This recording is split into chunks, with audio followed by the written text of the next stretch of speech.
You're watching the Dovetail Games Bassmaster Elite at Sabine River, sponsored by Bassmaster Fishing 2022, the official video game of B.A.S.S. Yeah, I think we're all more than ready to get going here. 4 days of Bassmaster Live. Doesn't get any better than that as we get close. We're creeping up on the midway point of our 2021 season here. This is the Dovetail Games Bassmaster Elite at the Sabine River. That's the City of Orange boat ramp, and Mark Zona, that's a familiar place. 4th time that the Elites have been there in the past decade.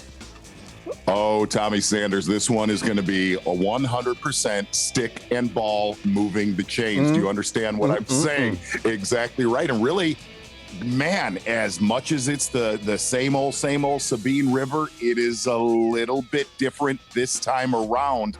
Really, if you kind of rewind time to the last time we were here, look, it takes some decent weight to win events here, usually 48 to 50 pounds. But this one, a true, absolute grinder. Absolutely. Yeah, although the same basic principle as we had on Pickwick last time, somebody who catches that giant maybe on the last day is going to win the tournament. It's just, how do you define a giant here? Well, let's define our playing field, and you got to look at it from a satellite because it is so vast, Z. Yeah, this one is an absolute monster right here. Looking at Orange, Texas, and really our playing field is the Texas side of the Sabine River. You have the Sabine River, Cow Bayou, the Natchez River, and all the way into Taylor's, which is about an hour away. Doesn't appear that's going to be as big a player this time around, where guys like Chris Lane, Todd Faircloth won in years past. Or do you make that wicked, nasty run all the way to Houston, run the intercoastal? But the problem is, you look at the top of your screen, boy, that Galveston Bay, if you have to cross that bay and there is winds, it will beat the fire out of you. About 100-mile run.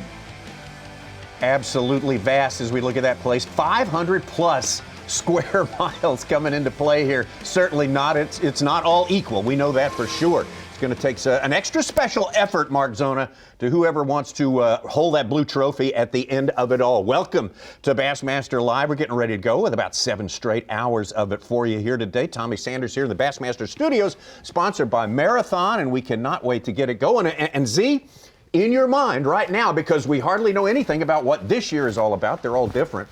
Who's going to make it? What kind of angler makes the right move? What kind of decision is going to put you there on the final day? You know, every time that we've come here, Tommy, we've talked about Houston making that run through Galveston Bay. When is Houston going to win this event? Because nobody has really, I mean, we saw Mike McClellan, Jeff Crete in years past make a push for the title. I really think this time around, if somebody gambles, this could be the time that we see Houston a big player. But the biggest theme for this tournament that we're going to see, I think, today and tomorrow, it is as big as this playing field is. There's a lot of dead water. I think we're going to see this place fish very, very small, where a lot of our anglers are going to be directly on top of each other the entire event. Almost always the case when we have a giant playing field, whether it's Winyah Bay or here. Always the case, as we have every time on Bassmaster Live. We got our studio crew in place, including Such and Ronnie. Mike Sucon, what are you looking at today? Oh, what the big fish is going to be. I'm kind of surprised the guy's saying they'd be happy to catch anything over a 2-pounder. Z, I don't know who's going to make that run to Houston. I used to live right where those guys fished the last couple of events here. What? And Fighter said he put in at Houston. One day of practice was vacation day. He's glad he didn't find anything. He caught a couple redfish and saw some dolphins, but he doesn't have to worry about making a 120-mile run. He just kept it honest. All right, Ronnie? Good morning, guys. Such used the time up, so I'm going to just say good morning. No, I'm just kidding. I'm excited. Who's going to go to the Toledo Bend Dam? You know, we saw some guys factor up north all the way. It's a vast fishery, but yes, they will fish tight because where the fish get on this place are specific spots. So we're excited to bring that and see what areas factor this week, especially on the Texas side only. Time's up. 98 anglers are qualified and ready to go on this day. We're going to track them as best we can. Let's take a look at some of those anglers we're going to be in the boat with all day long. Let's take it out right now to our leader, the Bassmaster Angler of the Year standing, South Carolina's Patrick Walters, live.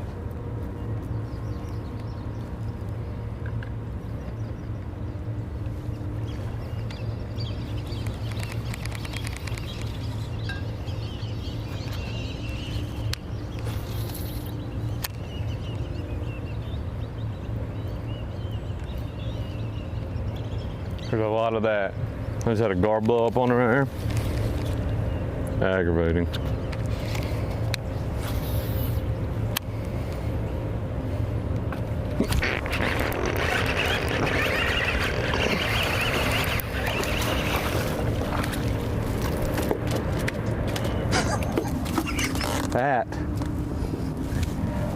That's how you get it fucking started.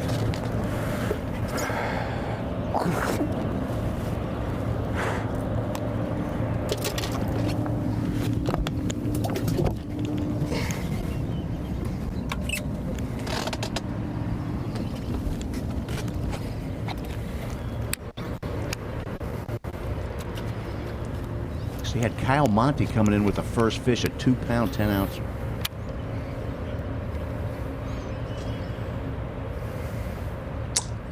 That is a potential power pole replay of the day off the first 5 minutes of the Sabine River. Right. Said nobody ever. Look at this blow up. Great camera work right here.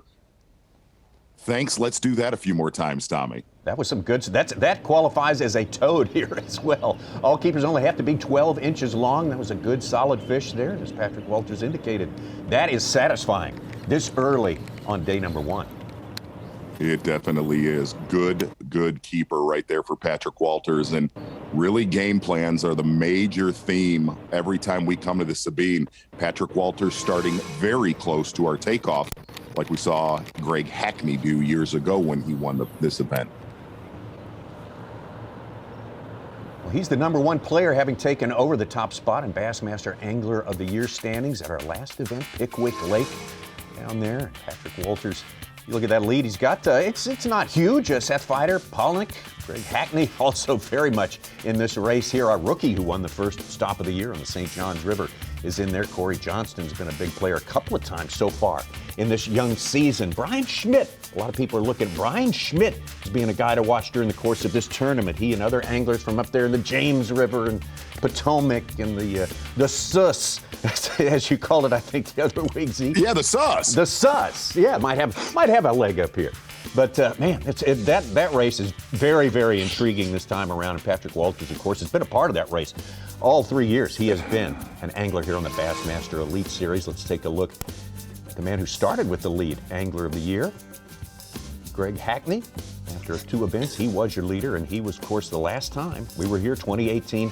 Greg Hackney, fishing not that far away from Orange, Texas, was able to lock that one down wire to wire. Hunter Shryock, another one of the anglers we are following today, another angler who's not going very far afield so far.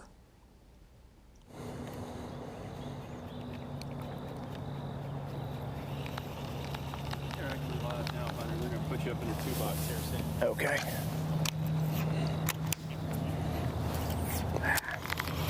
Hunter lives in Tennessee now, but an Ohio native, so he knows a thing or two about tough fishing. Yeah, and Hunter Shryock actually with a lot of experience here. He's fished here all the way since 2013 and has made several scouting trips. And when I talked to him, he was one of the anglers when we said, hey, we've got a live camera with you. His exact words were, oh, heavens, no, right? Why? But here's where Hunter said this time around, where he said, you know, in years past, it was very, very easy to catch keepers here. Not this time around. Every keeper, very valuable. We're not far from the ramp. Hold that thought.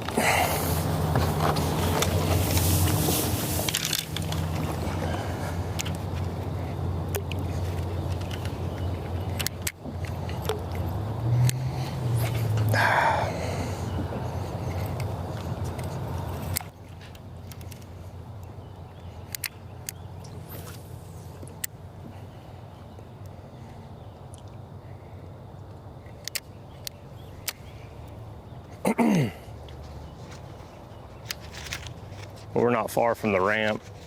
It's either maximize your fishing time or make a long run. And so we can still make the long run, but I figured I'd stop and fish here for a little bit. We got a long day today, and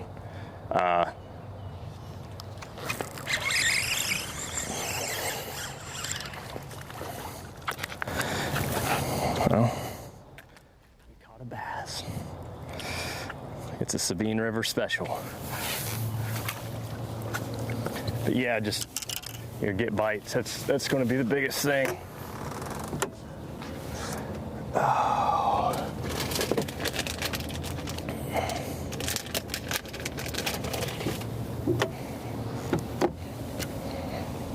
Hey, Mike, this is Trey. My viewfinder's died.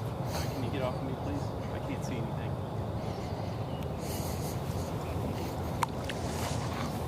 Shryock there, hooking up. Got a little company where he is. And Z, what kind of situations are these guys looking for water quality-wise out here? Well, the most thing is just getting around a population. A lot of guys said coming into this tournament that Cow Bayou really has the biggest population of bass, but catching keepers has been an issue in Cow. And then you'll talk to other anglers and say, well, when you get into the Hitches, where you see Greg Hackney running to, and we're going to see a lot more anglers in the Hitches River this time around than we saw in years past.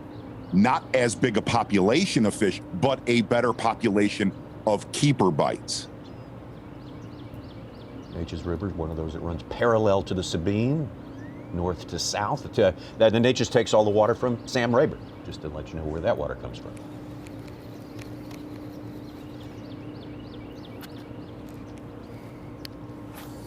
As always, we have our full crew, not just here in the studios, here in the Bassmaster Studios, sponsored by Marathon, but also on the water here. Our own Davey Hyde, who's been down there laying the groundwork, doing his research. Davey, and what's got your interest so far? What are you curious about looking into today?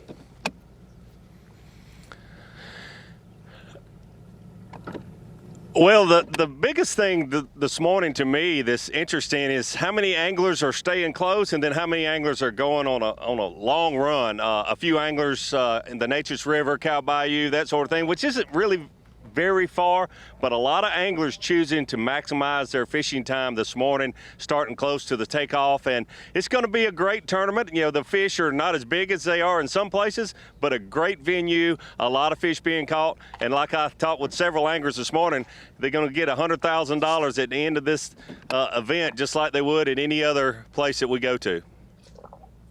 Yeah, it's the same for everybody every time. Go ahead, Z. Yeah.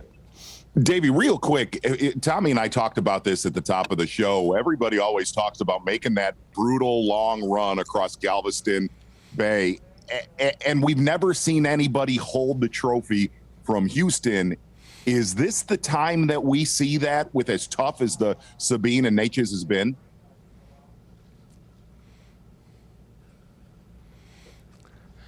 Yeah, it could be, Zona, but the one thing that has concerned me, I got here 2 days ago, and the wind has been just blowing like I don't ever remember it, just constantly blowing like 20, 25 miles an hour. But as you can see this morning, it is slick calm.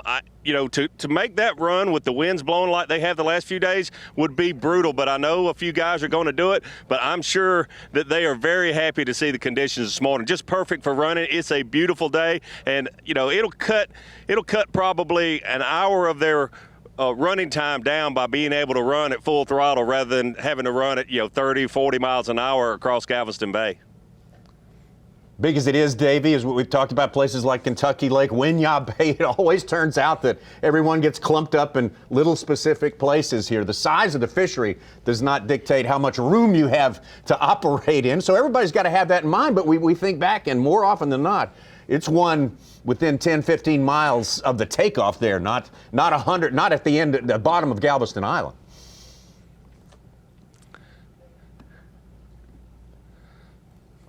You're exactly right, Tommy. It's, when you've got 8 hours to fish, you're better off if you're fishing at least 6 or 7 hours. In my career, I made those long runs, and I don't ever remember a real long run. And when I say real long, I'm talking about, 100 miles. I don't ever remember having much success doing that. I tried that multiple times, and I had a decent finish, but more often than not, as we say, when you go for broke, oftentimes you end up broke. Yep. But today is the perfect day. If you're going to make the run, and I think we'll see a good stringer come from, one of those guys making a long run today, but to do that 4 days in a row is always difficult. Davey, for somebody that's not from Texas, that's never been to the Sabine, one of the biggest challenges this week. Talk about what phase the bass are actually in on the Sabine Hitches compared to other parts of the country.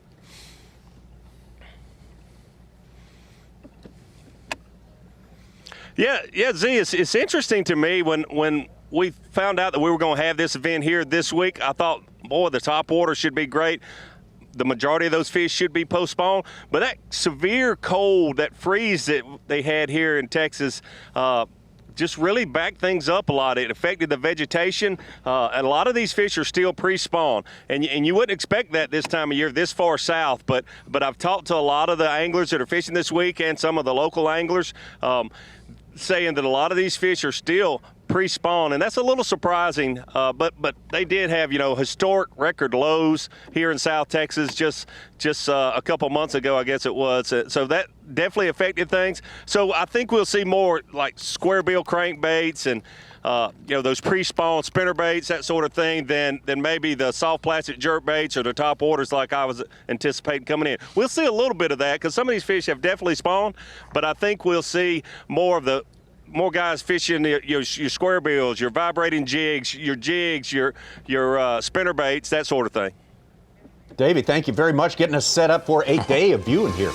Yes, on Bassmaster Live here, and of course we've already seen some of the fruits of making good decisions early on. How about the guy who's in the lead for Angler of the Year, Patrick Walters? Exactly right, Tommy. You know what? Do not threaten us with a good time with some frog fishing, which what we've heard is we might see a lot of that all weekend long. Well, I can think of a lot worse things than that. We've got her underway here. City of Orange, Texas. Man, what a great place for bass fishing. We'll be back in just a moment. The Dovetail Games Bassmaster Elite at Sabine River is sponsored by Bassmaster Fishing 2022, the official video game of B.A.S.S, and by Humminbird, Mercury, and by Nitro Boats.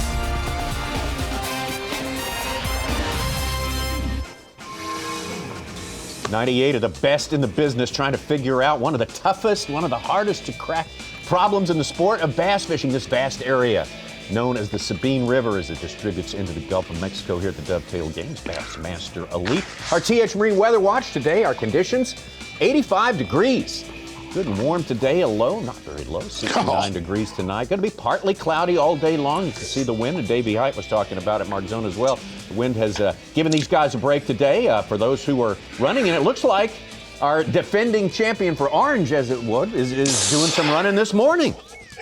Exactly. You know what? Let me kind of dial in what Greg Hackney's game plan is here in a second. Let's get out to Derek Hudnall live.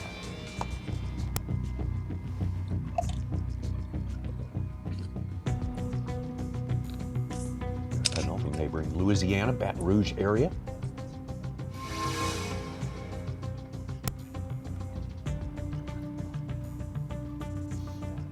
Beautiful morning.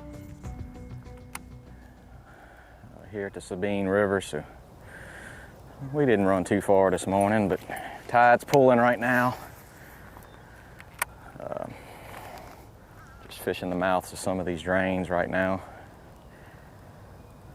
Fish love the low tide to get around the mouths. I just had one right there. I had a few bites, but caught a little bitty one, and you just don't know when that better bite's going to come. We're going to do a lot of this. Mouths of drains and stuff. And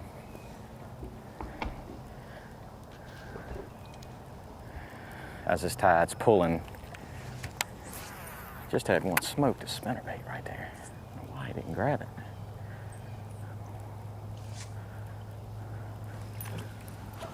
So yeah, we got 8 hours. Try to put 5 decent fish in the box, It's gonna be a grinder, there's no doubt about that.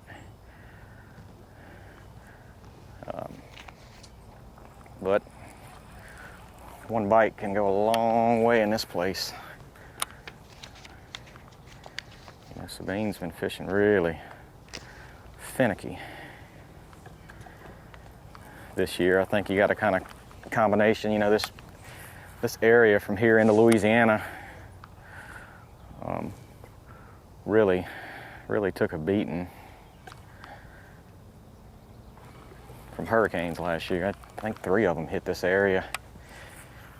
You know, I hadn't, so it, you know, anytime a storm hits this place like this, it yeah, go ahead, Bill, go ahead.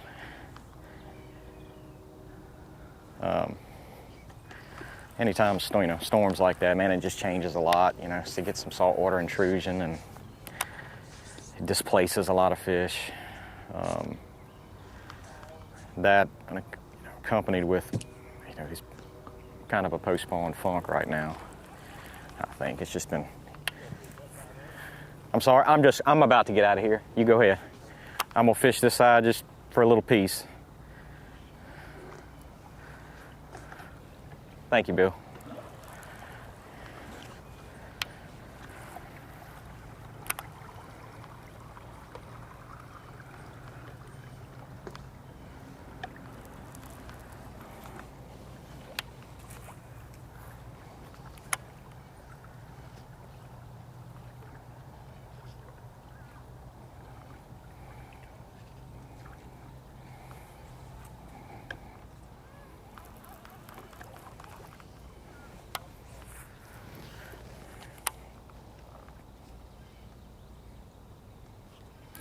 And these fish are concentrated in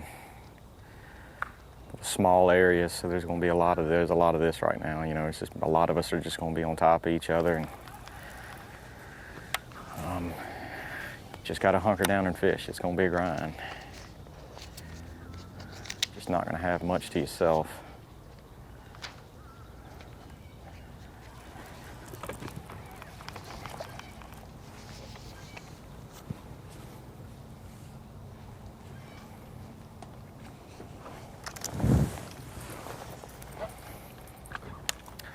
Really thought I could get a couple of quick ones right here before we move on to the next one.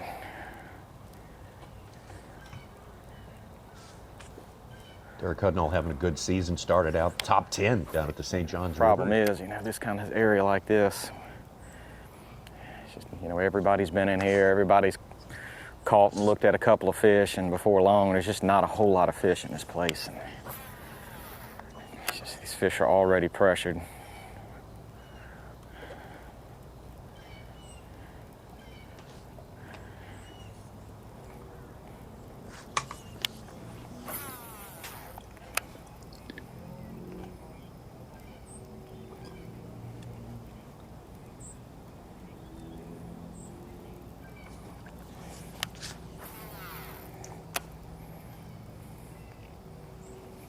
Just keep on plugging.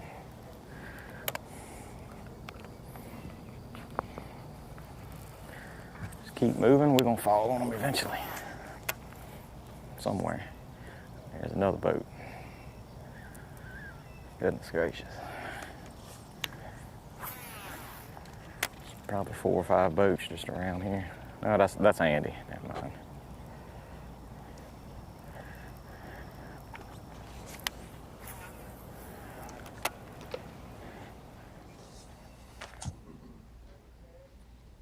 So Derek Hudnall, Patrick Walters trying to get something happening, and Patrick Walters actually getting something happening.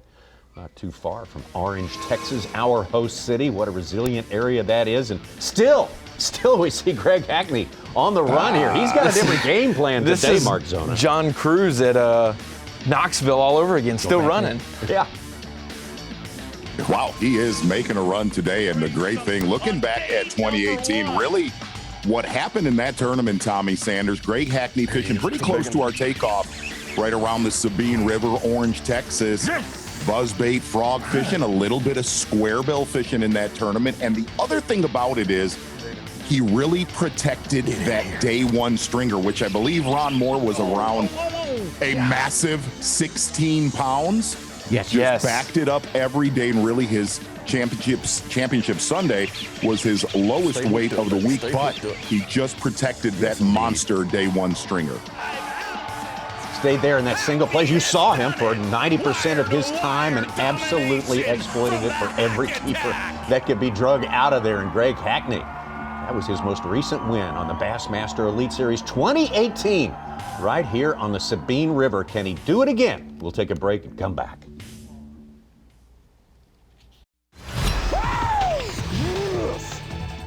Live coverage of the Dovetail Games Bassmaster Elite at Sabine River is sponsored by Power Pole. We're still in our first hour of fishing. We still got a good, actually, if you count running, we're still in the first about 30 minutes of fishing here. We've already got anglers with multiple keepers on the board as we look at Bass Track there, and John Cox, the veteran shallow water specialist, on top with a couple of good keepers in his boat there. Tyler Yvette from Louisiana, over in Rayson, Louisiana, right behind him. Almost in a tie there. These are unofficial numbers. Florida's Kyle Monty, Caleb Kuphall, and Patrick Walters still sitting at just over 2 pounds. Tyler Yvette is on one Why fish, is- 3 pounds, 4 ounces. Why is there no surprise that John Cox is at the top of the leaderboard in a tournament like this? Yeah, I think we all know why. As we get back down to Derek Hudnall, Derek sort of laying it out for us, his present situation here. Plenty of company in selected places where they have caught him in practice.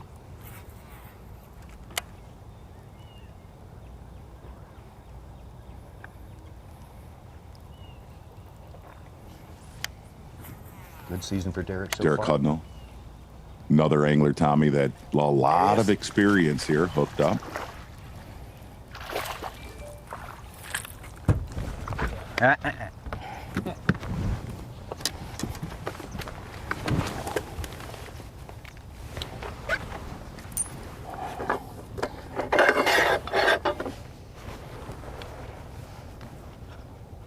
That'll be 12, all species, and we'll be seeing one species here. 12. Little bitty one. We got to start somewhere.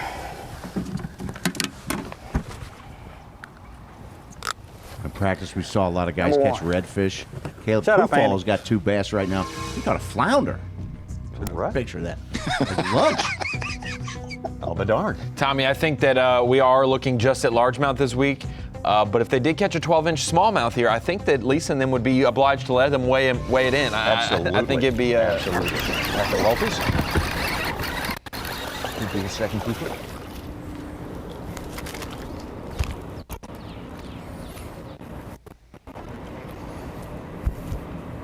I don't know if he'll make it. Oh, he might. He feels. Oh, smells like old shrimp, don't he?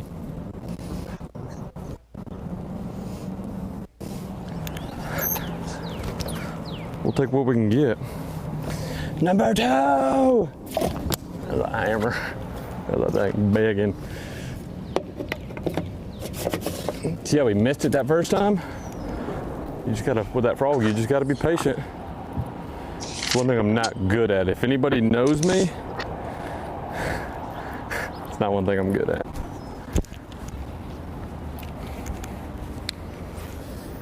That was his earlier catch today, his first catch of the day, and a good one too by all standards here.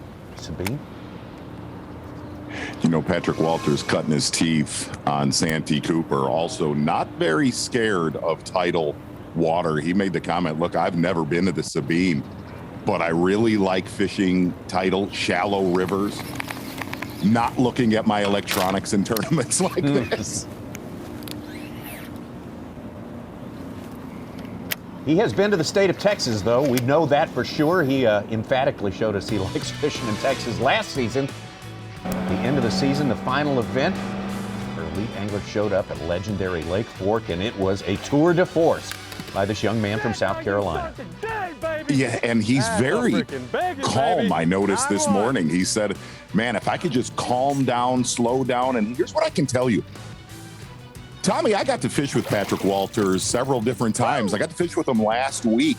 Calming down, slowing down was not in his game plan. He said that yet last night, talking to him.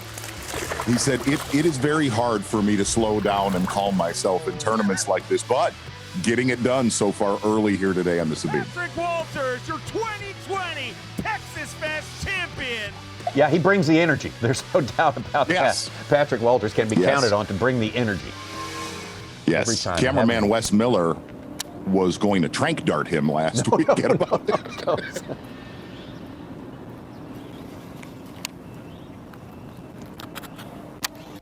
Never been here before, as you just informed us, Z, but he's looking very comfortable here. Day number 1, it's early. I like the game plan, starting close, you know, trying to fill 5 fish limit, maximize your time. As we're seeing, really looking at the map right now, we're seeing about 50% of our anglers in the Hitches River and about 50 in the, or connected to the Sabine so far. And the leader, Scott Martin, caught his 3rd fish. That was good. Not very big fish. That was a good looking hole.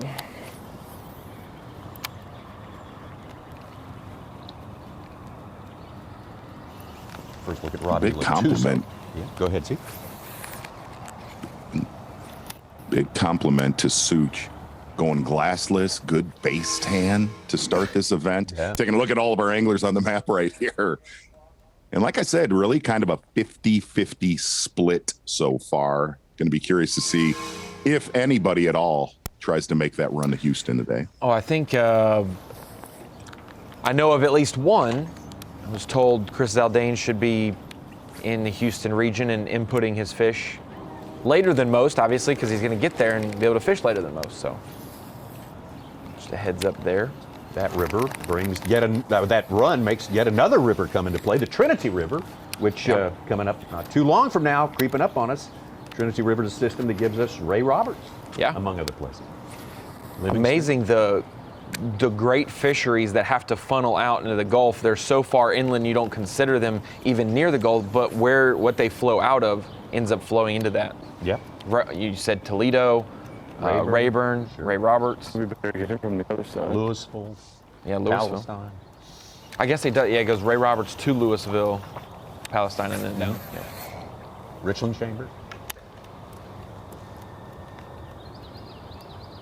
You know, Tommy, one of the things that you were asking when we were talking with Davey is what are a lot of these guys looking for? And talking to Hudno, it was really interesting to hear him break down these hurricanes change these fisheries so much. Then when you combine that brutal cold weather, that, I mean, there's areas that had ice. You know, we got to talk to some of the anglers that fish here. T-Roy, I mean, T-Roy Broussard, I mean, knows so much about this fishery. And one of the things that Hudnall said is we lost a lot of flow that would come through some of these bayous and cuts that would keep that bottom clean. He said, man, you know, with those hurricanes, it's just silted in a lot of areas that do not grow vegetation now and do not have a population of bass like in years past. And you mentioned that cold snap. Davey mentioned that has changed the stage these fish are in. Here's 13 degrees here. That's a 100-year event. Stayed under freezing for 48 hours in this area. These people who live here have never seen that before. And that was just 6 weeks ago. Right. And I thought it was kind of interesting what Davey said, that a lot of these fish are in pre-spawn, where, you know, you could pull the field depending on the region of this system, where a lot of guys said it's 100% post-spawn. Other guys said it's 100% spawn. So it's kind of all over the map this week, but something going to get out right now. We believe we're getting out with, has Greg Hackney stopped running, Ron? Show you some from just moments ago. This is Greg Hackney. The live show is up and running, and they're going to the map of Greg Hackney. And they are coming to Greg Hackney live in a moment. Stand by.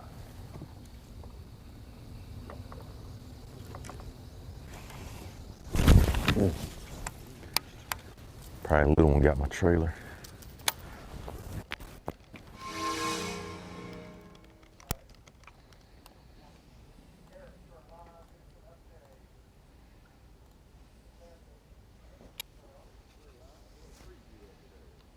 Well, I mean, we just gonna fish a lot of pretty stuff, you know. I've ran a pretty good boat ride over to this area, and I'm just, it's just a big series of backwaters, and I got little key stretches I'm keying on. I mean, I've not been in here since the first day of practice, so, you know, we're living in changing times right now in that, you know, these fish are getting through spawning. There were still some in here that were, you know, hanging around the bed a little bit, but it kind of seems like that's kind of going away, you know. I mean, not that there's not some still on the bed, but it's just, they're just doing a little bit of everything, so but, you know, this part of the country, much like a lot of places that are shallow where fish live shallow, I mean, they live on the same stuff that they spawn on, you know. They don't really ever do anything majorly different, you know.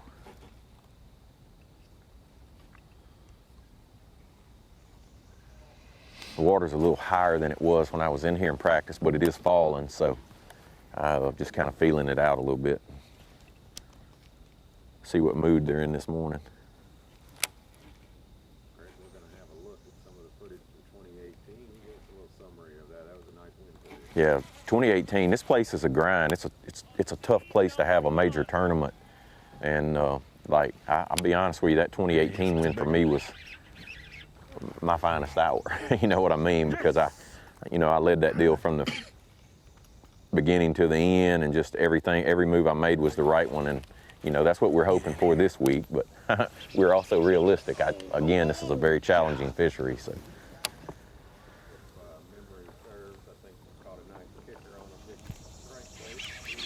I did. I caught a lot of nice fish in that deal. I had really kind of got keyed in on, you know, fishing bigger baits to catch those bigger fish, and you know, the deal. This time it doesn't. I haven't come up with anything. I've caught them on everything, and I've not really come up on anything really dialed in to catch the bigger ones. It seemed like, you know, the way it was in practice, I just have to go through several of them to catch a better one, and it's kind of been slow fishing for me. It's kind of been the best deal for catching, you know, what. And I ain't got a lot of big bites, but to catch the better ones, like slow seems to be the deal.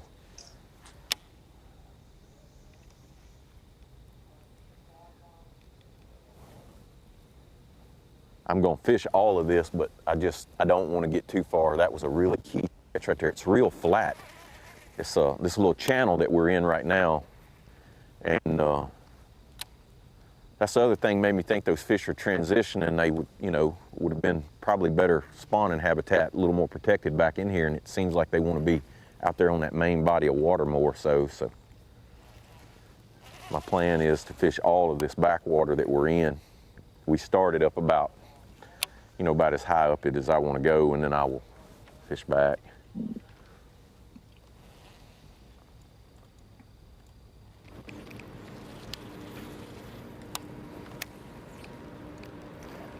Plan was to come out of here with 3. It's kind of what I was really shooting for.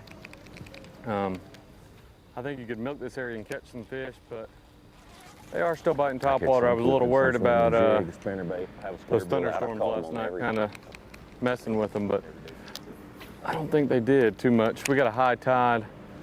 Really just kind of waiting on that water to set up before we start running too much really good stuff, because it's a mental thing here, you know. I mean, you'd hate to go hit your best area and you pull in there and don't catch a fish and be like, oh, they're not biting, but it's a tide thing.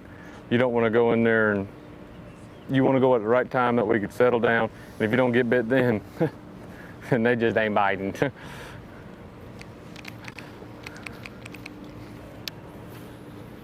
That's the voice of Walters that you're just hearing, lower left.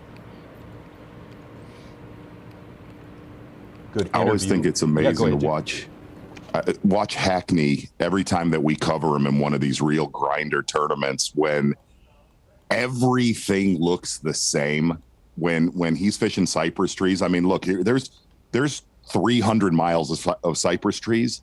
How he finds 50 to 100 yard stretches that have them, like, when everything else looks identical. Good interview with him on Bassmaster.com in advance of this tournament here. And he gave us a clue as to maybe why he said the water's falling out of here. He said that's where you find the water is the right color out here. You don't want places that have the wind piling the water up in there. You want to you want it falling. So Greg Hackney looking for certain criterion, and he's in a place that he says he's going to fish pretty extensively during the course of the morning here. But Scott Martin with 3 fish, not big ones, but 3 fish, getting up there close to 4 pounds. John Cox on his tail. Tyler Rivette has the big fish of the tournament so far, 3 pounds and 4 ounces. You see Walters there, Kyle Monty, Caleb Kuphall. Last year's Rookie of the Year, Austin Felix. Some people were picking him to do very well here. Who did you pick? How's he doing? We'll get to that as the day rolls on.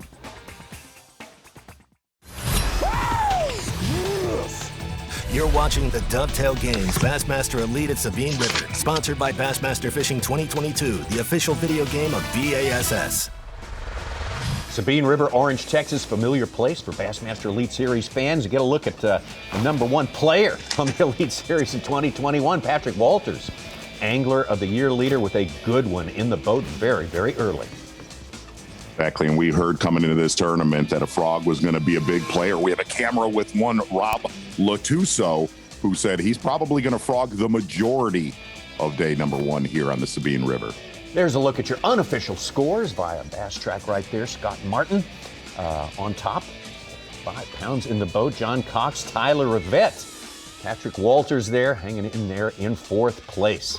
Drew Cook and Kyle Monty. Hey, let's get a look at the screen of knowledge. Ronnie Moore is going to crank it up early for us today. I'm kind of anxious as to what you're going to get into. Oh, you know it's going to be Rapala Bassmaster Fantasy Fishing, Tommy. Sure. I mean, you can bring up the anticipation here, but it's going to be that we're going to set the tone with how the event's going. Obviously, some of our anglers in our 2021 field were not with us in 2018 fishing, so half of our fields probably is their first time on the Sabine River. We have had 1 open here, and this is our 4th Elite Series event. So for Rapala Bassmaster Fantasy Fishing, it's kind of a toss-up. Do you go with some of the guys that were here in 2018? Do you go with some of the guys with the momentum this season? How do you choose your team? This is kind of how, and I'm going to put my hand right here so Zona doesn't give me heck for my headshot what here. Is it? Oh. But I'm going to go with Matt Herron, Drew Benton, Brandon Cobb, Clark Winlet, and Jay Yellis. A couple longtime veterans, and most of the time I like to pick older guys, veterans that have dealt with tough tournaments, because when it does get tough in the Sabine, some of the younger anglers like to fish too fast. Like Zona said, some of these guys surprisingly going to try to slow it down, and that is the best thing to do sometimes when you get a bite. Stay in an area on the Sabine, and that's what some of these veterans know to do. And so that's why I picked a couple Elite Series champions and veterans. Also, Tommy, I wanted to showcase a brand new fantasy fishing playing mode that we will debut at Lake Fork. You can start to experiment with it next week when it airs, but it's called Mercury Drain the Lake. And if you've ever played the NFL Eliminator Challenge, it is you pick a team to win that week, and once you pick them, you can't pick them again, just so you don't pick the New England Patriots versus the New York Jets every time they do it. Once you pick a team, you can't use them again. Well, we will have the same Eliminator type challenge with Mercury Drain the Lake, and it is with our Elite Series field. You get to choose 8 anglers per event. Once you select those anglers, you can no longer choose them. So, hey, if you want to go all Canadians up north, that means you can't pick them till we get to the Northern Swing. You pick them for that event, you can no longer use them. So a lot of strategy. We'll only have half the season for this game, but then debuting next year, we'll probably get basically you have to pick every single angler at some point for your team, roughly 80 or so in the 10 event season. Doesn't happen here at Orange. It will start at Lake Fork, but it will include the Classic, right? Yes, it will. Tommy, Ron, can we go back to that screen, that first screen? How many Ronnies can you have? Literally, there's a picture, there's a Ron Moore, and not only that, no, see, you went away from it. I did. Literally, that photo, I'm going to say this again, it's like that weird back in the day, the senior class picture, Tommy, where there's like 3 different images of one person's face. Remember those where they're looking up? Yeah, where they're looking to the heavens, they're looking, adoringly off camera. So yeah, that's really cool. It's really like an Olin kneeling Mills. next to a Trans Am. Yeah, that's right. Where's Waldo? Greg Hackney and Patrick Walters, the 2 major players in Angler of the Year so far. Greg Hackney. I'm super excited, Tommy. That Mercury Drain the Lake is going to be cool. It is a lot of strategy, especially when we have a full season, but we will have 6 events represented, 5 more elites starting at Fork, and then the Classic as well. And you'll be able to choose 8 anglers per event, and they get eliminated from your tally. So at Fork, if you want to use a Keith Combs and a Lee Livesey, you can. But you won't have Keith Combs on the St. Lawrence where he does well, or Champlain, those guys. They're gone to you. Yes. Giving away all the strategy, Ronnie. Hey, well, I mean, I got to tell them how to play the game before we do it. It's free, and what can you win? Isn't I think Mark Z, Zona first said, prize? "Hey, I'm all about it." Right, Z? Yes, exactly. People right. can go fishing with you, He's right? on board. People are going to go fishing with Mark Yes. Zona. Seeing Greg Hackney hooked up right there. Yes, it is a win a smallmouth trip. I've already put my name in the hat, and we may see if we can work that out. Yeah, see what we can do. Some fishing and snacks and a good time. How can you lose? That's exactly what happens. You know, something that, talking to T. Roy Broussard, so much history here, really said the whole system is, it's still recovering from Harvey back in 2017. And Tommy, all these, you know, river systems throughout the Gulf, they do come back relatively quick, especially when the vegetation comes back. We see them, you know, the population explode, you know, fairly quickly. But he said really he thought this time around, as grindy, as stingy as Taylor's has been, which Taylor's has been the savior for two of the Elite Series events. He said, I don't see it being a player this time around like in years past, is why he predicted it's going to get one in Houston this time around. Bold. Well, we've enjoyed following anglers down there. We've had That's a 7.6, more open water. I'm going back to my 7 foot. It's my good wacky worm rod. It's just I had bad line on that other reel, and I just didn't re-spool it. So I wanted to go switch back rods just with this close quarters. And this one had good line on it, new leader, everything was ready. Just much easier, just change your rod real quick. Because when I tried to set the hook on that fish just a second ago, I didn't have enough backbone to drive it, because throwing a wacky worm every now and then, that hook the worm will ball up and it'll kind of hook itself. And so sometimes you just gotta hit them a little harder. Make sure you just go through all of it.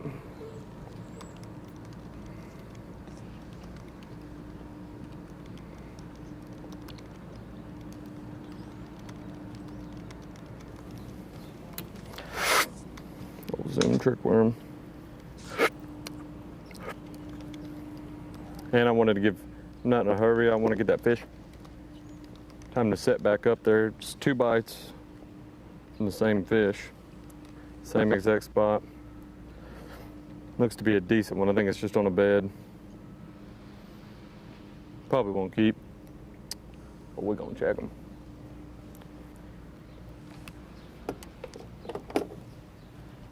He ought to be a keeper.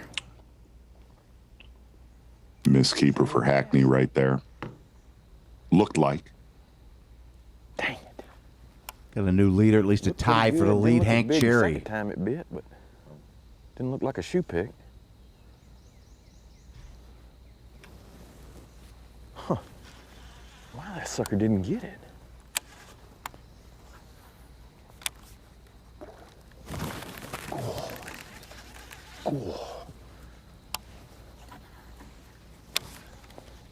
Talking about safety is off.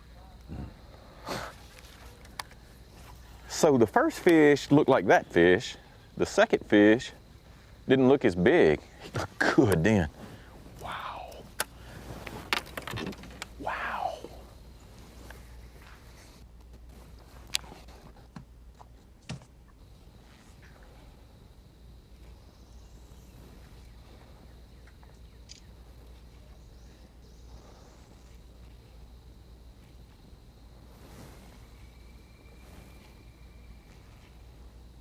Huh.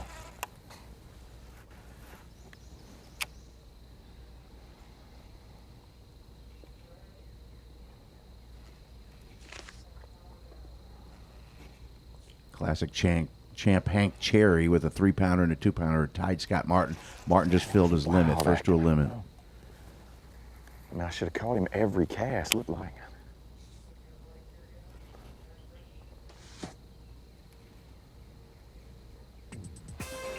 Little cat and mouse game going on right here with Greg Hackney. Yeah. A couple of bass. And then in his special spot, he's going to be working hard. Oh, yeah. 3 anglers from Louisiana, including Robbie Latuso, also from Gonzales, Louisiana. We'll be checking in on Robbie and plenty of others during the course of this day. 98 anglers out there for a couple of days of fishing. Try to make it into the top 49 who will fish on Saturday and 10 on Championship Sunday. We see the first 2 limit. Scott Martin today, over 7 pounds. That's pretty good shape. Man, this early on, that's really good shape. Hank Cherry, Tyler Yvette, John Cox, and all the rest. Orange, Texas, the Sabine River. We are coming right back.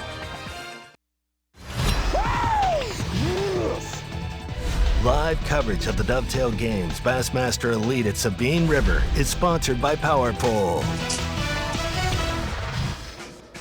Lower end of the Sabine River is it distributes out into the Gulfs. This is the Dovetail Games Bassmaster Elite at Sabine River. And of course, all kinds of environments, rivers, and marshes, and cypress stands, bayous, deeper water, shallow water. Scott Martin, first limit of the day, up on top of the leaderboard right there. Still our reigning classic champ is Hank Cherry. He's in second place. Tyler Yvette from neighboring Louisiana is in the 3rd spot right now. Those are all unofficial scores right now. We got a John Cox too. And somebody else is jumping there moments ago on him. Matt Robertson with a 3.5 pounder among his 3 fish. He's in second place. Boy, that's a good one.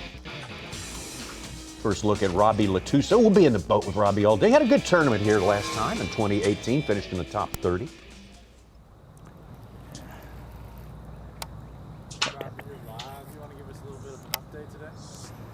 Well, we just got here. We started one place, had a couple bites.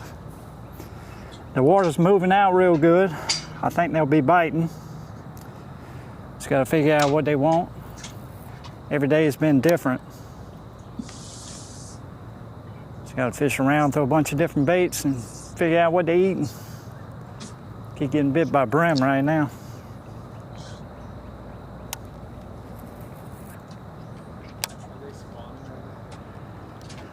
I think it's post-spawn, because you throw up there a bunch of fry jumps.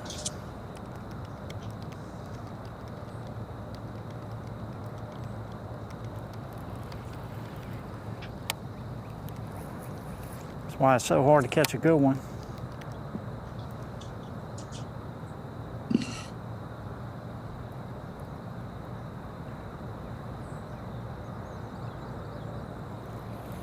Committed. That was the word that Rob Latuso used yesterday. Committed to the Natchez, Tommy Sanders. Exactly. Now, here's what's really cool about this. The exact stretches that he caught him the last time we were here. And that was a very common theme.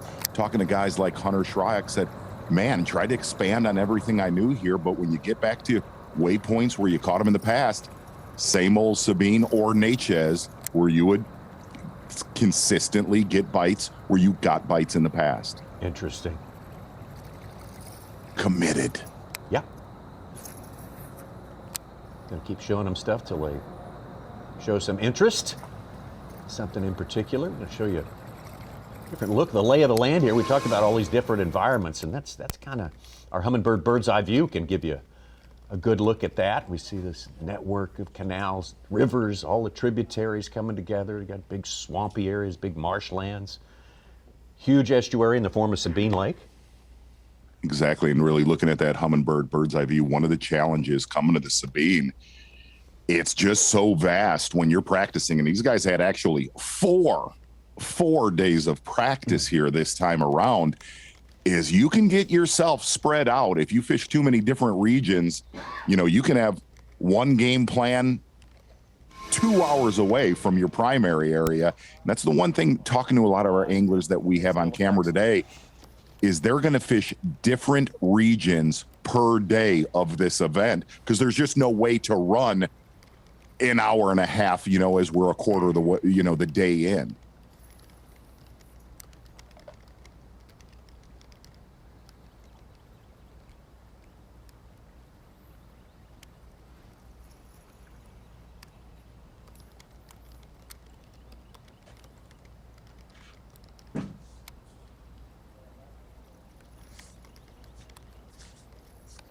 Can I pull the curtain back real quick, Tom? Would you? Crazy. I feel like the best way to get a Hold on. and a way to catch the biggest fish in the pond. I have no idea why. I mean, they're biting a couple other things. You know, you can catch them on a crankbait. It's hard to catch them on a worm right now. You can catch some flipping. There's a good little buzzbait bite going on, but a frog has just been consistent every day, which they're just tidal fish. A lot of them are spawning. A lot of them are garden fry. Half the time you're fishing 2 foot, half the time you're fishing 2 inches. So a topwater is always a good option on tidal fisheries. And who doesn't want to catch them on straight braid? I mean, roll tide.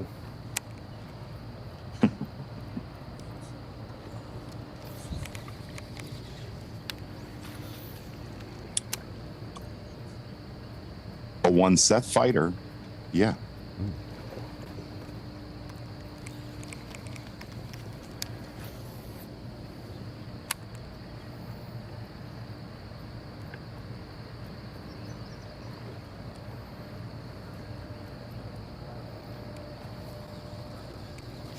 Robbie Latuso hooked up, small one.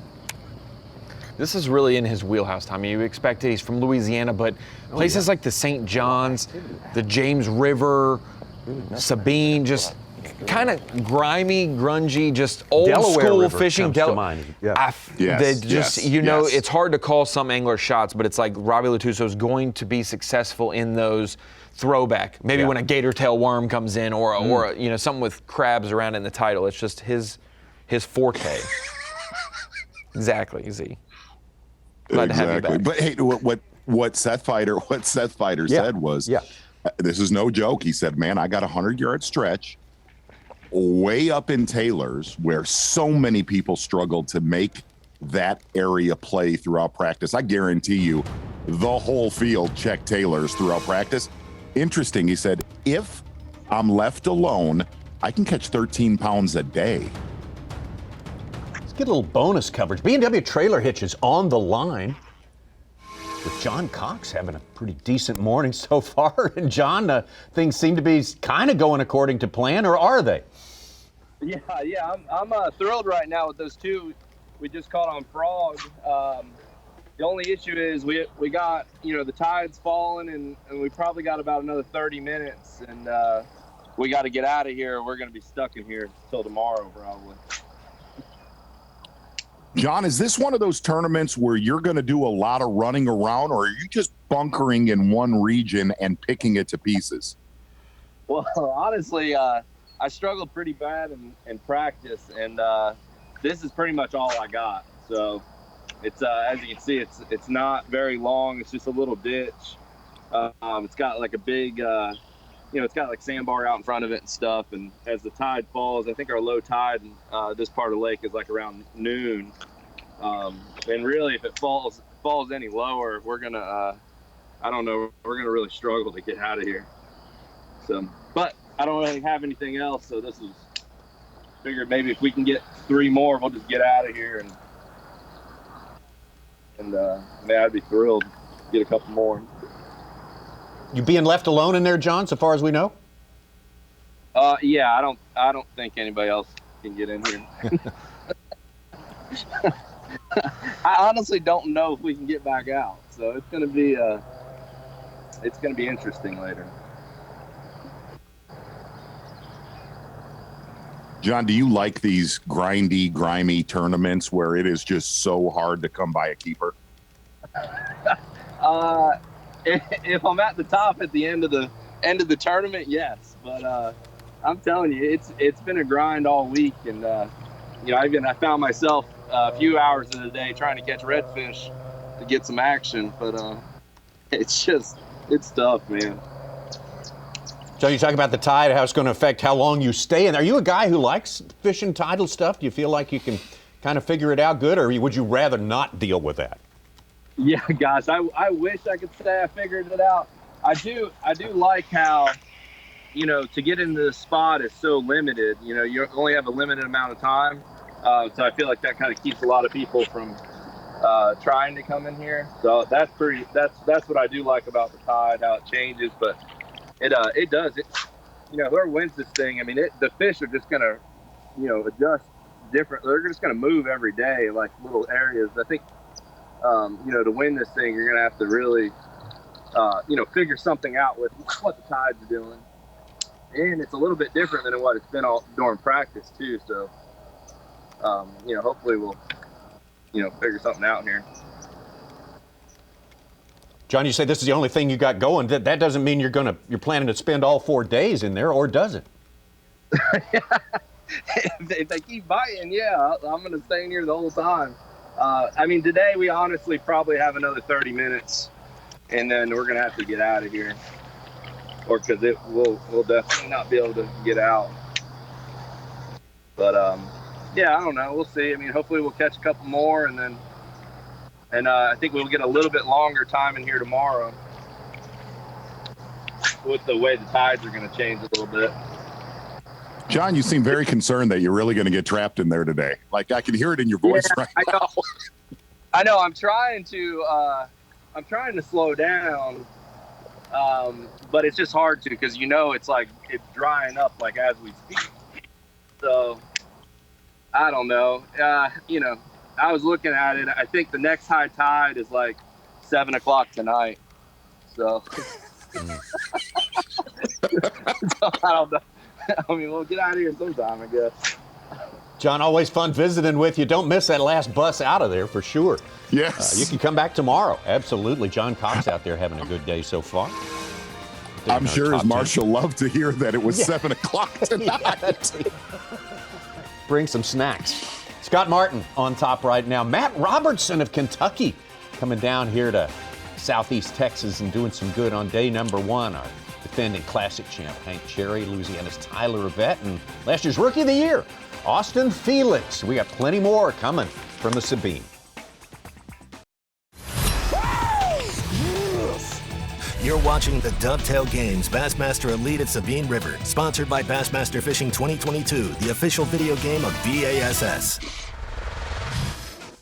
Here on the Sabine, Orange, Texas, very resilient fishing community down here, and they're crazy about their bass fishing here for the Dovetail Games. Bassmaster Elite and Scott Martin had a couple of great days to start at Pickwick at our last stop on the Bassmaster Elite Series, having a great start today. He's the man on top, first man to a limit. Kentucky's Matt Robertson, Hank Cherry, going to hold that title, the Classic champion, until, well, later this year when we return to the state of Texas for the Classic.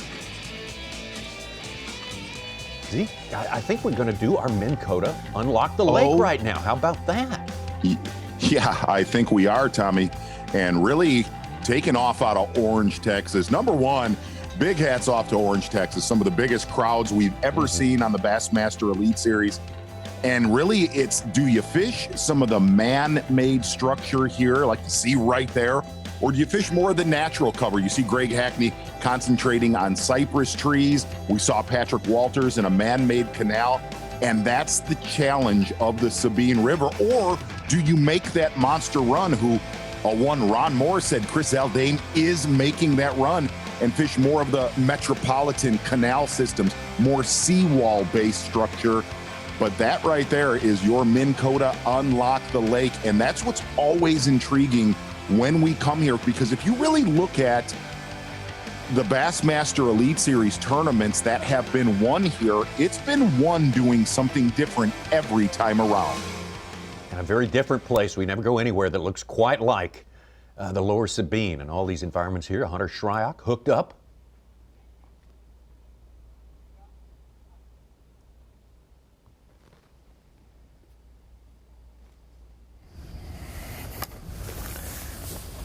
Is he a keeper? I'm gonna measure him up there. Gotta be 12.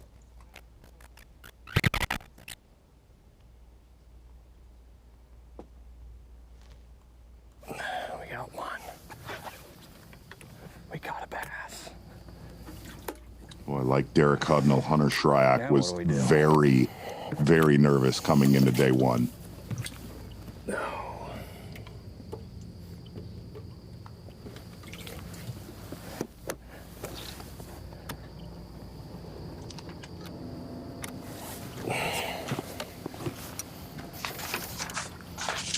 I mean, I'll take it.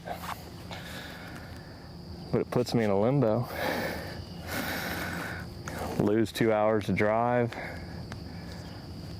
or keep your line wet.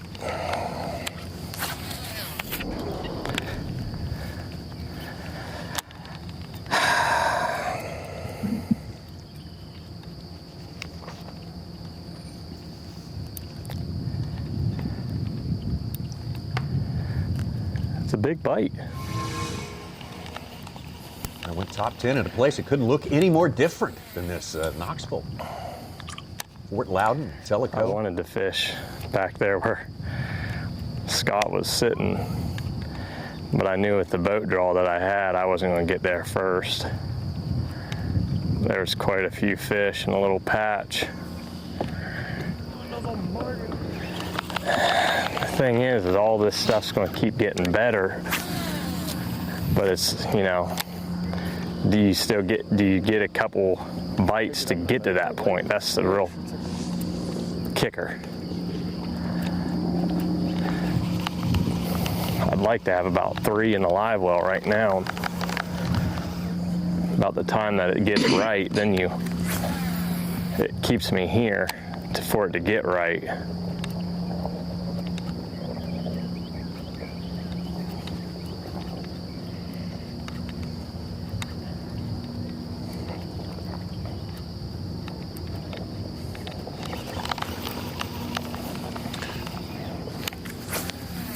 Heard Hunter Shryock say Scott Martin on one of the best little stretches, and when you hear best little stretches, you're talking like probably 25 to 50 yard key little stretches, and a lot of the anglers talked about boat draw was going to be huge this morning, to where a lot of the earlier flight guys were going to kind of have the pick of the litter of a lot of these key stretches. And it's so bizarre to have hundreds of miles of water and how incredibly small that this system's going to play this time around. First look at Micah Frazier, Georgia's Micah Frazier, be in the boat with Micah today. Still waiting on his first keeper. Hunter may be from the upper Midwest or Midwest, but he works these tidal fisheries pretty well. Had a great tournament at Winyah Bay a couple of years ago. Yeah, and Micah Frazier, we mentioned, you know, you look at 3 Louisiana guys, Hunter Shryock, Patrick Walters, and you see these are their styles, and you wonder maybe why we have Micah Frazier. But Micah Frazier really got his big debut, first event of the season, Sabine River 2015, fishing in a crowded canal with some all-time legends, and they complimented how stoic and professional and just calm and cool this young rookie on the Elite Series was, and he had a great finish there, making the final day. Pretty all-around versatile fisherman from all the times that we cover him. 100%. Soft-spoken. Yet father of 2-year-old Huck. You know that, yes. Ron Moore. And expecting another baby in the Frazier family, he told us last night. Incredible. That's awesome.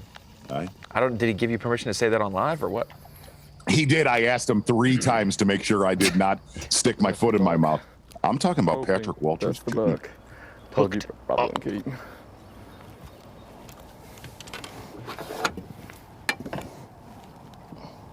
We just saw him catch one. Yeah, keeper. So would that that be minutes ago? This one might make it. That'll be 12 again.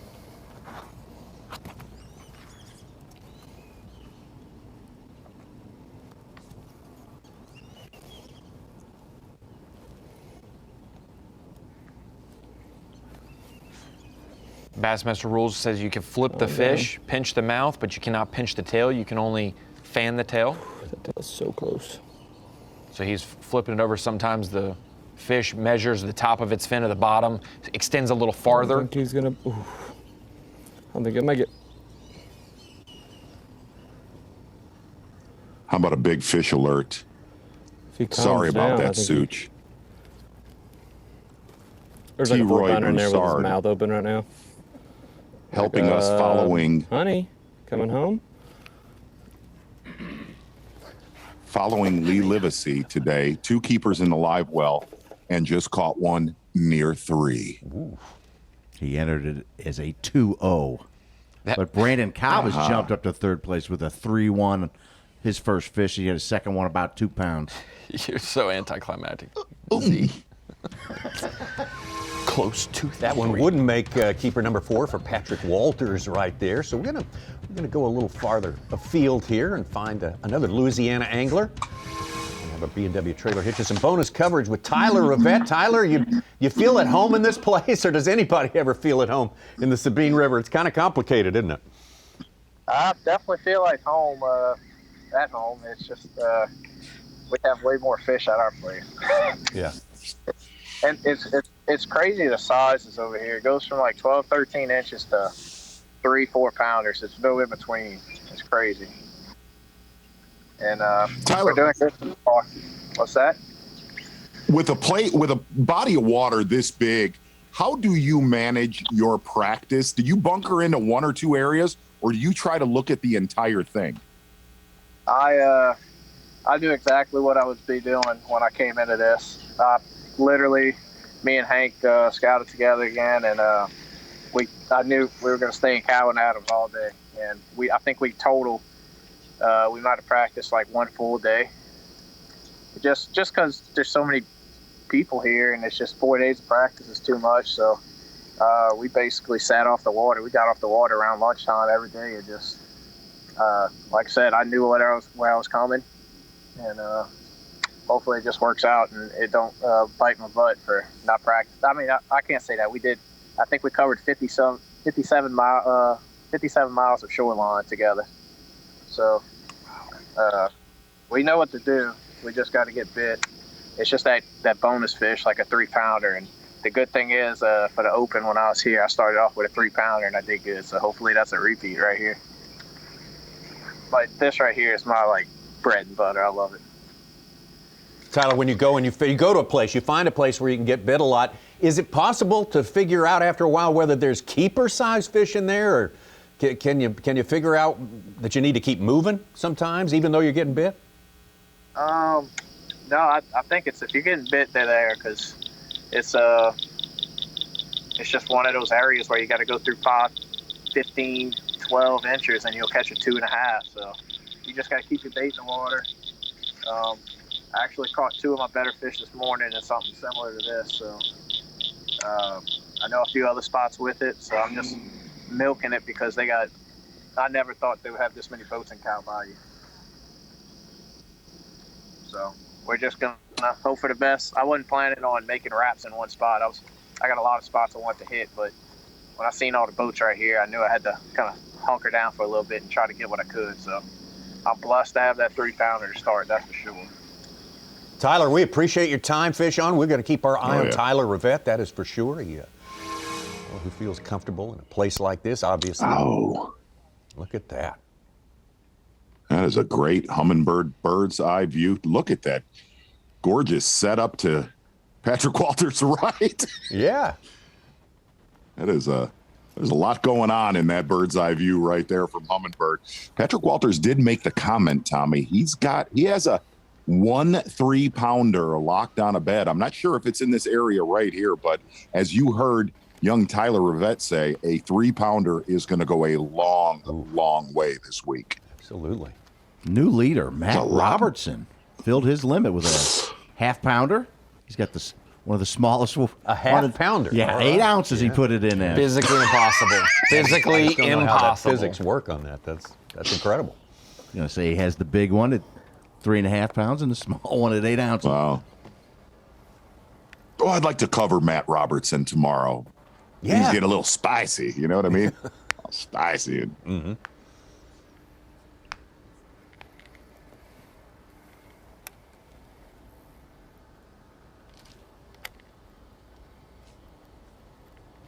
With Tyler Rivette practicing with a partner reminds me of talking to Bill Lone and Matt Herron.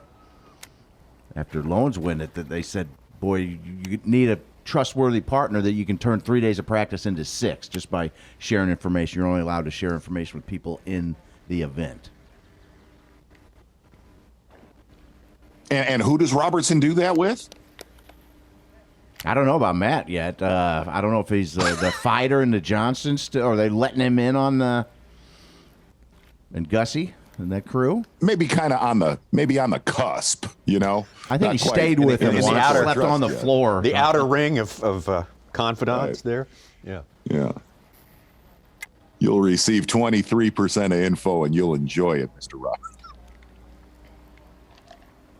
And sometimes guys will share info differently, not spots or not specific techniques, but general seasonal patterns, the watercolor in this region, that deal, so that you still have an open mind fishing, but you have more details 100 miles away from where you maybe have practiced. Need to get us another female out of here. One of them old thick chicks.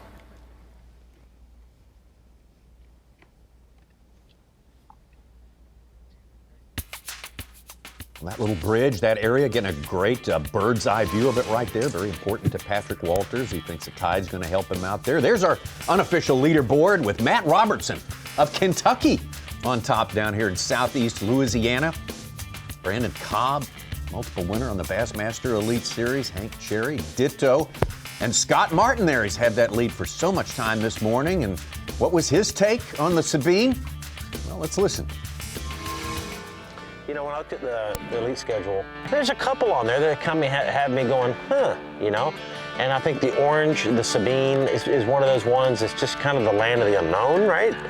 And so that one's got me a little nervous, only because it's not really a pattern lake, right? It's a location deal. If you find the right location at the Sabine, you'll do well. If you don't, you're not going to catch a whole lot. So, you know, but all in all, I think the schedule was really, really good. They always seem to choose really good lakes, but they also seem to choose really good weather windows and really good time of the year to make magic happen. And so I'm excited about that.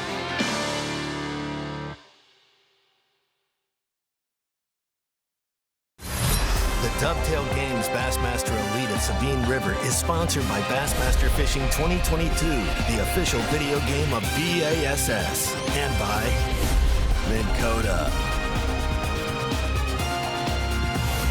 Power Pole,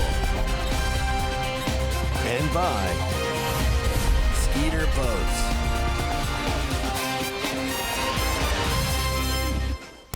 Hello, friends, and good to have you with us here on our Thursday edition, Day 1 edition. Bassmaster Live at this fourth stop of the year for the Bassmaster Elite Series, the Dovetail Games. Bassmaster Elite at this incredible place, the Sabine River. A tough challenge for these great, great anglers out here. In Kentucky's Matt Robertson, the guy on top right now, including, Such just informed us, his limit includes an 8-ounce largemouth. That's what he entered today. But he's also got the Phoenix Big Bass. The 3.5. 3.5. Okay, so we don't have an award. We don't have a title sponsor for the smallest keeper. Maybe we get a microchip company to kick in on that. They got their own problems, though. Here we go with Patrick Walters. Yeah. Tommy Nance.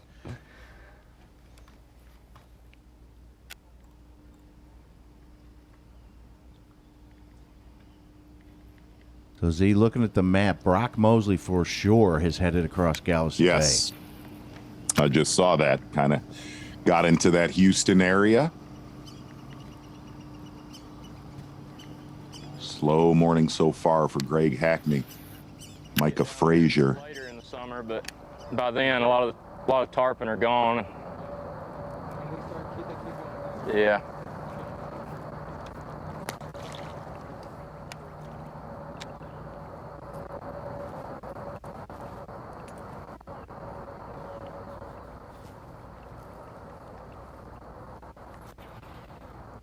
Z, some other anglers have made such a long run. They're out in the Mojave Desert out in Arizona on our map. But I've noticed I just that, didn't want you to think that they locked through that far.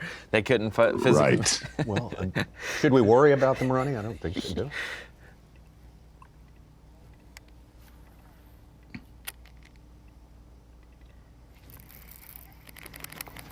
Greg Hackney on top, our defending champion, if you will, here. The last man to win. A couple of them right there. One of the things that Hackney said coming into this, Tommy, and you'll find this pretty cool. I said, man, have you checked some of the areas that traditionally have been really good for you he said, you know, I'm trying to really stay out of some of the key stretches. He said, look, I know it. I'm a watched man by the rest of this field if they see me in practice. I won't get bit. And he made the comment, I want them to see me everywhere on this system. They're moving them. And I really thought that was cool to hear that, where, you know, he said, I want people to see me in the Sabine. I want them to see me in Taylor's. I want them to see me in the Natchez, to where they didn't really have a pinpoint of what he was going to do and where he was going to do it. I'm sure there's a rule against I think a lot of it. Yeah, I'm sure there's a rule against hiring a body double to go out and throw people off your trail there, but I bet you there's an angler or two who've considered that. You know, but he seemed very, very high-strung and stressed out coming into this tournament. Yeah, we're usually, you know, you think, look, man, you won here before. I think the bites have been, and obviously so far and few between, that every angler in this field was very, very worried. It's the only way I think I can win, get something out here. But I don't know, got a lot of current today. Have to get up one of them little eddies, get behind the current a little bit.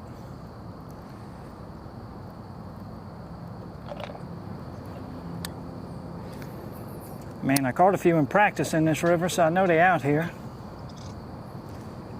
Nobody's fishing for them.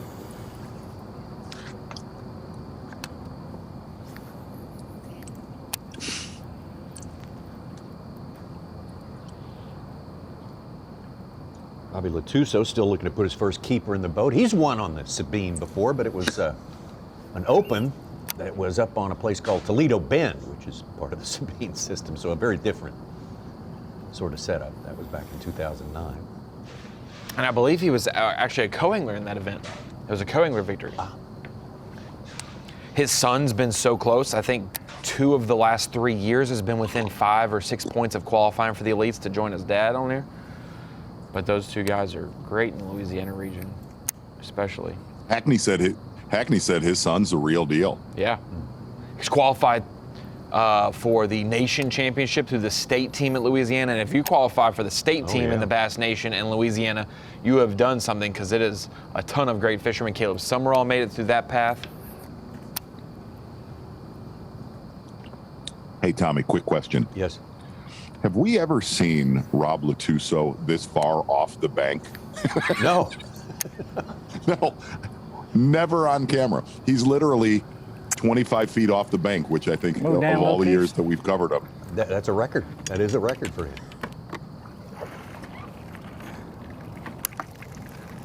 Had more than half the field register a fish on Bass Track, including a couple nice ones. Randy Sullivan, a 3-pounder. Matt Herron, 3-pounder.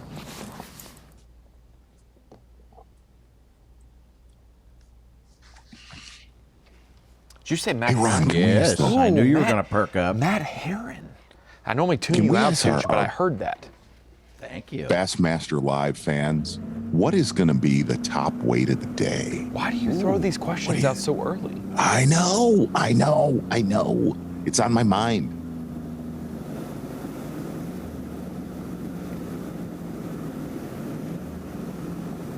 Well, it may be early, but maybe it's not too early to speculate on that. Right there, we know the average weight per day for all the winners, around 12 pounds. And there's our own Davey Hite. And Davey, you are with a guy who had the lead for a good while this morning, Scott Martin. What can you tell us?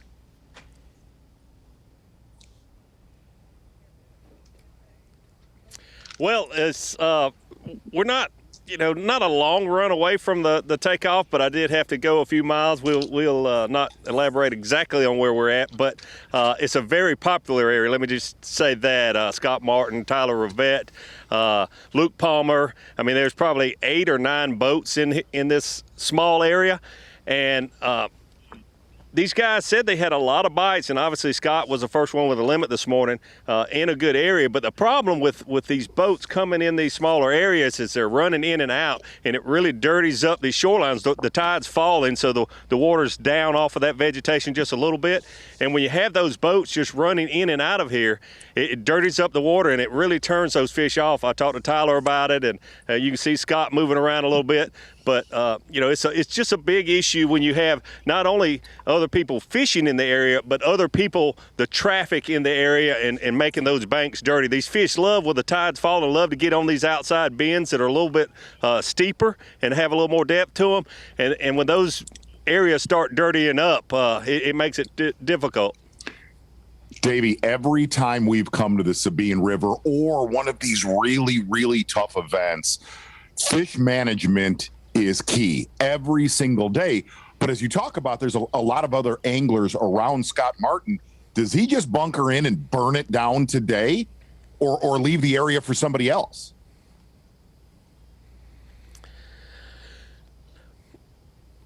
That's a great question, Z. I've fished 2 elite events here at this exact location, and ideally, you would like to have a few areas where you could, like we like to say, burn it on day one and then go to a totally different area.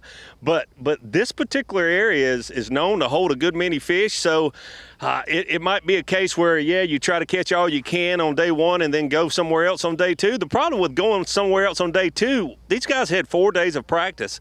And when you try to go to your day 2 plan, there may be 6 or 8 boats that have been fishing in there. So, like Greg Hackney did the last time we were here, just manage those fish, maybe catch 5 and, get a limit that first day and hopefully have 1 solid fish. I was just talking to Tyler, and, he's got 1 over 3 pounds in his live well and a couple other solid fish.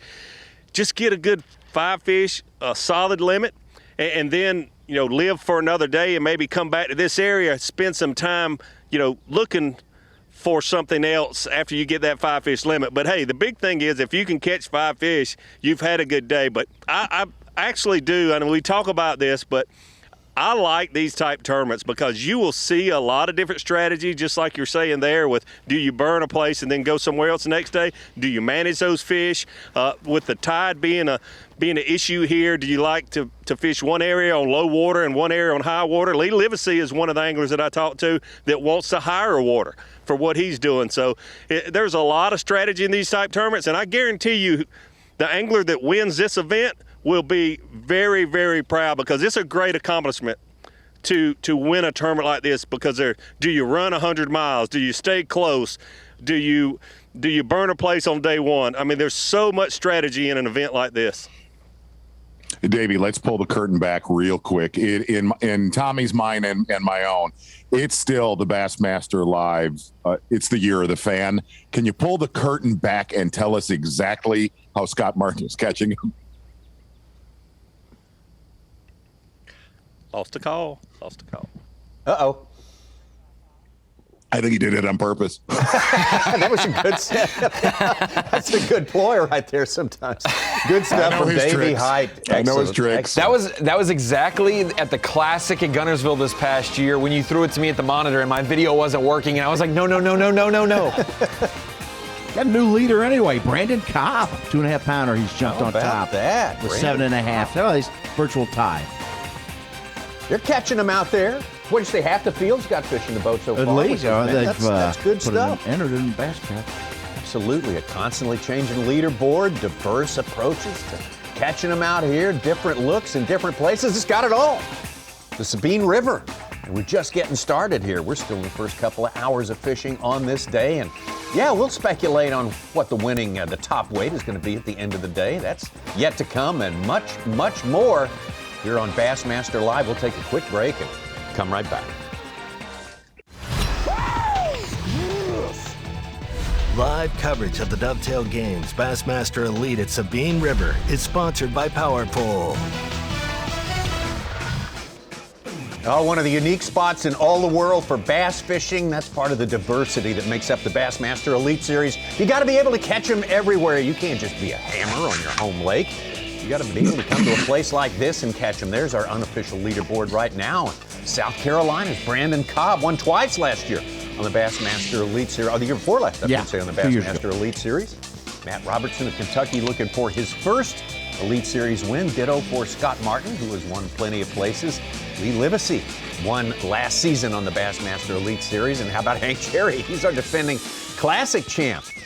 We got some of those diverse, we got those multi-talented anglers populating the top of our leaderboard right now. Looking good out there.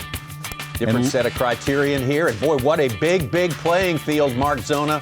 As we take a look at how our anglers are spread out there. You can go 90 miles all the way to the Toledo Bend Dam. You can go all the way to the bottom of Galveston Island. Absolutely. If you look at a lot of our anglers that we're covering today fishing around takeoff of Orange, Texas. Also some anglers fishing in the Hitches River. You see Greg Hackney run Robbie Latuso, but Brock Mosley, I mean, he has outrun the field, crossing Galveston Bay, Trinity Bay, getting into the Houston area where, like we said, we've not seen a victory here, but we have seen consistent stringers throughout the years. He's trying to run Brock down later today. Interesting decision on his part right there. Back out to Micah Frazier, still looking to get his first keeper into the boat.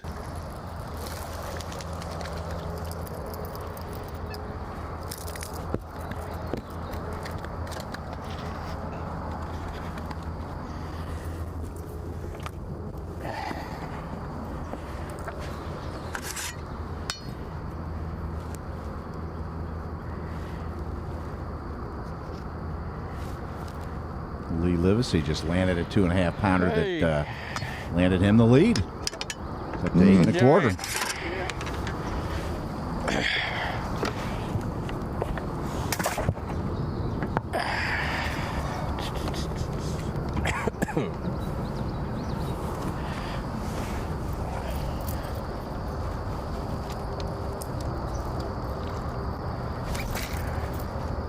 Keeper number 1 for Micah Frazier. Micah needs to have a good finish here. Had a little bit of a tough time at Pickwick a couple of weeks ago. Let's go for the freaking gusto, man. I mean, yeah, let's stop debating about it and just send it.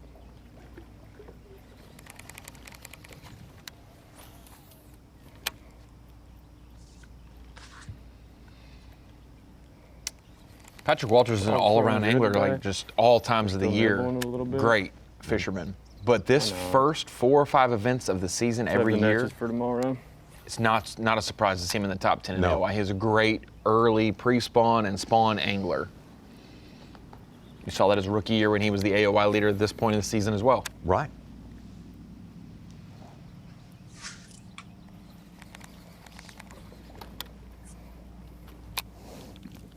Couple more casts with this. I keep saying that. We'll be here till 12.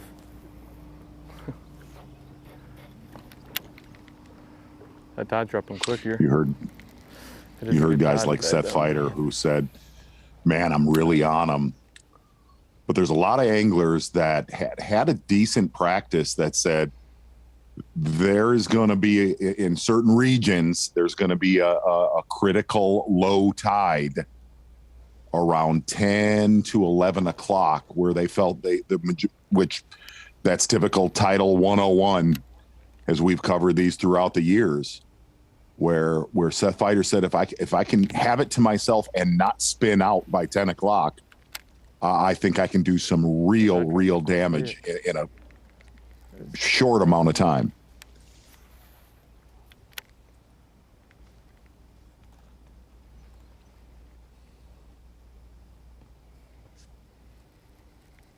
Surprising you, Greg Hackney, no keepers so far. Yeah. Greg won the second event ever on the Bassmaster Elite Series here in the state of Texas, just up on Lake Sam Rayburn. He's also won at, maybe he's won at Texoma as well. Texoma, Cayuga. Well, Cayuga's not in Texas. Watching Hackney starting out flipping a lot of these cypress trees, and made the comment that the majority of his damage for better bites throughout practice were fishing very, very slow. it's been interesting to see how he's really picked up the pace the last hour.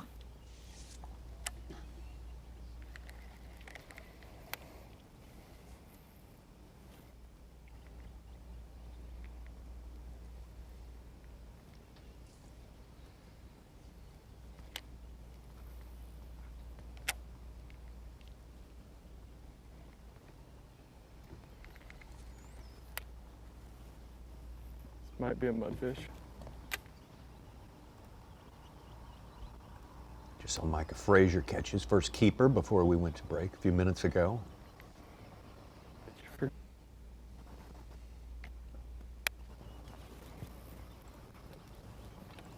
So Brandon Cobb with fish number 4 is retaking the lead with about 8.5.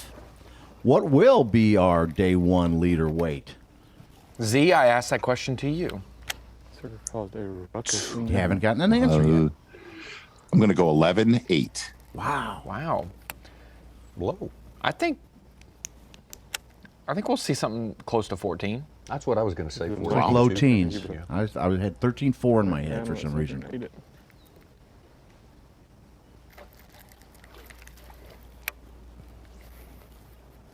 All right, it's about time to go.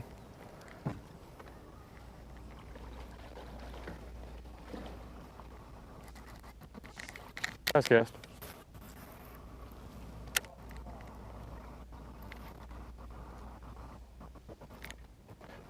I might have that one under that tree. It's just one.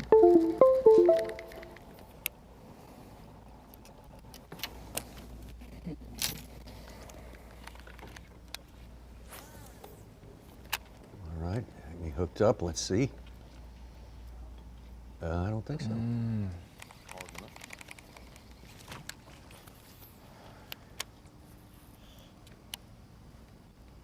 That's not the best thing, Tommy, when largemouth are the only species of bass that you're really targeting to catch here, and when an angler catches a largemouth, says it's a largemouth, because there are quite a few species that have been caught, like Such said, redfish, flounder, bowfin, sheep's head. Sure. No, it was right there. Grinnell. Black drum. I'm fixing to. I'm gonna let it rest and come back.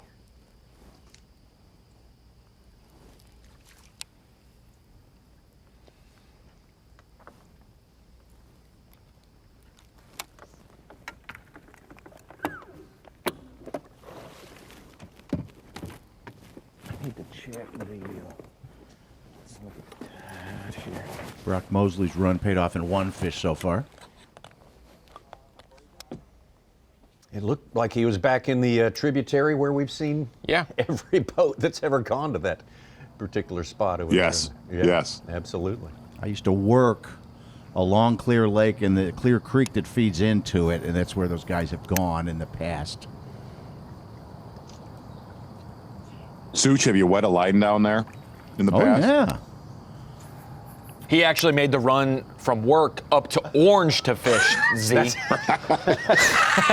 that's how you. That's well done. Zig Well when they done. zag. That's what you do. That's right. Yeah. That's outside of the box. Yep. Stick and ball. Yep. Stick and ball, guys. Move the chains.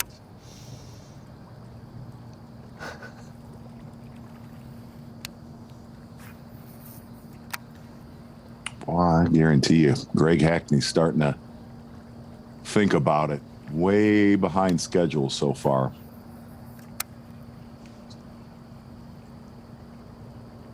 Where are you on this issue that you and David were talking about, Z? I mean, if you get yourself a limit or 4 good ones, are you going to go try to expand your territory, or are you just going to kind of squat right there and not let anyone else in? If there's nobody around, I'm going to get the heck out of there, and if there's other people around, burn it all down. Okay. Catch every one of them.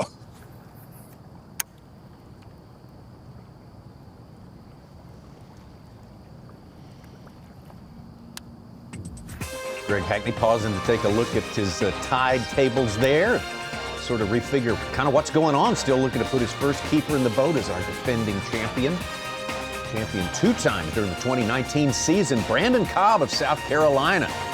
got a 5-ounce unofficial advantage over Lee Livesey, Matt Robertson, Scott Martin, and Hank Cherry rounding out our top 5. We take a quick break and right back. You're watching the Dovetail Games Bassmaster Elite at Sabine River, sponsored by Bassmaster Fishing 2022, the official video game of B.A.S.S.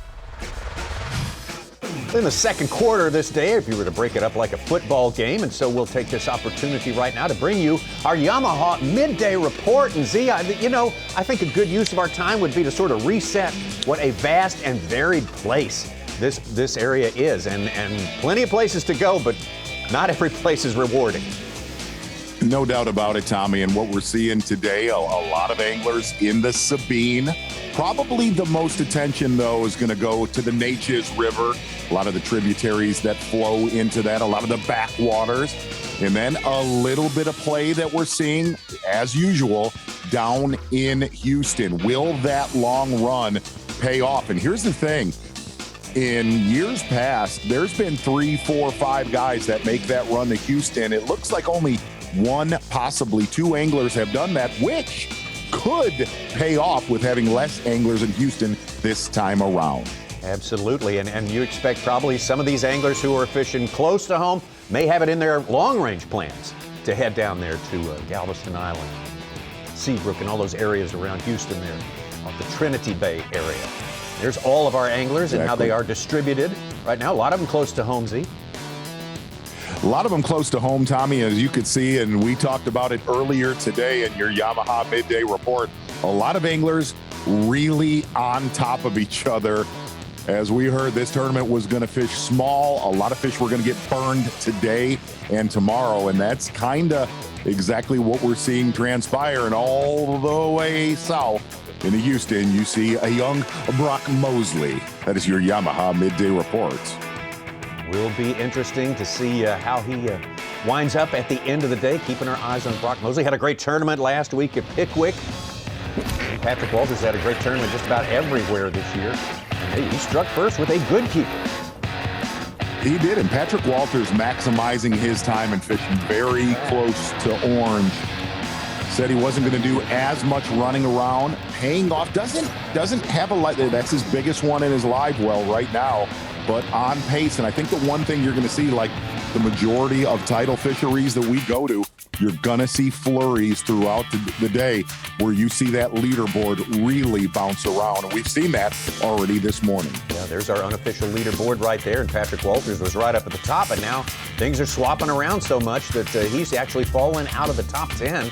Brandon Cobb on top, followed by Hank Cherry and Lee Livesey, the Texan who definitely got to be looking forward to his home lake, Lake Fork, coming up in a couple of weeks here. Matt Robertson, Scott Martin was on top for a little while. Scott Canterbury has gained the top 10 in just the last few minutes. KJ Queen, the rookie out there, Steve Kennedy. Keep your eye on Steve Kennedy if he finds one of those places that he can exploit like that. And Tyler Rivette, we visited with Tyler. Yusuke Miyazaki in the top 10. Shryock? Is he 12 inches? I don't think he is.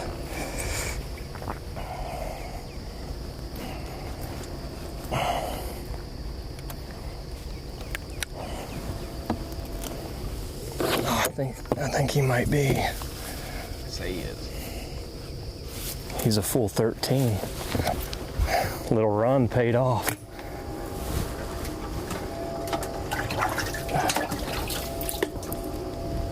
I think my trolling motor's on.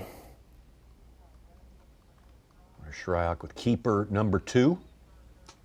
Look at that watercolor coming in and out as the tide pulls it in and out as it gets shallower. And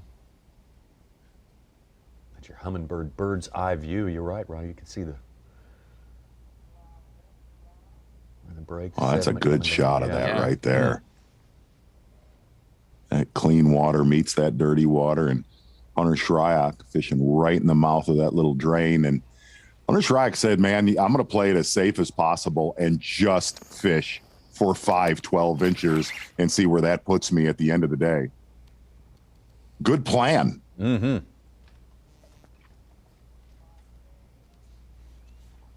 Let's say 5 today, and you are You have done your job. A report from across the bay. Brock Mosley with his third fish, all caught in about 15 minutes span. What kind of weights he got, Such? Not much, 4 1/4. Okay. Yet. It's a good video pass along from day one of practice where Hank Cherry took a video of Brock Mosley putting it in an obscure ramp. Wow.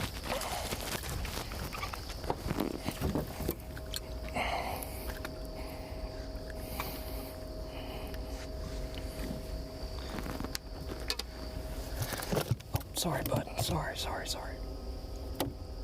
I watched him eat it. He's another keeper. He's skinny, though. Oh, yeah. He's real skinny.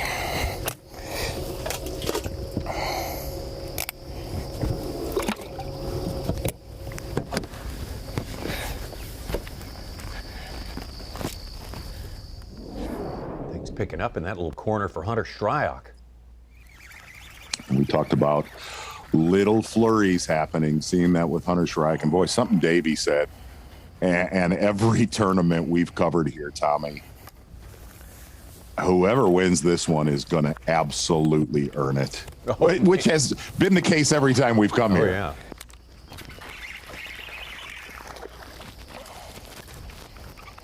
Such a different set of expectations and such a surprising amount of concentration in little areas by numbers of anglers. We knew that was coming.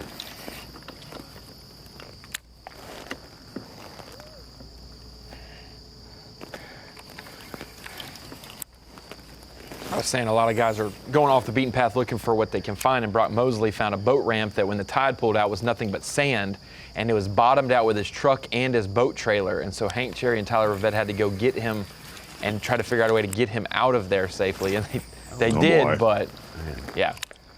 Took a while, Ronnie. This will test So you. a lot of guys getting out and having to push their boats here and there, or motoring up through mud. That's why Scott Canterbury's probably pleased with his performance so far. He spent half his practice walking around the Sabine, based on his posts. You got to get your steps in. Yeah. They have pluff mud down there. We need to ask Davey Hite that.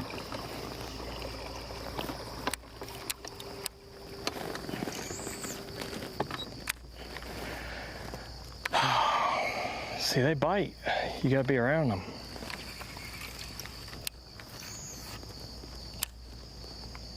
I don't understand why this morning, the whole deal is that low tide. They gotta be on that low tide, which is, most of the time, that's the deal.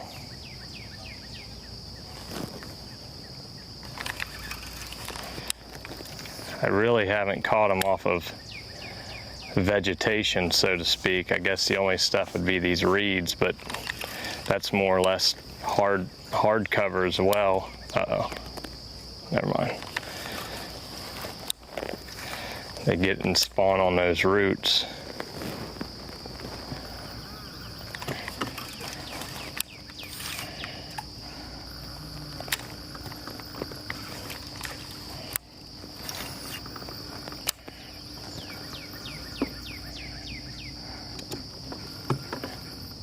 Sixth limit just came in with Jake Whitaker's fish just reported on Bass Track. He's 7th place, 6 1/4. Nothing over 2.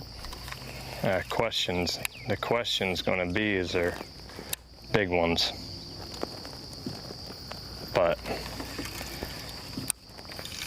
beggars can't be choosers at this point. Mentioned it, Such. He's one of the guys who made a top 10 the last time we were here. Hackney, Swindle, Whitaker. You're the fantasy pundits picking Whitaker. There's He's 5th. gonna do well here.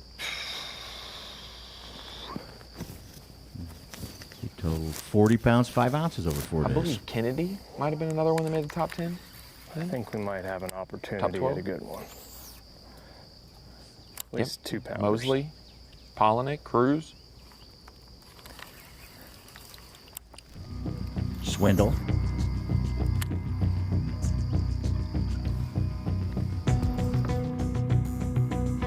bonus coverage, B&W Trailer Hitches bonus coverage. We're going to talk to our 2019 AOY Angler of the Year, Scott Canterbury. We have caught up with Scott right now, who has kind of got things moving in a fairly positive direction. Am I right, Scott?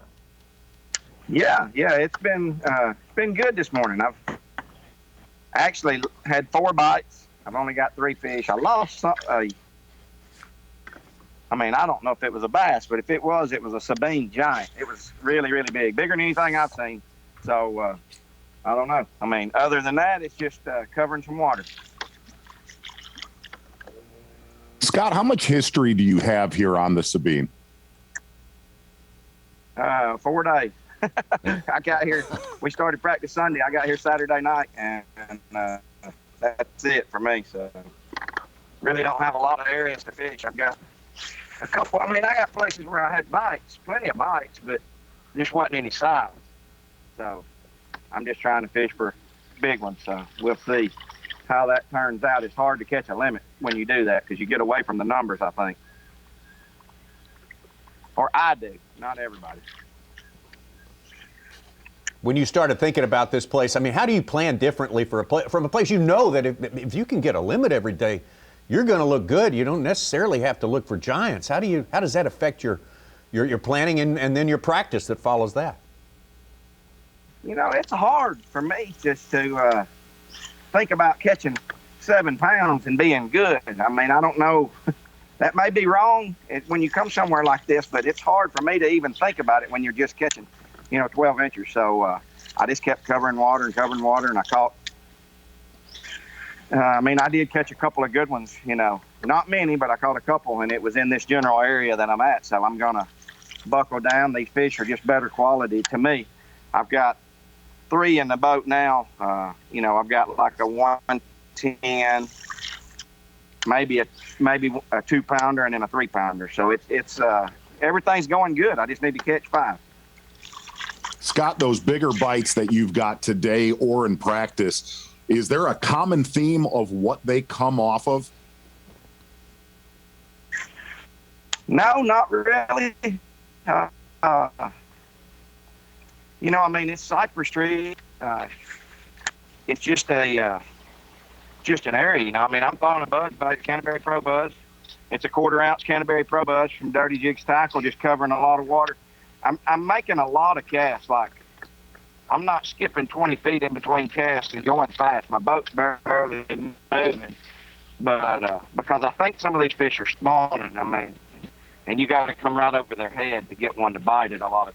It's just about being methodical. I don't want to overthink it too much. If I could catch a limit, on a moving bait in this area, I felt like I could come back another day and catch some flipping. So everything's going good right now. It's just, I got a good bite.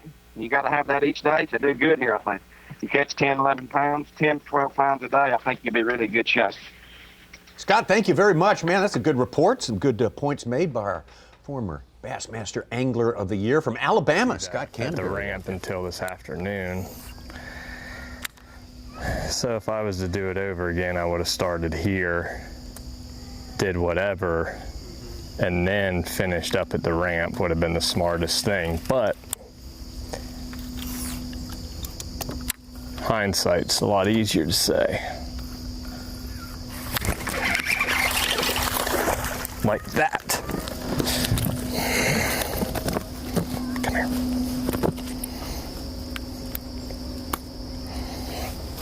That's not I ain't got to measure that one.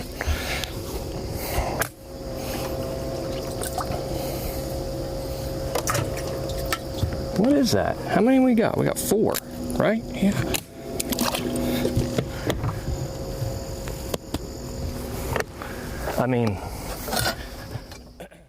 Another guy. Lee Livis. Turning positive force. Hunter Shryock. Good, Such. Big fish of the day.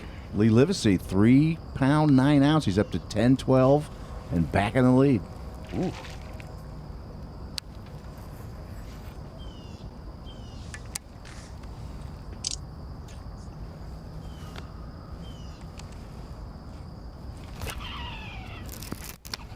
What the heck is this? That'll keep.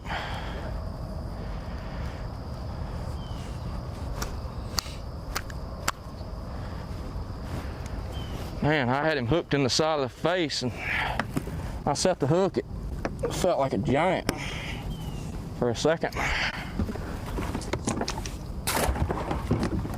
All right. There you go. Frazier getting going after a slow start to his morning there. Pretty solid one right there.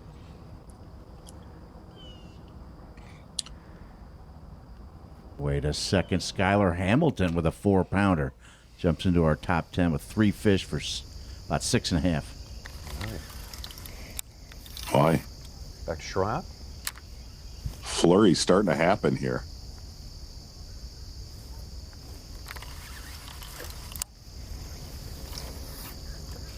It was said that 10 to 12 o'clock window was going to be key with the tide today. Uh-oh. Look at that. Sabine River chunk, baby. It's a chunk. It is. Oh. We got a limit. That one's a little healthier, right?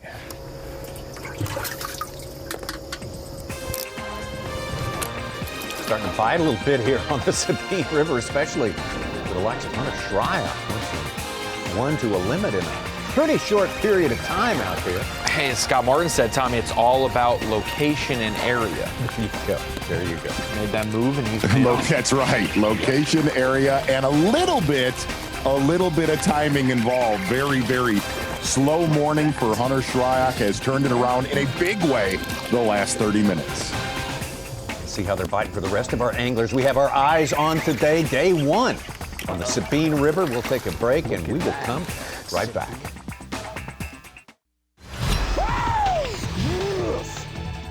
Live coverage of the Dovetail Games Bassmaster Elite at Sabine River is sponsored by PowerPole. Oh, the competition is hard here. It's hard to catch giants. No, that's not going to happen, but you need to catch a limit.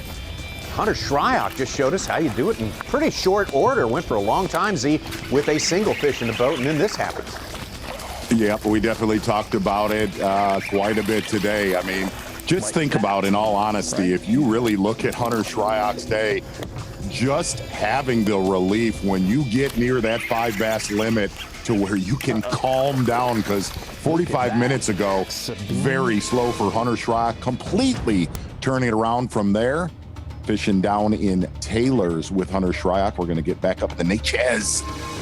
Greg Hackney.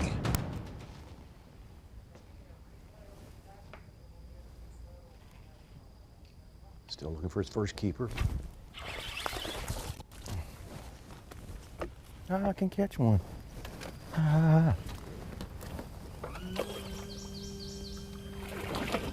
that's a chunk. They got bass.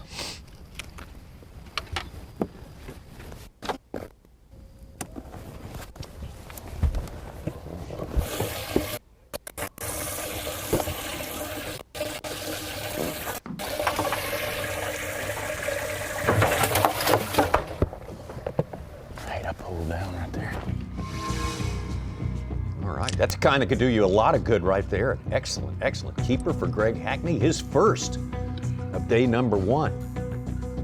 Gonna try to seek out some more bonus coverage. Trying to get some folks who are out there making a difference today. And the Texan, Lee Livesey, having a fantastic day here. And Lee, I understand that a lot of people don't know, but you like fishing in the Sabine. That's one of your favorite destinations. I wouldn't call it my favorite destination, but I know it pretty good from gator hunting with my buddy Pete Broussard. You know, he lives down there, and I gator hunt with him a bunch and other stuff. So I just kind of know the area, you know. And y'all, I wasn't expecting this. I'm really going to be honest about that. I knew I was on some fish, but I thought it was going to be 7 or 8 pounds. And I've almost got 12 now, with a 130 and a 160. Lee, can you walk us through how you've caught them so far today? Hold on, I got one looking at it. Little one. I'm in the Taylor's area in a little canal. I've caught them on I lost 2 good ones too on a frog's what sucks. I'm catching them. I've caught them on a little scum frog, and then a net bait, salt lick, and then a fluke style bait. You know, just working it real fast on top of the water. And I'm kind of, you know, sight fishing them a little bit, not on beds, but they're swimming around this canal. I have like a 200-yard stretch that's kind of clear, and I can, like that big one I just caught, that 380 whatever it was. And I saw it. It literally swam right by my trolling motor, swam under my boat, swam around my boat. Just one. Swam around my boat, swam back towards my boat. I threw out there, twitched it twice, and he ate it. And he was cruising around. There was 5 brim beds. He was cruising around. I think he was sitting there eating brim on those brim beds. But I'm looking at like 10 of them right now. It's crazy how many fish are in here. Yep. But just frogging, sinkoing, and fluking right now. And you know, I'm about to make one pass and see if I can catch one more around 2 pounds. And then I'm going to get out of here. And I'm not going to go to my best area today. I'm going to go to 3 or 4 other little canals and see if I can catch some more 2s and get rid of those 2 1s and get back safe. And it's going to be tough. And these fish don't, you know, it's not like I have fresh fish coming in here. I need to catch what I need and get out, really. So I'm going to try to catch one more decent one and go to another canal. I've got 4 or 5 different canals, and then I've got one big area where it's super sketchy on whether I can get in and out or not. I can get in, but I had to get pulled out with an airboat in practice. I got so stuck, but I think I'm going to try to save that for tomorrow or the 3rd day whenever I need it. And there's not a lot back there, but man, there's some hammers back there. Hey, Lee, it looks like we're going to have a camera with you tomorrow. Is there any chance you could go to that special area in the morning?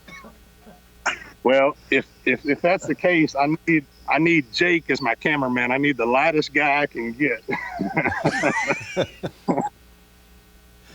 Lee, you talk about being so familiar with this spot. That's got to be a huge advantage because you can make a 4-day plan. You've just been talking about what you might do in the days to come. That's the familiarity's got to be huge down there. Well, you know, I've never even fished this spot, so it's not like I'm fishing spots, but I know what to look for here with that the clean water is what you're looking for. It's not good over here right now in Taylor's, but if you find some clean water, there's bass. But like, just to put it in perspective, how much water I covered yesterday, I put in the Hitches, Taylor's, and I drove to Houston, fished the Trinity River, and then drove all the way to Clear Lake and fished it all in one day. But wow. I feel like I can catch, 7 or 8 pounds in all of them. I just got to figure out where I can catch 16 one day. That's how you'll win. I can catch 7 pounds a day. Yeah, I thought I'd catch 1 2-pounder in here. I got lucky. I mean, I saw some swimming in practice that were good in here, but it's not this easy. It's not like I just had a bunch of them in here that were big and caught them. I got lucky and caught a couple better ones, But it's going to help me on saving some other fish for sure. Because that other spot that I'm talking about, nobody's running back there. It's so sketchy on whether I can get out or not. I'll save it for the 3rd day just in case I can't get out. Lee, do you have any company in there with you today, or are you kind of left all by yourself? By myself, just a cameraman in here in Steve Bowman's boat. Wow. I only heard 2 boats drive past me on the main drag, so I don't know how many people came in here. It didn't sound like many.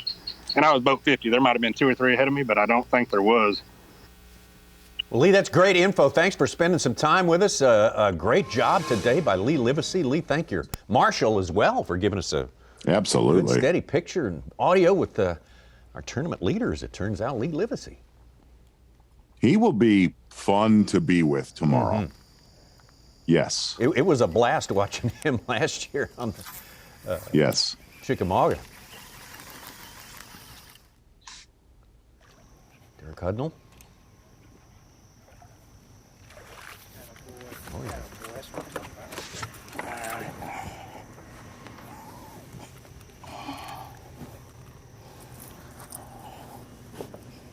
Look at him choke that thing. Choke.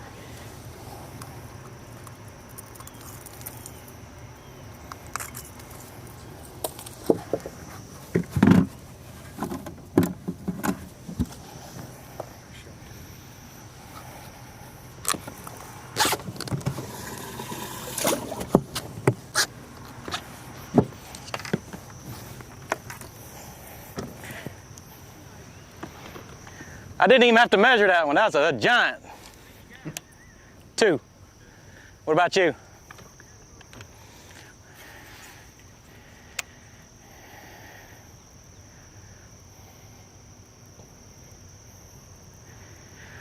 So, as I was saying,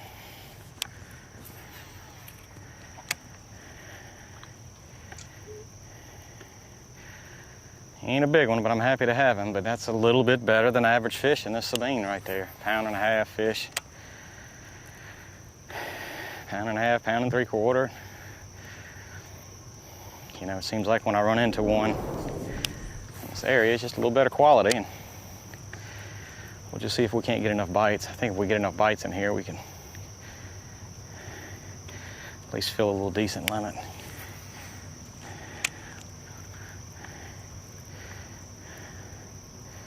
And then maybe follow that up with a couple of big ones. That's what you need in this place. Solid limit and need a kicker.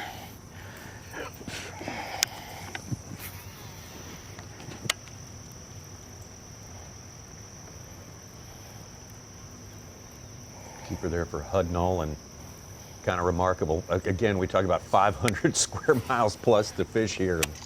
More anglers with company than without company by far that we have visited today. This is crazy. Both of the Johnston brothers moved into our top 10 recently. Wow. Got more than 70 anglers have a fish in Bass Track. Dale Hightower is out this week. He's having a procedure this morning, a stent put into his heart, repair some blockage. Well, boy, we wish Dale the best in Oklahoma. I guess Absolutely. He's going to Oklahoma. He said he should be ready to fish Fork. I think he had his scare right before Pickwick, still went and fished Pickwick, and now he's having the procedure. We'll be able to fish Fork. Also got to send along prayers to the Jimmy Houston family. His wife, Yes, Chris, suffered sure. a stroke, and she's in the hospital.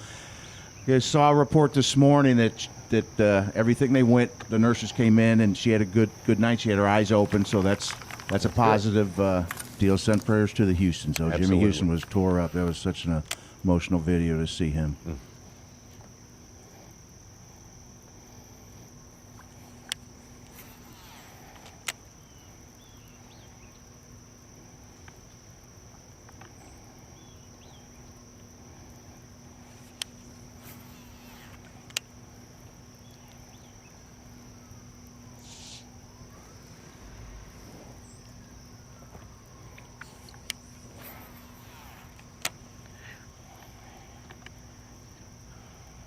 Well, you could tell listening when we had that bonus coverage with Lee Livesey that he was pleasantly surprised from what he caught this morning.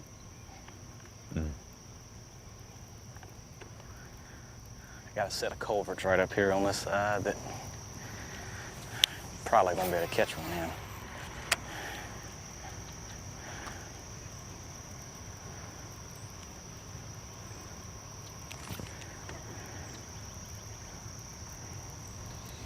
Did I hear that right? That he went to the Natchez,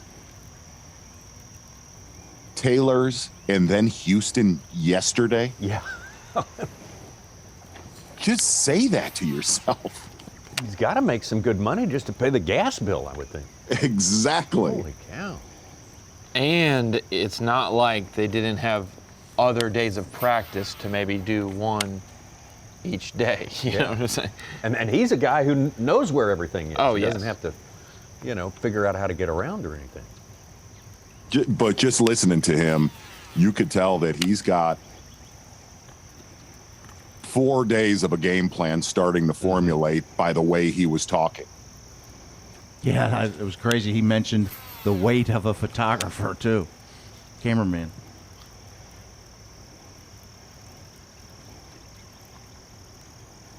And that's only half joking there. No, he was that's a pretty serious. serious consideration. Right.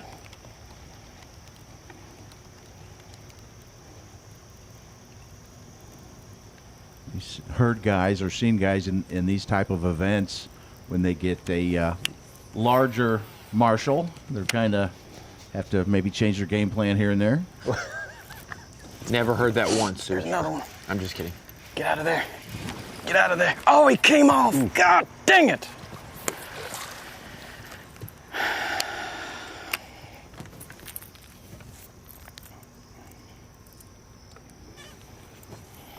Freaking big one. Just pulled off. If it was a bass, it could have been a redfish. I never actually saw the fish. Whatever it was big. I think I got redfished. Huh? I never saw it, but I think it was too big to be a bass. I think it was a redfish. I ain't 100%, but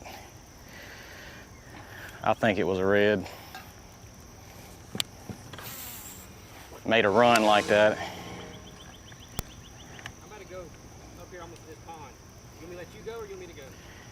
In the back, you talking about? Yeah, like up there where it super narrows up. Yeah, go ahead, bro. You get here first, I'll give you the option. No, I appreciate that, but no, I'm good. Go ahead.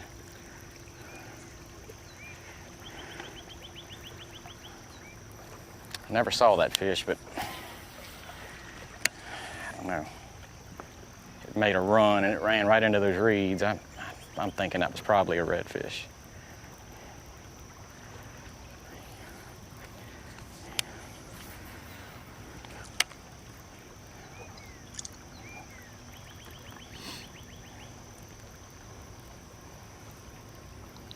Well, that's about all you can tell yourself right there.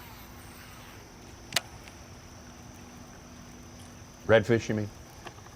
Yes. For the rest of the day. Yeah, don't make that the company line right there. Hey, he might get in on that redfish tournament we got, Tommy. No, that's right.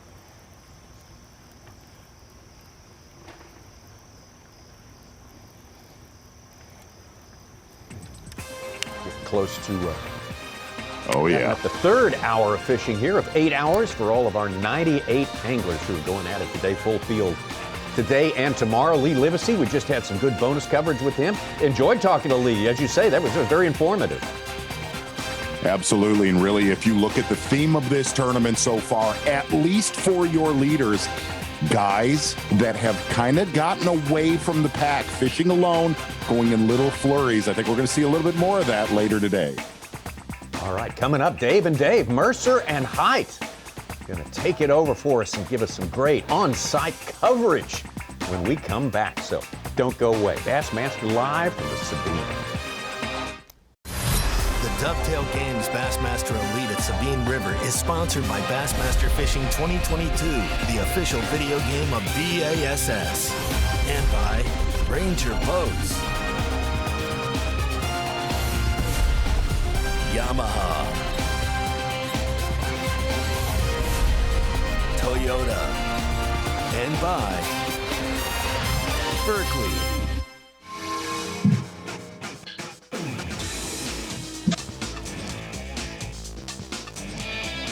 Like coming home to an old friend for the fourth time, the Bassmaster Elite Series visits Orange, Texas. And Davey Hite, there is our leaderboard. Lee Livesey trying to chase down his second Elite Series title and learned a thing or two about this body of water with the guy you had dinner with the other night. So we got some insider scoop, but Brandon Cobb right behind him. And as you can see, a different body of water, a different situation this week, but $100,000 on the line. It's not going to be easy to earn it this week. You're going to have to work hard. But one thing that always delivers here in beautiful Orange, Texas is the incredible folks, the incredible crowds as we stand here in an empty venue. But trust me, ladies and gentlemen, this place will be full. We had a giant crowd at takeoff this morning. There's a real feeling of celebration down here in Texas, and it's going to be fun to be right in the middle of it, Davey. You're right, Dave. It's a beautiful day here in Orange, Texas, and I don't think they've opened the venue up yet. There's still people setting up the booths and that sort of thing, but there will be great crowds here this afternoon. And we'd love to come here. We saw the leaderboard, how close it is this morning. It will be just as close Sunday afternoon when we crown a champion. It's going to be a lot of fun. Always is every single time we come here to beautiful Orange, Texas. This is the fourth visit we've ever been here, but let's jump in to our Toyota midday report. Halfway through the day, and here's a Toyota midday report. Davey Hite, we knew it wasn't going to be easy, but every single time we come to Orange, somebody drives out of town with the big blue trophy, and the question is, who's it going to be this time around? When you look at the playing field, that's one of the major reasons it's so tough. Well, about 500 square miles of fishable water and waterways, the intercoastal, a lot of backwaters. You see a lot of old pilings out there that good cover for the fish, but the big key here, whether you travel all the way over towards Houston or stay within a mile of the takeoff, as you see those pictures there, is finding clean water and trying to find a population of fish. Being able to manage those fish will be a big, big key. Lee Livesey is somebody, he's atop our leaderboard right now, but talking to him, he was really positive coming into this event. He knows that it's going to be a tough event to win, but like you said, $100,000 to the winner and the same amount of points, and the person who wins this Sunday afternoon will have earned it. Well, speaking of earned it, this is a guy who, I don't know if he's earned it. His career just, there wasn't a lot of bleak time for him. He is our Angler of the Year leader and started off firing this morning. Yeah, great start there for Patrick Walters. You could see the look on his face there. And catching those fish on a frog, definitely a good one to get started with for Patrick Walters this morning. A lot of pressure on him, leading Angler of the Year. Speaking of our leading Angler of the Year, he went into the last event leading and trying to chase him down. Greg Hackney, defending champion at this very location. Yeah, Greg Hackney, the defending champion, like you mentioned, Dave, not fishing the same area that he won in. He said a lot of people watched that show, obviously, and that area got a lot more pressure than normal. But Greg Hackney has changed locations. Another one of those anglers that said he had a pretty good practice. Well, we're not far from Louisiana, so let's throw a Louisiana angler in the mix, Derek Hudnall. Yeah, you see Derek Hudnall here fishing in a canal, a straight man-made canal, fishing off the bank, very similar to what we saw Greg Hackney doing when he won here last time we were here in Orange. A guy who has really been knocking at that door. Sooner or later he is going to crack through and hold that trophy. Maybe it's this week, Hunter Shryock. Well, I was able to get out on the water this morning, Dave, and Hunter started very close to the takeoff. Didn't have the start he wanted, made it move of about 10 miles, and man, he went on a flurry and caught 4 fish in about 15, maybe 20 minutes or so. So just getting around those fish, the tide falling out, I think really helped Hunter, and he made a great decision. Moved about 10 miles and put 4 fish in a boat. Very, very short fashion you see here. Just getting around them. These fish will bite. You just got to get around those fish and hopefully have an area or two where there are not a lot of other competitors. Derek Hudnall, of course, of Baton Rouge, Louisiana, a Bassmaster Classic qualifier, and with him live, hooked up. See, just a little bit better than average. Take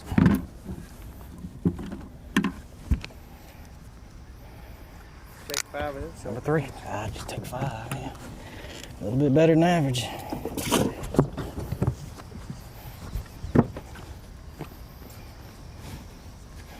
From one Louisiana angler to another, let's make a move live over to Greg Hackney as he tries to chase down yet another Bassmaster Angler it's just part of it, but I was like, I really wanted to fish something that I didn't think was the best. Right. You know what I mean? You didn't want to eat your dessert first. That's it. I was like, don't kill yourself, grinding on the good stuff and get burnt out. And then get a sour taste. Right. Because I was. It's a big fish. I don't know if it's a bass or not. It's big.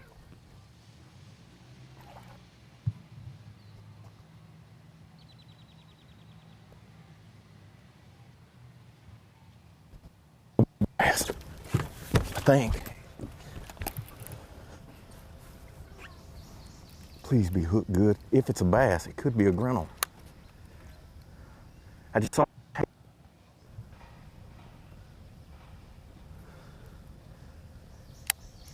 No, it's a bass. I ain't got but one hook.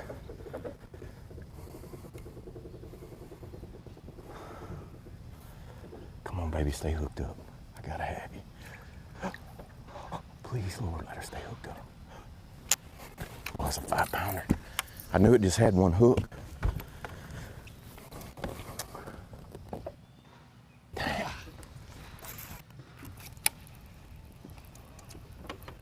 It bit good, I kind of wish I forced it a little more. Yeah, when it comes, I was like, I thought it was a bass when I saw its tail. I was like, I'm not 100%, but I really want to think it's a bass.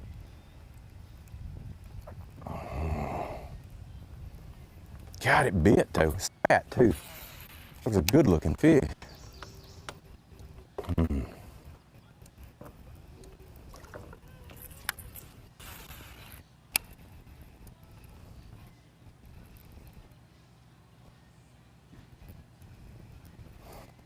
Well, that sucks, because I'm kind of hard to come by. Dang it.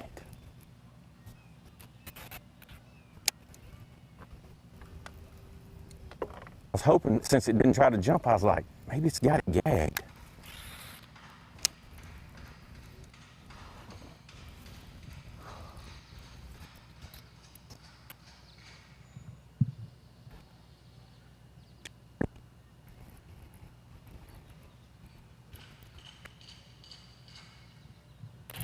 Of course, I catch that one, you know. Dang.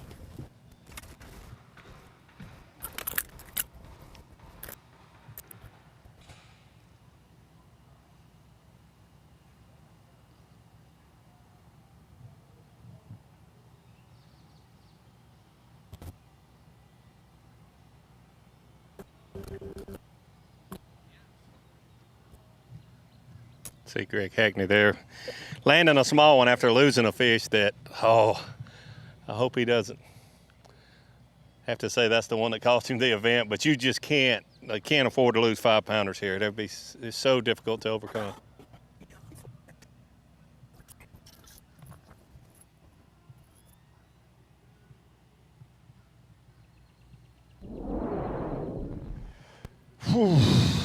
Only thing more painful on losing a bass is losing a bass on Bass Live, because we're going to watch it again, Davey. Yeah, you know, we were hearing Greg say, I hope it's a bass, I hope it's a bass, because the fish is just fighting so much and it didn't jump. But then he got a good look at it and said it is a bass, but it's only got one hook. So he's doing everything right here. He's just taking his time for the fish.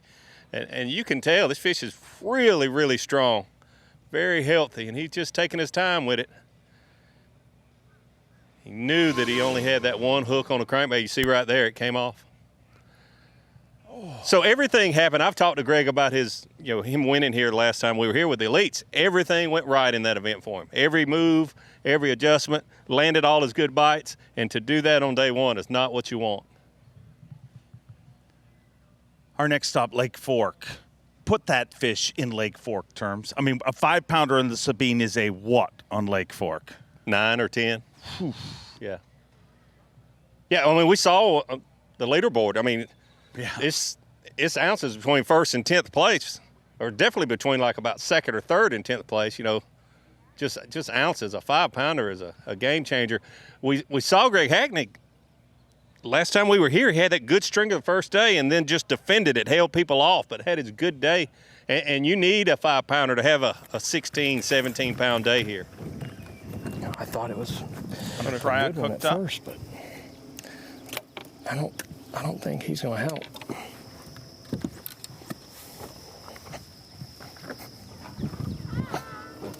He might call.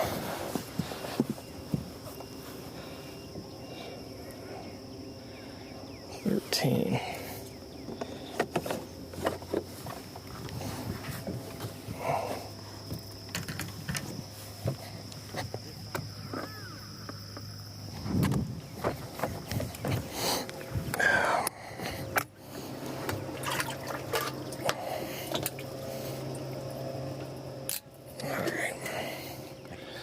Sorry, Trey. I'm going to have to. 3 or 4 hooked up right now. 3 out of the 4 box would fish in the boat. Unfortunately for Derek Hudnall, that's not a bass. Little redfish. And Greg Hackney, ironically, to make it even worse, is having a hard time unhooking that fish right there. I mean, why is it always those ones, Davey? Yeah, it's and we heard Greg say that fish bit good. He thought he had it good, and then when he got it close to the boat and saw just one treble hook in its mouth, and that fish was so strong, it was really incredible. Let's look over to Robbie Latuso, of course, also from Gonzales, Louisiana. Been on the Elite Series for a few years now, and we'll join him live.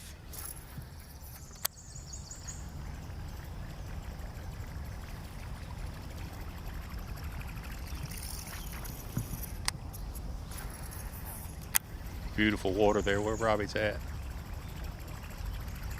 Had a top 10 just a few years ago on the St. Johns River.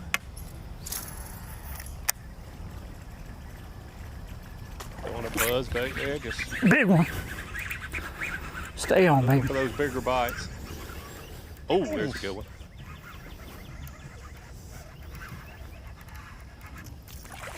Yeah.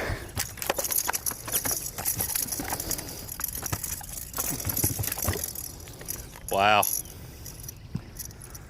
Yeah, baby.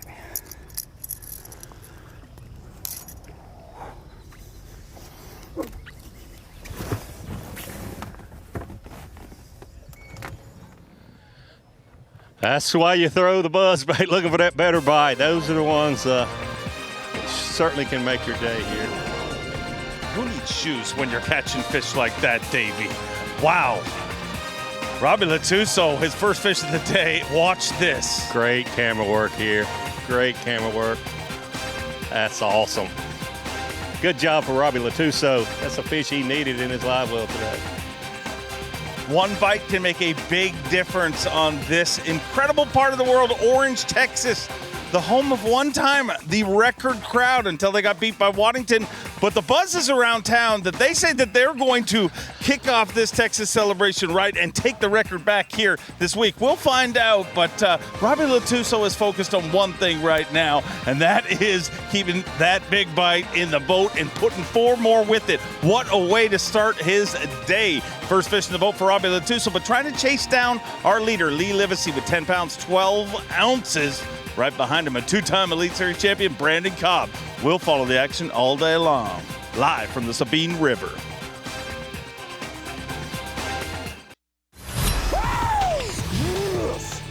You're watching the Dovetail Games Bassmaster Elite at Sabine River, sponsored by Bassmaster Fishing 2022, the official video game of B.A.S.S.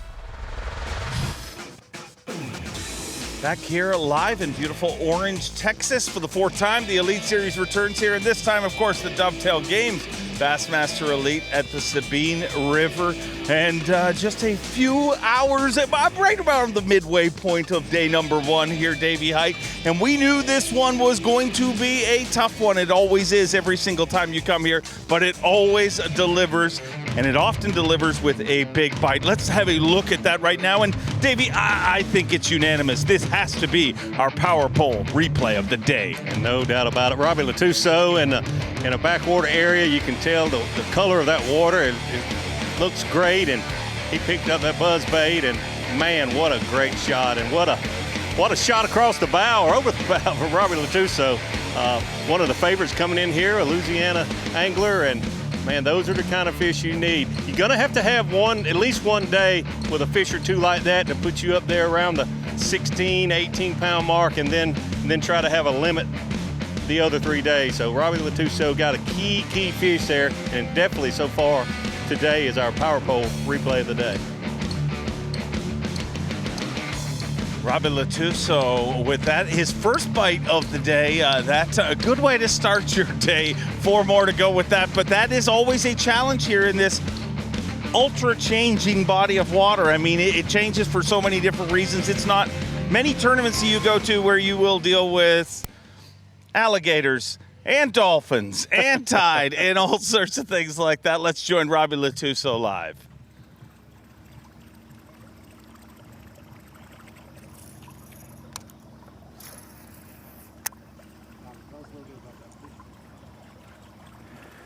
Well, practicing, I think I hooked that same fish on a swim jig. I missed him, but I seen it was a big one, and came back by, threw a buzz bait on, and she ate it. I think they spawning behind these little islands, because in practice I had 3 or 4 behind the islands. In this main run, I caught a few little ones, but the big ones seem to be behind the islands spawning.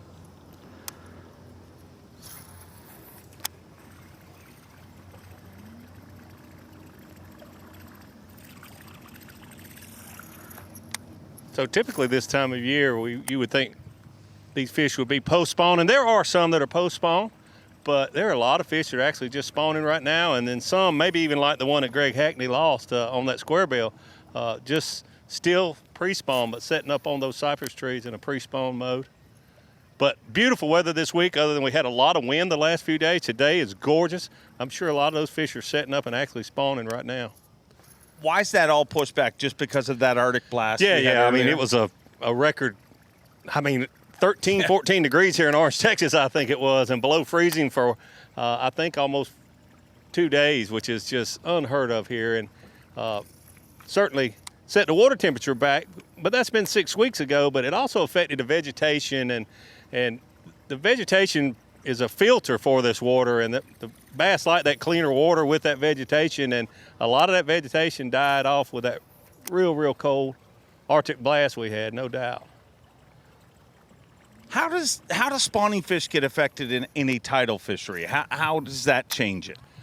Well, the big thing with trying to fish for the bass adapt so well to all conditions. I mean, they're just adapt so well to rising water, falling water, and it's really amazing to me because they need a certain amount of sunlight on those eggs for those eggs to hatch.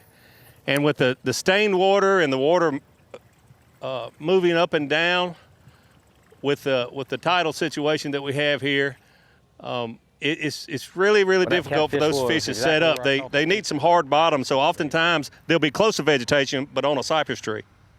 And now with Derek Hudnall. Down there, I said, here we go. Another one. Is they still on there? Oh, wow. I don't know.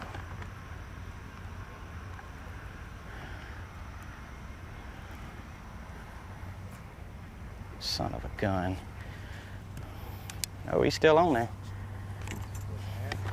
Can't tell. Yeah, it's a bass.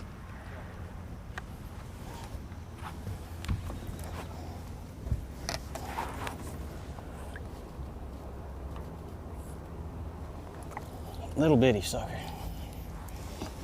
Oh,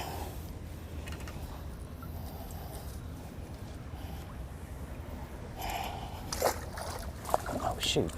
He's still on there. He's on the line. He slid way up the line.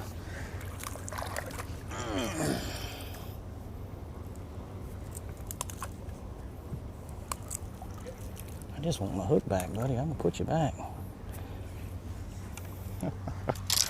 Slid all the way through his line, through my line.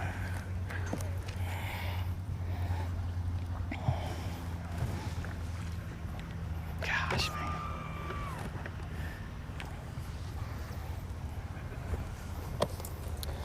Well, redfish, catfish, bass. What else we got? We caught gargle eye. Bigger bass. That's the one species we are missing. Bigger bass. This looks like one of them spots, though, doesn't it? Current, I mean, we've already caught 3 different species right here. So that's all predators, yeah? Yep.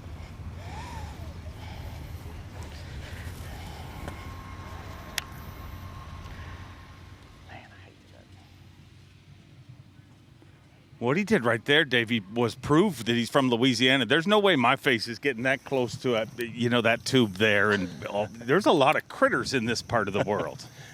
Yeah, but it was a prime example there.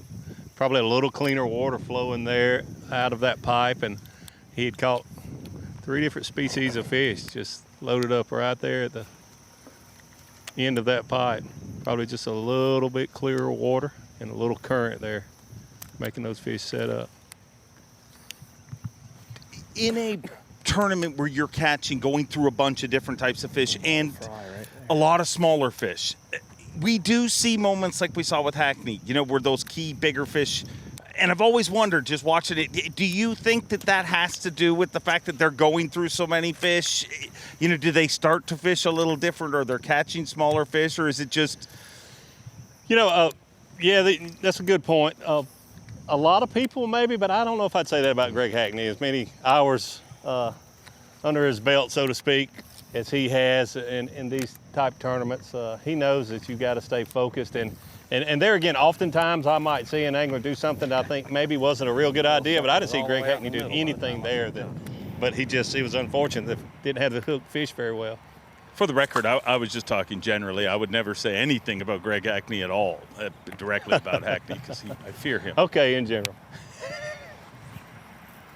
I just mean, if you think back to Pittsburgh, you know, that classic, I remember watching how guys were fighting fish, and it was like they they would set the hook different, it almost felt, because they were fishing with such light line. And, you know, they were adapting for the fish, and when the opportunity came, it was almost like, you know what I mean? It's harder to get the hook in those fish at times. It definitely is, but you've got to keep that mindset to just hopefully keep the mindset that, hey, it could be a 5-pounder at any time. But you're exactly right. I mean, you set the hook on 10, 11, 12-inch fish over and over again, and then all of a sudden a 5-pounder bite. It's a different deal. And maybe you don't want to jerk those smaller fish out of the water, because you can lose those smaller fish setting the hook harder than maybe you should, especially in shallow water.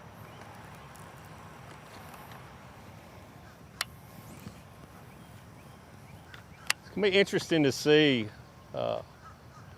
Latuso here with this buzzbait. I mean, sometimes, you're happy to have that fish in the live well, but sometimes that one bite on a big fish type bait like a buzzbait, bluebird skies, that might be a lost leader kind of fish. We'll have to see how it works out. If he can get 5 bites and put them in the boat today with that bait, I think he'll have a good limit of fish, but we'll just see how long it might take before he can get another bite on that bait.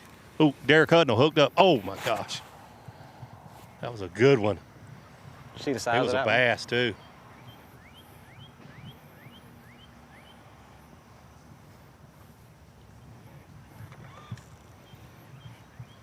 Ouch. Boy, it might have been just what you talked about, Dave Mercer. He just caught one about 9 inches long. And this is his next hook set. See it in the corner of the screen? Wow. I was talking about that kicker fish earlier that you needed. There she was. That was her.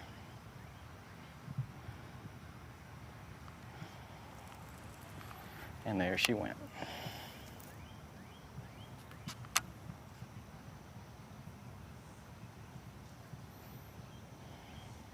Derek Hudnall has had some amazing moments in his young Elite Series career, but boy, he has had some heartbreakers. Those bites just don't you're come very exactly often. right. We've seen him. Another bite right there.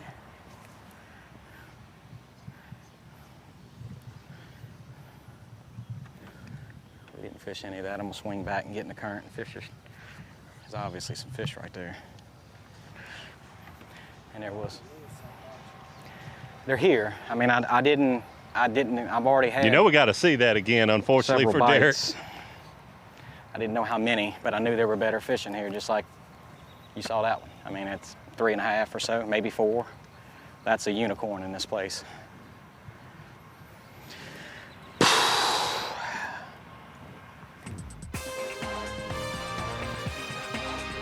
The thrill of victory and the agony of angling. And once again, we're going to relive it. Derek Hudnall hooked up with a good one. Yeah, you see him. Good solid hook set there. The fish just comes up and jumps off. Not what you want. And we've seen just in the last 45 minutes, seen Greg Hackney lose a 5-pounder, Derek Hudnall lose what looked like maybe a 4-pounder right there. Boy, those are the ones you will never forget. Never, ever forget.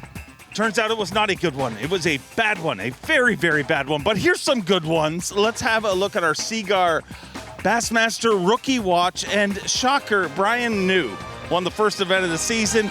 Came close to winning last week's event, or a few weeks ago, our last event. Can anyone catch him, Davey Hite? Oh yeah, a lot of fishing left to go, but Brian New definitely got started as good as you can get as a rookie, winning the first event there in Palatka, Florida. Always an incredible class of rookies and showing out again here. But we'll follow the action live on location here from the Sabine River in beautiful Orange, Texas.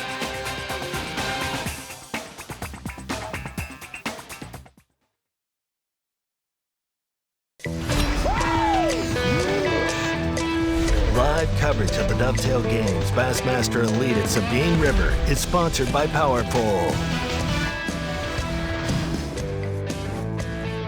Welcome back to beautiful Orange, Texas, and we look across a great aerial shot of this body of water, but the next stop is going to be Lake Fork, a legendary Lake Fork, the crown jewel of Texas Parks and Wildlife, for our Toyota Texas Fest event, basically April 22nd to 25th, the Bassmaster Elite Series guaranteed rate at Lake Fork. This time, the first time we're going to go there where it's not Toyota Texas Fest, like I spoke of.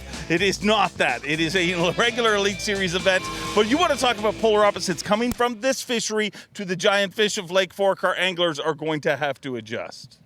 Definitely so, but everyone Bass Nation gets looking to forward see to that event there at Lake Fork. The time of year, everything's setting up perfectly. Man, it's one of those unicorns. It's just one of those you got to have to win this tournament. You got to have a big one every day, and I just had the bite. You know, there's tide's pulling right now. There's a lot of current coming out of here, and there's roseau canes that are laid over, and those fish just sit up underneath. They just sit right up underneath it and just wait for something to come by. And I flipped up and some little overhanging cane right there. And when I picked up and she was on it, she was already swimming out. So I never got a good hook into that fish. You know, it's just that's the kind of bites you need to compete in this thing. But I knew there were better fish in this place. I'm surprised I've gotten as many bites as I've gotten. To be honest with you, in practice, I didn't get but 2 bites in here, but they were, you know, better ones. But we got a good low tide today, or good outgoing tide, which we didn't that day, and it seems to have all the species eaten in here. I think we've caught like 4 or 5 different species already in here. And there's better fish. There is. We already got 2 in the box. And, you know, a little bit better than average Sabine River bass and 1.5-pounders, and just dropped, you know. That fish there was, oh.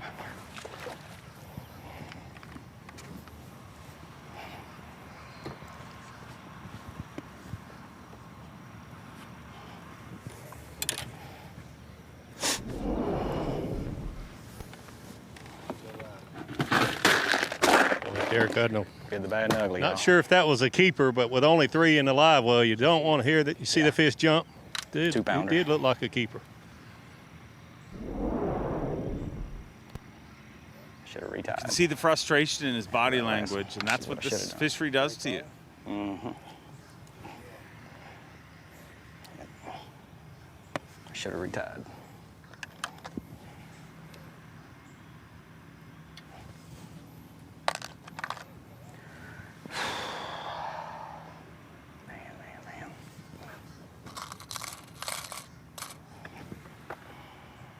Should have retied.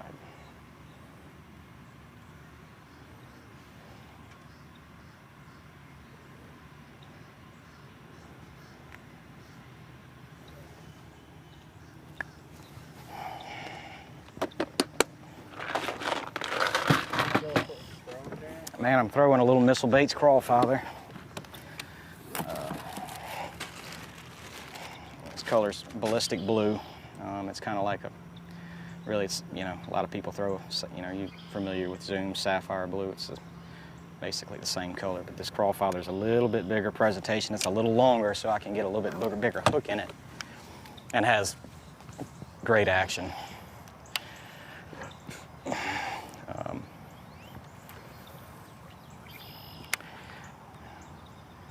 These fishing, these tidal water fisheries like this, they really used to the small bait, small crawfish, and they like this color too, because down here a lot of their diet are crabs.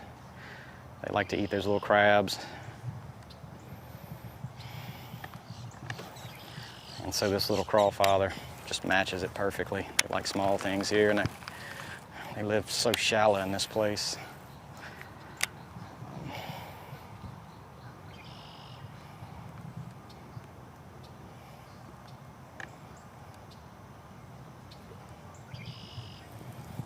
Man, come on, we gotta stop doing that, man. That's,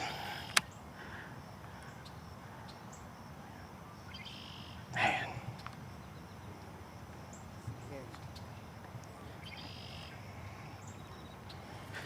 catch those last 2 fish, and we're sitting on 9, 10 pounds. Just, come on, man. I mean, you know, it's just maybe I should have retied, I guess. frustrating, and you know it, but I must have had a nick or something in that line. That fish hit me out. I thought it was going to be a redfish, but it wasn't. All the other bites have been real tight. I mean, it's possible that fish could have followed it out there, but.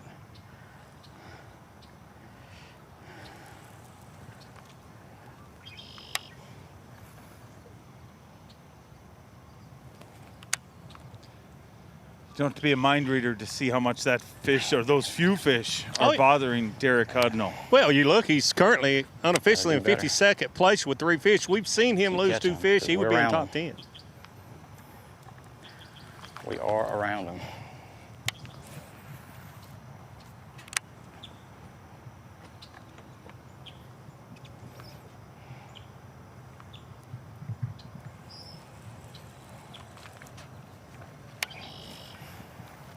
That's Welcher. Yep. Kyle Welcher. Another Smash thing him you're back going to there. see here on the Sabine Nice. River. Yeah, cool. I've only caught 1 more myself. No, just a keeper. That's a good one. Go. Like gold, bro. Yeah, 12 inches if he's 14 ounces.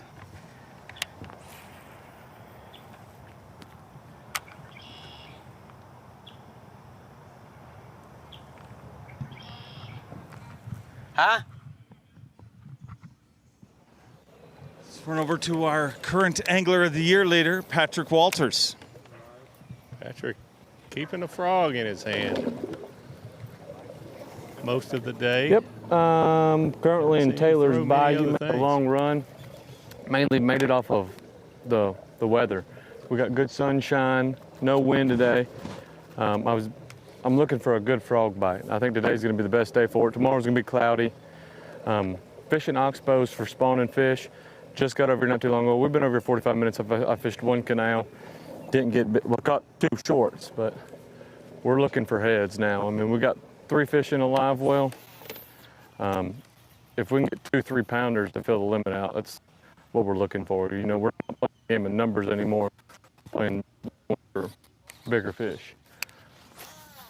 That's really kind of what. I figured day 1 is always a day gamble. You know, it's day 2 is the day. Well, you got to make some ground back up or hold your spot. But Taylor's Bayou hadn't been getting much pressure. And if you can find something over here, you'd have it. This is actually where some of the quality I found. We didn't get a lot of bites. But when you got bit, it was a dang good one.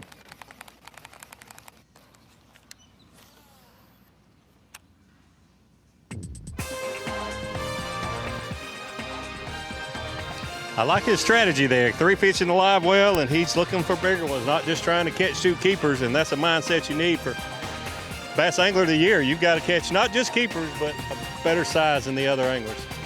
Look at your Skeeter Boats Angler of the Year watch, and of course, the guy we were looking at, Patrick Walters at the top there, Seth Fider in second, Brendan Polnick in third. And how interesting is this? If you look at guys who are traditionally looked upon as guys you got to fear going north in 2 and 3, and then you look at Patrick and Greg Hackney in first and fourth. It is going to be an interesting Angler of the Year battle, and never mind all those names down there that will continue battling. This is just day number 1 of 4 here in Orange, Texas for the Sabine River event.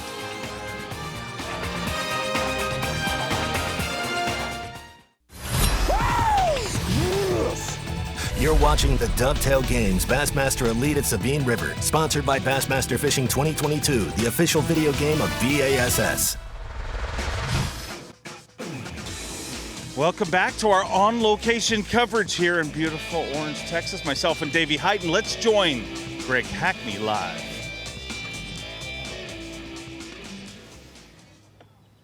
Greg Hackney with 4 fish in the boat, Davey Hite. And me and you were just talking off camera. We said that 5-pounder that he lost. I got 4 little Let's bass, listen in. and I've lost 1 great big one, you know, and I felt like there were some big ones here, but I really just felt like the average was good, but I've not really caught.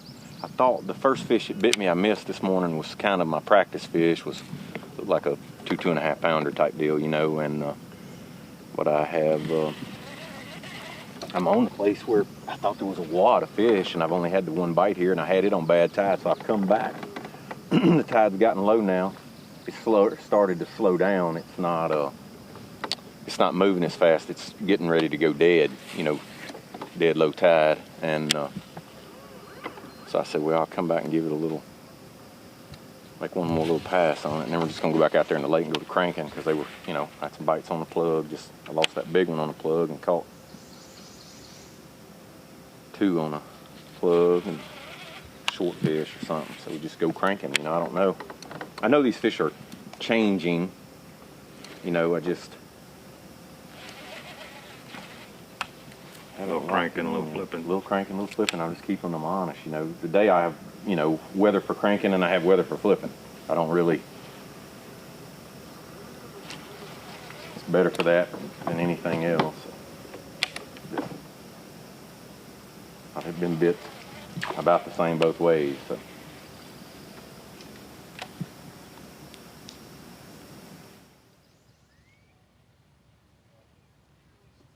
So you heard Greg Hackney mention one thing, and it can be difficult in a tidal situation like we have here. You fish your best area on a tide that you know isn't, you know, what you want. It isn't the perfect tide, but you go to your best area when you take off on day 1 of a Bassmaster Elite tournament, and those fish could have moved. He hasn't been there in a few days. So you have to go back and fish it on a better tide. And then, you know, if you don't catch them then all of a sudden, before you know it, it's time to go check in and bring your fish to the scale. So really, really committed when you make I'd say not a long run for Greg Hackney, but a pretty solid run. Let's make a move way up this incredible body of water and join Hunter Shryock, of course, a Bassmaster Classic qualifier, and fishing a totally different part of this body of water. And that really is, Davey, the angler, said that's the puzzle in this whole thing. What area do you choose? Because it's hard to recover if you choose the wrong one. It certainly is, especially the anglers that are making those long runs. Hunter Shryock is the only angler that I know, because I was able to see where he started this morning and then where you see him fishing now, that started in an area and did not have any success and moved and immediately got on a flurry there and caught 4 fish in short fashion. I think he's going to probably stay where we've seen him here in the last hour or two. Only 4.5 pounds back behind the leader once he made this move. Seems really well suited for grinder type tournaments too. You know, you remember Winyaw Bay, he was a player there. A lot of different, you know, the tougher events seems to Hunter really rises to the top. To me, it's really incredible. The anglers that I can talk to, and I'm sure you talked to some of them also, Dave, talk to them about their practice. Hunter Shryock he's positive about this event, knows that, hey, it's not going to take 100 pounds to win. I've got this, and this going. I might start here, I might move there, that sort of thing. Lee Livesey was one. He was just a positive frame of mind. And then you see them go out and they're catching fish better than some others that just don't have that same frame of mind.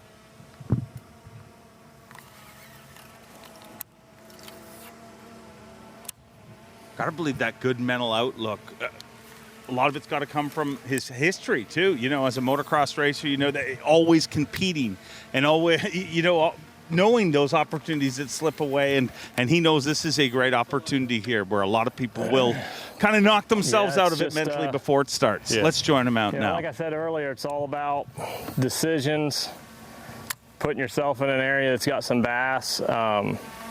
I feel pretty fortunate right now. I know a limit probably doesn't mean a whole lot, being that it's 12 inches, but that's the thing, we don't know that. We don't know that till we weigh in.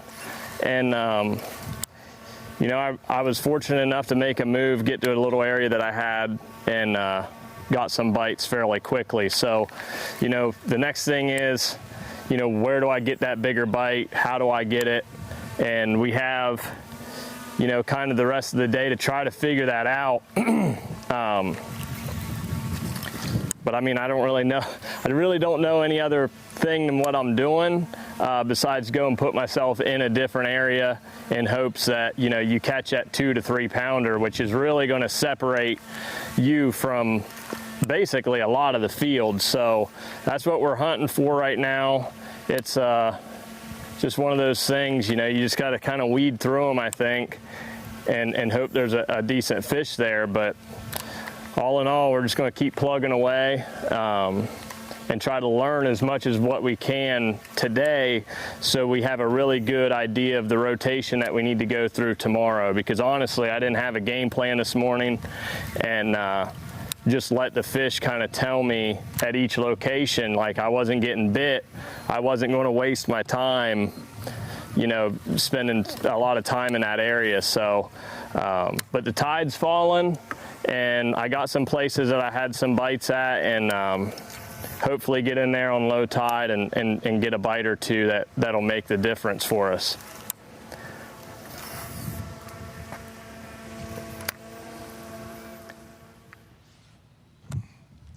Hunter Shryock currently sitting in 20th place, and great visuals, not just in the boat, but above him right now. And Davey, we talked about how important that mental attitude is. It sounds pretty strong out there right now. Yeah, he really does. I mean, he understands that every bite's important, and catching a limit means a lot. And he also talked about not making the right decision this morning on a starting spot, but then moving and adjusting and putting some fish in a live well. So really a good start for Hunter here today, no doubt about it. And he's got a plan to, you know, this afternoon when the tide gets a little lower, and just good to hear a plan and a good positive frame of mind and good mental attitude about trying to win this Elite Series tournament.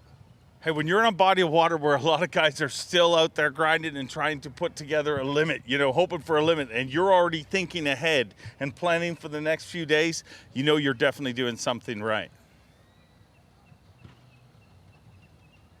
You see with that great shot, that aerial shot there, you can see the water clarity is not what we've seen here in the past for this time of year. It's a little dirtier water, not as much vegetation in these areas than we often see. And hopefully that's going to come back as the summer progresses, as the year progresses, and get that vegetation and clean these areas up and really help the bass population in this whole area. Is water clarity one of the major reasons you see anglers grouped up? Oh yes, no doubt about it. Well, they group up because of bites, but the bites come in that clear water. And boy, you see Robbie Latuso, and you see that color water where he's at and catching those bigger fish.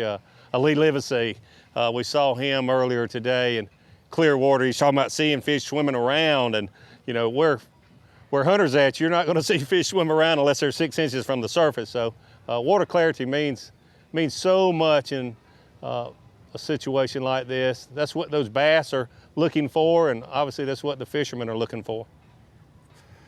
Well, Davey, I think I smell catering services coming this way. So I can't believe an hour has passed already, but me and you are going to go have some swanky catering and hand the efforts off to the incredible crew over at the Marathon Studios. Of course, Tommy Sanders, Mark Zona, and the whole entire crew. You can't name people or you get in trouble. But of course, right. Ronnie and Such there. But there's our leaderboard still trying to chase down Lee Livesey. And my question to you is, will anyone catch him today, Davey? Well, I think it's definitely possible. We got a lot of fishing left to go, no doubt about it. But Lee's got a good start. I think he's backed off of his area a little bit. So Brandon Cobb not far behind, only 10 ounces behind, and then Hank Cherry in third place. Keep your eye on 3, 4, and 5 once again. The rooming situation, catching them like they were in Pickwick. We'll follow the action all day long and pass it over to Marathon Studios for the rest of the coverage.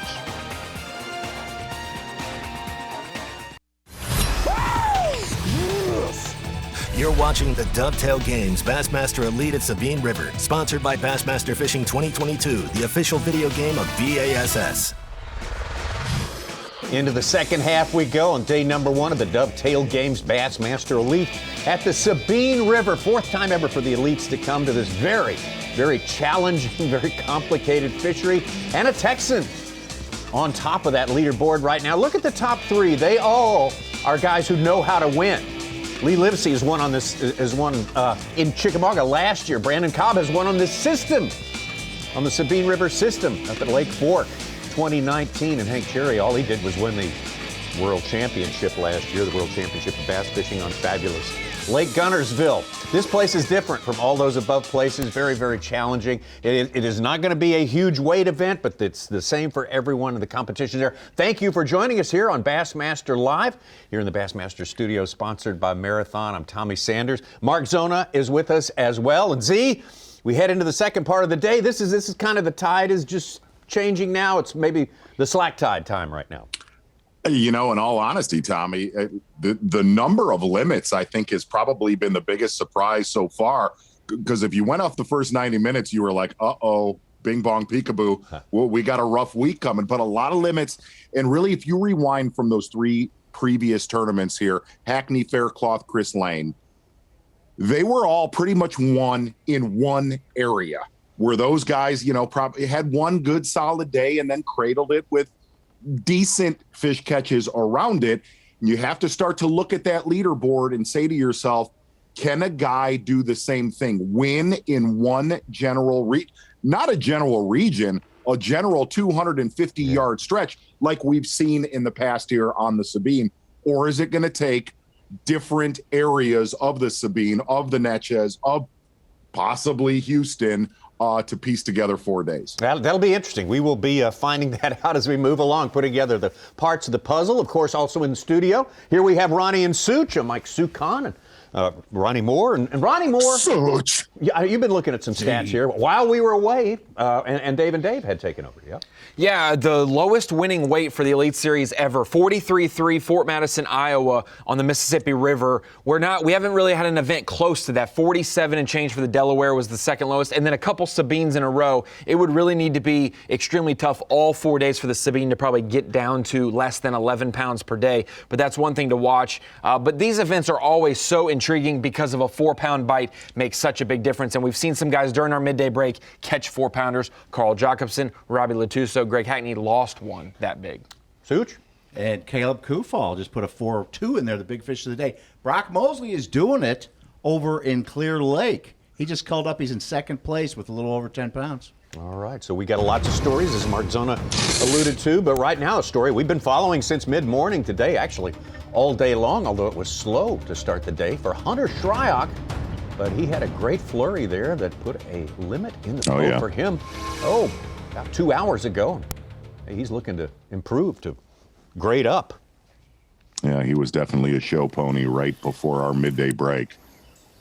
Games. The games. I could bounce some. I got some other stuff in here, but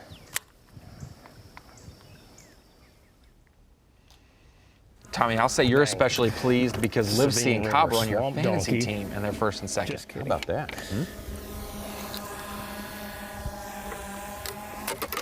Let's see how that plays out. Bigger.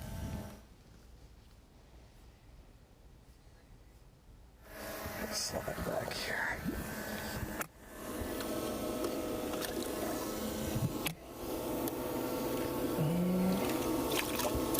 Oh, great.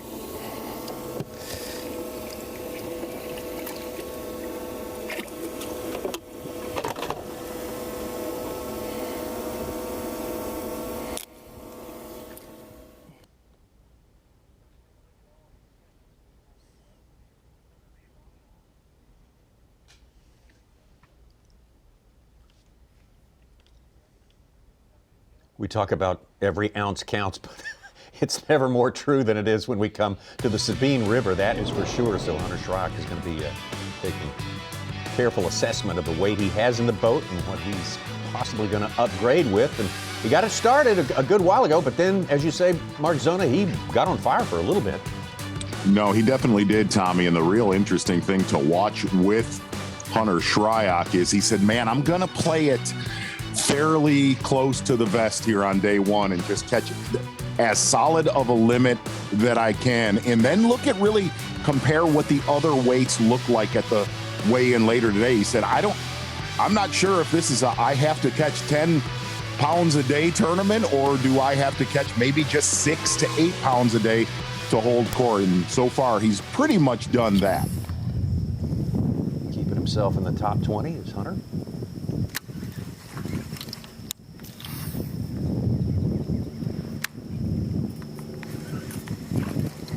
What, Ronnie? What was the biggest weight here of victory? 50 pounds even, I believe. 2015. Wow. And then 49.6 and then 48.5. And the other two, the 49 and the 50, 2013 and 2015 were both in March, back-to-back weeks in March. Yeah. And then last time we were here was June, obviously. Do you think it'll take more to win this time around? Because we have somebody out on the water who knows this body of water. T. Roy Broussard just said it's going to take over 50 this time, which I don't think anybody would have said 24 hours ago. I don't know as much as other people do about it, but I mean, I put 50 to 52 was my marker for the tiebreaker for fantasy fishing, just because it's the springtime. I know the spawn's been postponed or delayed, but like, depending on what the hurricane did to it, I mean, the fish are there. We've seen big bags come from there, but it's just difficult to tell, especially with only Texas water. We have a picture that we're going to put up in a little bit, totally taking a left-hand curve right here, Ronnie. We have a picture. It is frightening how much Such is starting to look like a youthful Les Miles. And I'm going to pull that picture out in a minute. Like, I have been focused on you. On you, Jack. He did have a bag of grass over here he was munching on earlier. What? What? Because Les Miles likes to eat grass. It's so an does eerie comparison. Yes. If you look at that. It's a little like bit. Such. Yeah. Such, don't be scared to tune Ronnie up and really get into character here today.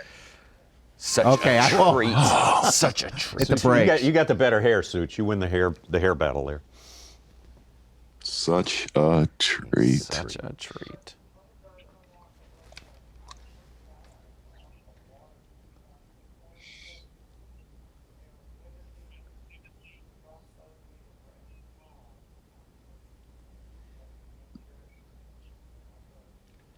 Could be worse, Such. They could compare you to like Chad Morris or something.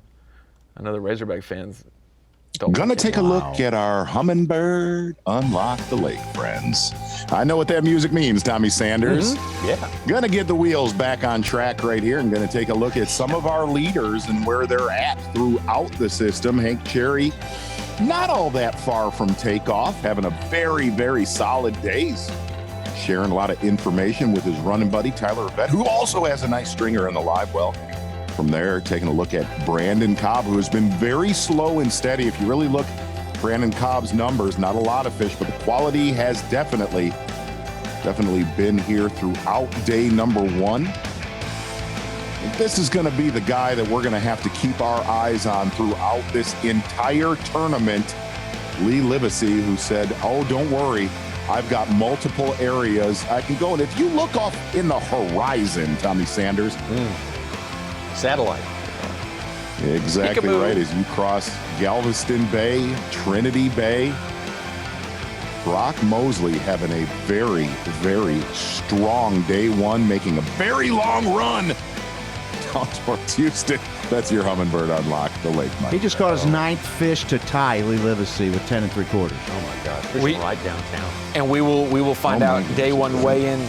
Chris Zaldane also made that run. Not sure which canal or region he is, but he did make the run to Houston as well. And then we also have Brandon Card way north up in the Keith Poche territory we saw last time. Just below Toledo. Towards Toledo. I just saw where my old office was on Egret Bay Boulevard. I kid you not. Oh boy. Bassmaster Live. Did I hear you say, Ron, that Hackney lost a 4-pounder? Yes, at least. It was oof. Maybe he said 5-pounder. I just was looping it in as a 4-something. He hooked up, he saw a tail, slapped the water, it started digging, he got it right beside the boat, saw that it had one hook in it, realized it was indeed a bass, not a grinnell or a bowfin, and it pulled off as soon as it surged. Wow. You think Hudnall's loss was bigger than that one, though? Hudnall's lost more weight than what the leader will weigh in today. It's that one fish though. Hudnall's lost like 3 or 4 quality fish. Near Here, 5 pounder. We heard him say. Yeah. He needs to put all that stuff in the rear view. He's had some previous trouble with important fish coming off earlier this season. Hudnall.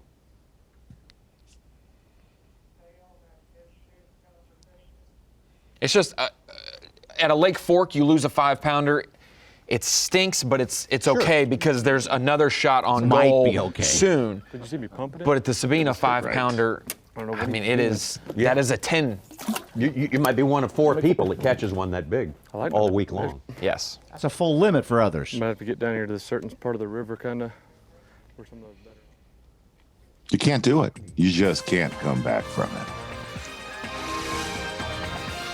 We talked about Derek Hudnall. And he said this one might be a redfish, but he was unsure. He did feel like it had some weight to it. Oh my God. Oh no. Yeah, that's a good shot. He broke that one off. He didn't retie. Yeah.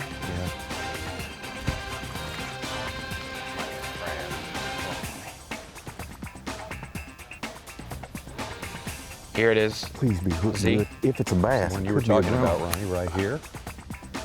I just talk. Watch that rod tip. That's a bass. You got the one hook.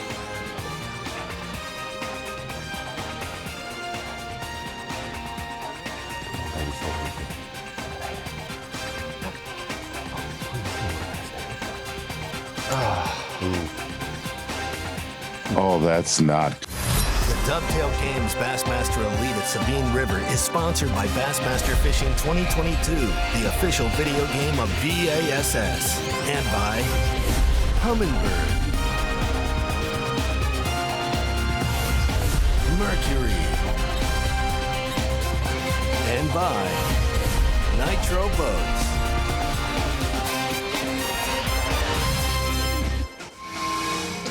Bassmaster Live as we inch closer to the midway point in our 2021 season already. Can it be?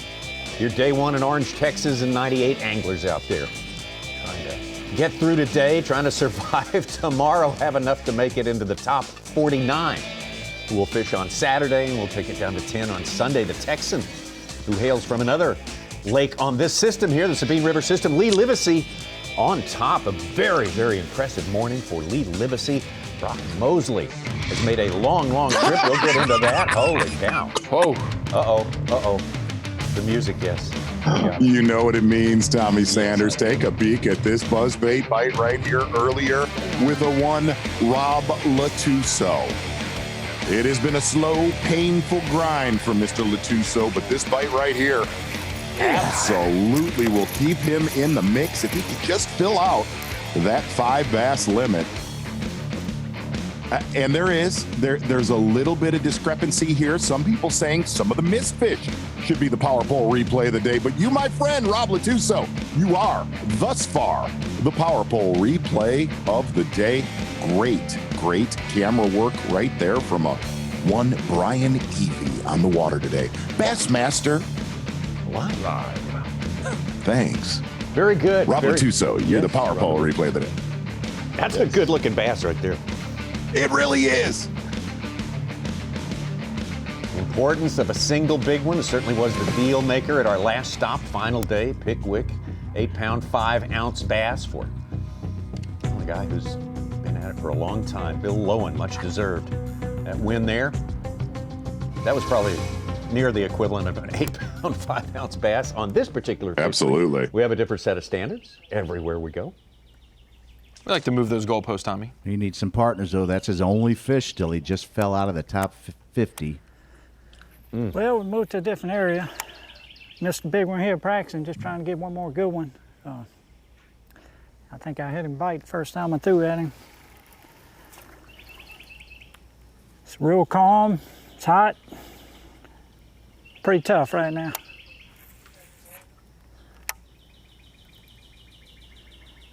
Trying to get out of the crowd where we were. They just had too many boats.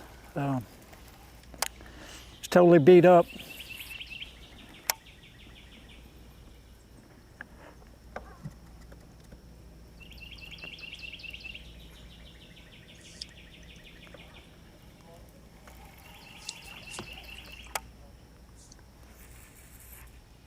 Talk about Bill Lone. He just caught his 5th fish.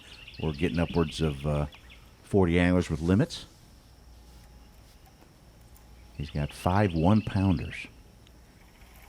Man, oh man. It really was, in practice, looking at all of the social media posts from anglers and deciphering the truth from the non-truth. Oh, sure, as you But always have to do. On the difficulty of the Sabine, a lot of the anglers were saying it wasn't hard to get bites. It was just finding one that was over 2 1/4 or finding a 2-pounder. You know, they were able to get limits. You know, like John Cruz said, he's got 5 keepers a day at least in practice, so he was confident about a limit. But finding that above 10.5, 11 pounds consistently was literally, they're gonna need a big bite because it's hard to find 5 that are like that. You know, 5 solids. Yeah, you're not going to get 15 pounds without a 5-pounder here, likely, right? Yes, indeed. We saw a couple of those big bags from 2018. You know, Hackney's day 1 16-pound bag was the second biggest of the event, and it was anchored by a big one as well. And so there will be a day where one of the top contenders has a 7 or 8-pound day. It's just when you make it that. I think he had a 5'10" in that bag, Ronnie. Drew Brenton right now has a limit. It goes 415. Which we could decipher as most fisheries that wouldn't be necessarily true, but with 12-inch fish, you could have 5 1-pounders. Possible. Nope. Nice to have one fish that equals that, though. Bite for Patrick. Don't know if that one's going to make it or not. It'll be close. He's got 4 in the live well.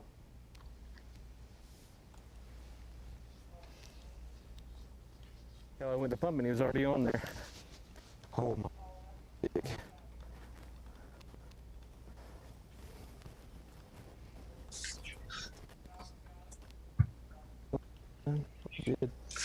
Got to be 12 inches for all keepers.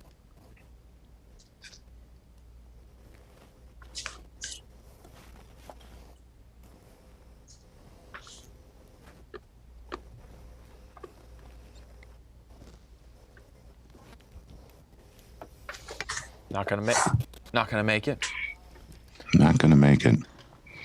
I think it's fair to say, too, looking at our maps, Hitches, just outside of Beaumont, definitely the biggest player for your leaders thus far, which is exactly what a lot of the locals, guys like T. Roy Broussard, said is going to happen. Only one of your top 12 is fishing in Taylor's Bayou unofficially right now. A little bit of a surprise.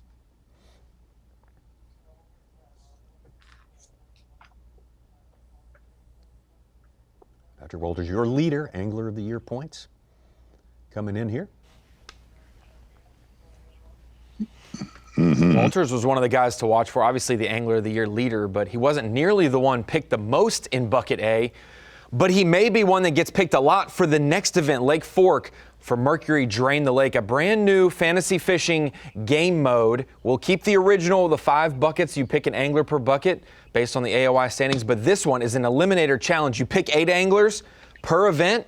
You can no longer use those anglers. You pick the 8 for Fork. You cannot use those for Neely Henry or for Gunnersville or for the Classic, and you move on from there. So it should be a fun way to some risk reward. Do you go all in with favorites, or do you try to take a gamble or 2 out of your 8 picks so that you don't burn other anglers that you want to use later in the season? Yeah, so. You already gave a great tip of at least saving the Johnstons for the northern swing. Sure. When you think about some of that, you got a Jamie Hartman who's won at Gunnersville in the summertime. Do you pick him at Gunnersville this year, or do you save him for the St. Lawrence or for Champlain? You know, there's going to be different strategies to play.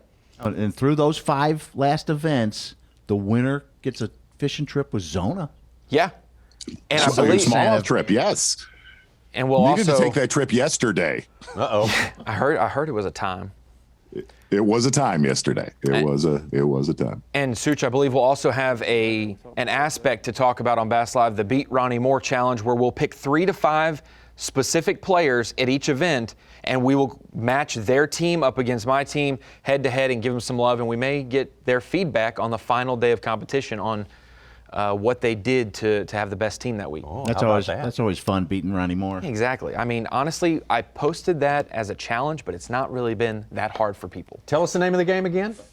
That is Mercury Drain the Lake. Mercury Drain the DTL, we call it for short. Yes. Yeah.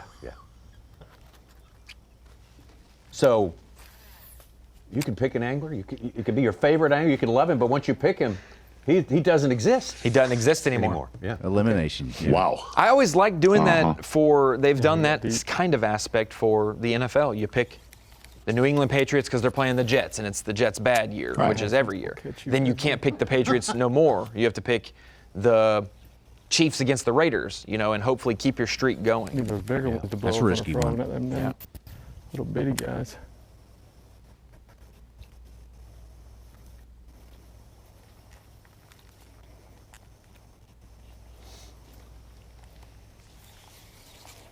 So what you're saying, it's like an eliminator, is what you're saying. I think that's been made clear, but yes, I'll reiterate. Yes, it's like an eliminator challenge. So there's not like bucket A, B, C. No. You could pick from any of the anglers, and Z, we will find out if it's an eliminator because I dare you to try to pick Patrick Walters 2 events in a row, and we'll see if you can or not. Okay. That will be a heavy lineup, though, if you think about Combs, Livesey, Cobb, Walters, Fork, Hackney. Who you going you Fork? could, And then they're out though. You can't pick them for back in Bama. Boy, what kind of weights will it take to win that Lake Fork event? I mean, I don't think anybody's going to say less than 100, but whether it's 115 like it was with Cobb winning that time of the year, or 130? I don't know. Love that. Well, you could wind up some weird choices at the end of the season with the DTL game. Yeah, at the end, you could, the last event of the season, you could have a strange population to choose from. Yes, if you don't strategically do it. Which, and next year, you'll have 8 anglers per event, 10 events. We have about 90 to 100 anglers. You're going to basically pick everyone in the field at some point. A strange population to pick from. It took me a second.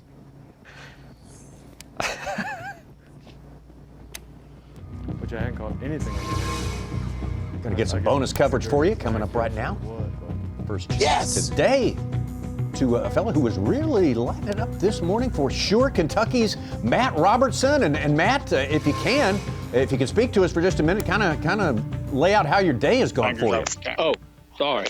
Oh, ouch.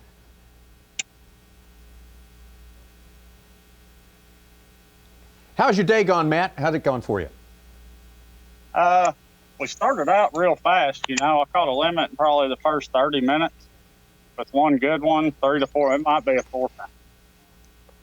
And the tide kind of fell and stopped moving, and I stopped getting bit. And I've just been trying to learn this area where I got bit a little bit. And I thought with the falling tide, the fish might back out. And 'cause I'm not a tidal fishery guy. And I just honestly, I thought they'd back out, and actually just caught 2 about as shallow as you can get. And yeah, we're just plugging away in this little slough.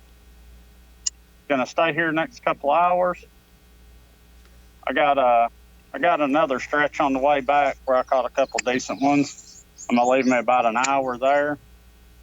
But I kind of got this place to myself, which I think is unusual. So it's another reason I like it. I know historically people are fishing on top of each other. Not all about that. But so I tried to find something a little out of the way.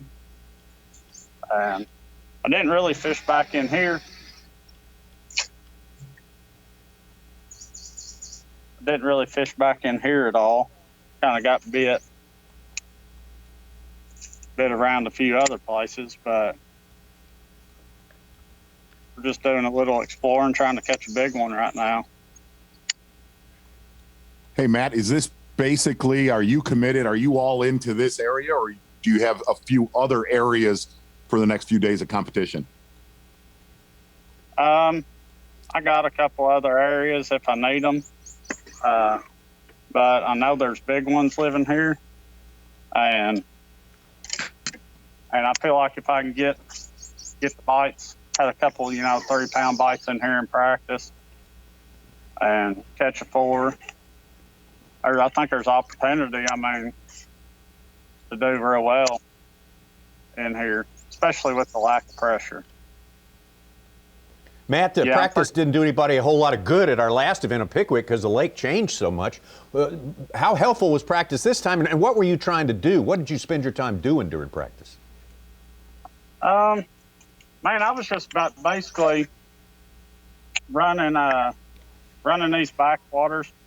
I tried fishing some main river stuff, some real dumb main river stuff. Maybe find something nobody else would, but it seems like they want to be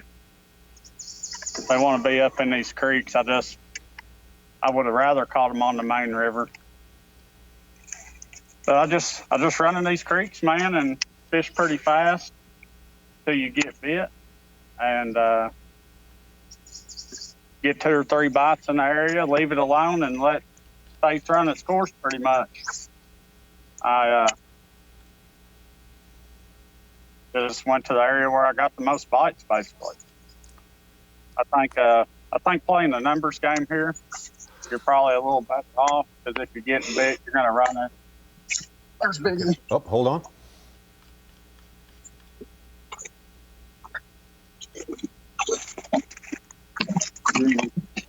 Oh, it looks like a bass. Yeah, it does. Yikes. Got my heart going. Oh, yeah. Well, Matt, good try.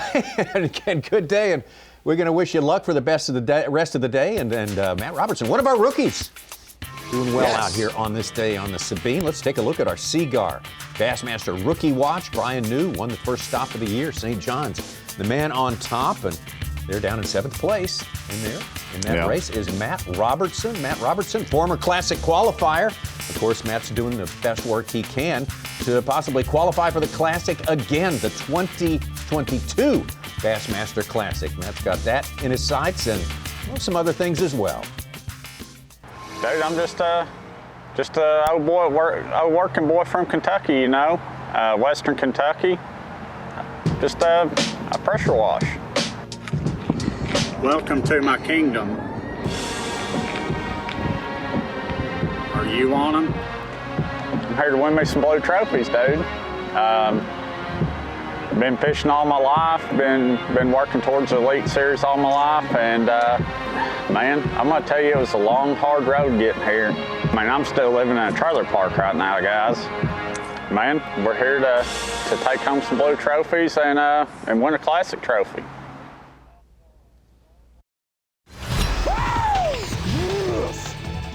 Live coverage of the Dovetail Games Bassmaster Elite at Sabine River is sponsored by Power Pole. Well, day number 1's been kind of fun here on the Sabine River, this wild and vast environment that these 98 anglers are fishing in. Lee Livesey, the Texan, is right on top. We see down there in 8th place right now. We see Matt Robertson, who we just visited with, had some extra bonus coverage of Matt Robertson out there. I tell you what, that was impressive, especially part of that interview. See, I think you'll agree with me. You talk about Game of Thrones now. Yeah, you talk about game changer. I don't even know what's really going on right here. Like it almost, if you really look at that, and what's weird is when we were out on the water with Matt Robertson, if he gets a little more length on that hair, you're starting to get in the realm of one of the band members of Cinderella, possibly White Lion, a portly member from Poison, Matt Robertson. And I know my man Such, he's fixing to do some big fish alerts. You know it. Oh, yeah. Okay. Brock Mosley over across Galveston Bay and Clear Lake, a 5-pound, 4 ounce. He's up to 14.6 on the day. And got the lead, in the right? lead. Yeah, okay. White Lion. That's so... White Lion, I had never heard of White Lion. What that shot of him sitting on his throne failed to show you was the dozens of trophies that he's amassed in his career and around Kentucky Lake region. Matt Robertson had all of them strewn out everywhere, kind of asserting his dominance there, saying, "Hey, it's pretty are cool you to on show up with all your old fishing trophies at the Right. Exactly. fishing tournament like that?" Yeah. I lay on a leopard skin with some of my plaques from back. Yeah. Z, tell me one occupation Matt Robertson would have right now other than a pressure washer if he wasn't on the Bassmaster Elite Series. Wow, that's with that hairdo and sound check. I guess, yeah. That's a member of the royal family. Yeah. Country music star? No doubt. Yeah. Let's just say I can get my hands on some credentials for you. Pull your card, right?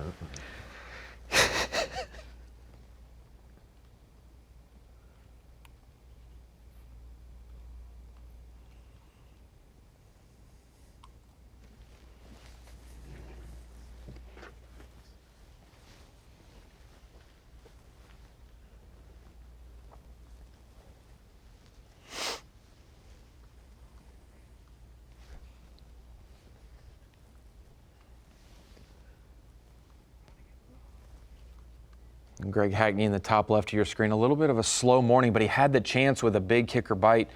Came off right at the boat, and we obviously, as we bring it into the Bassmaster Studio, sponsored by Marathon, I want to go through a couple of top lures for fans. If you weren't watching in 2018 or you haven't seen the event in 2015 or 2013 here at the Sabine, there are some techniques that really you just need to lock in your hand. No matter if it's March, April, June, August, they're going to factor at the Sabine because of the shallow nature of this fishery. So when I go through some of the top lures that we've seen play in the past, we'll go to one Greg Hackney. We saw a buzzbait factor for him in his win in 2018.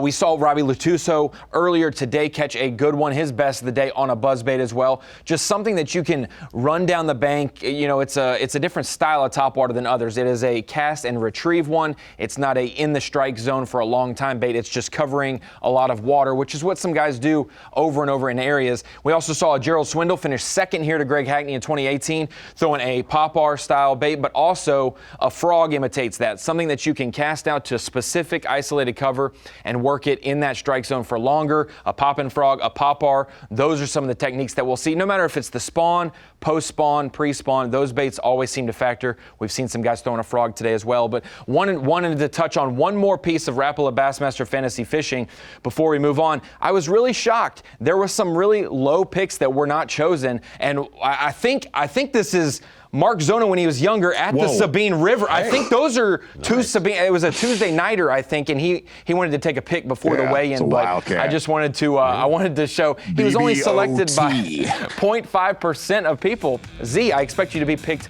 much higher at the Sabine next time. Name recognition. 3 pound, 5 ounce killer kicker fish. Talked about those baits. You talked about them and showed them. You did both there, Ronnie. Greg Hackney from 2018. Boy, the spot he worked to perfection. Exactly right, Tommy Sanders. And one of our longtime viewers asking a question, hey, how do these guys decide on a system this big where they're going to fish? Really, if you go off history, these guys are fishing in the exact same areas, minus really Taylor's Bayou, which we've had a lot of history on. Not a big player this time around. In 2018, Greg Hackney fishing very close to our takeoff right there in Orange, Texas, but it's pretty much the same old Sabine River or Natchez River. Like you said, one guy doing damage in Houston being Brock Mosley, but that was your winner back in 2018, a one Greg Hackney. Yeah, had one day over 16 pounds, which is the second largest 5-fish limit of the entire tournament. Boy, a day like that can be a difference maker here, and sounds like Brock Mosley's kind of getting close to that number right now. He's also got to get back, too, as Ronnie pointed out, righteously. And we'll kind of know when those guys start to make their way back, because I was told Chris Zaldain was going to put in his Bass Track fish when he was fueling up on the way back. So wherever that stop is, their last stop for gas, we'll see those fish come in, and we'll know that they're on the move back towards Orange, Texas. Okay. Well, keep an eye on that for sure. Zaldain's in the second flight doing it 3:20. Meanwhile, Brock Mosley is in the last flight, doing at 4 o'clock. So he's still fishing. Wow. Yes. Yeah. Oh, yeah. He's got some time to fish. Take a look at Derek Hudnall there. 3 in the live well, should have more than that. We chronicled that a little bit. Ooh. I mean, he should not be pressing the lead, but definitely pressing the top 5 for sure. Ronnie Moore nailed that a few minutes ago. Yuski with a 3 1/4 pounder. Saw jumped in that. our top 10 at 7th. A little over 9 pounds right now.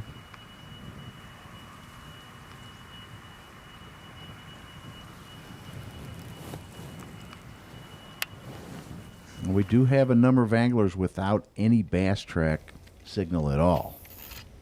Jason Christie, Seth Fider. To our AOY Good news is we got my 2 best oxbows. Bad news is probably won't get bit in them.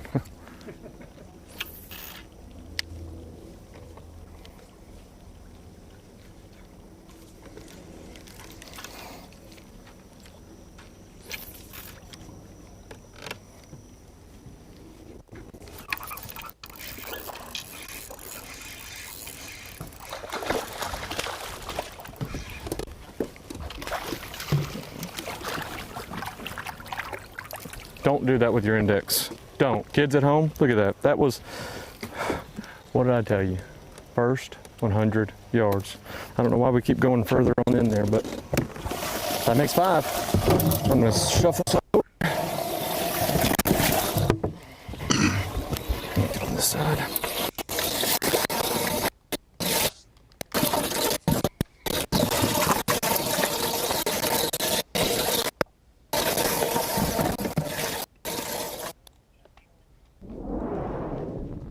Patrick Walters, forget about the rest of it. Stay on that first 100 yards. I guess the most amazing thing right now, looking at our bass track map, we've talked about Brock Mosley quite a bit here the last 2 hours, is he has unofficially 14 pounds and is still fishing over there. I'd be taking a slow cruise across Galveston Bay right now. Just be safe. Just be safe. That's a good solid keeper for Patrick, for number 5 right there. Mm-hmm. And Z, he mentioned it, first 100 yards inside of these sloughs or canals or bayous. Do you think that is because of that freaking rising and falling water with the tide? It's much You don't know how to catch a steeper fish there compared to the on flat in the back? Home pond, or if the bite all of a sudden just gets tough, you go get you a Zoom fluke stick and bite that tail off and go to work.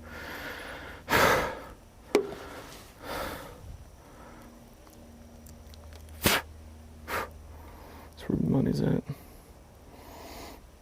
Now we need a 4-pounder. By the time to crush a Red Bull or something. He was on nothing. Why'd you let me go to the back of that canal? I told you, first 100 yards. What do? Slam to the back.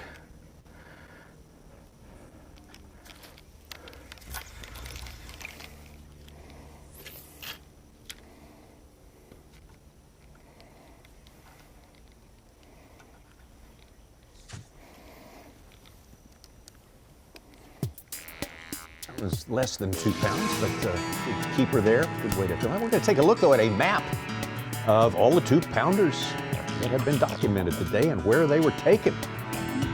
We widen out. We're going to have to widen out a long way. Exactly, Tommy Sanders. Really, if you look at that map right there, quite a few 2-pounders, right? Say within 30 minutes of our takeoff right there in Orange, Texas, but you see a lot of 2-pounders. Natchez River, all the way down towards Trinity and Galveston Bay, where there is a slew of them.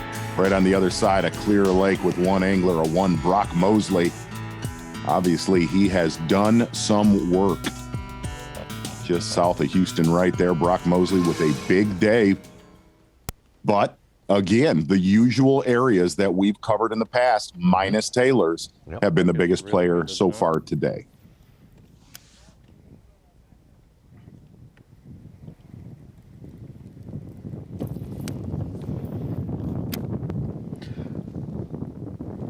Might be easier fishing over in the Galveston Bay, Houston region, But Tommy, we were talking during commercial, how many different variables are included in it. You got to get back safely, your equipment's got to perform, you got to stop for gas, and you got to catch them in that limited time to go fish.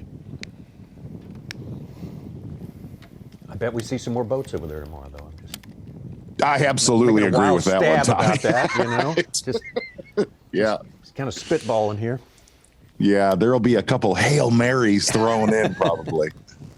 See that every now and then. Yeah, once in a while you will.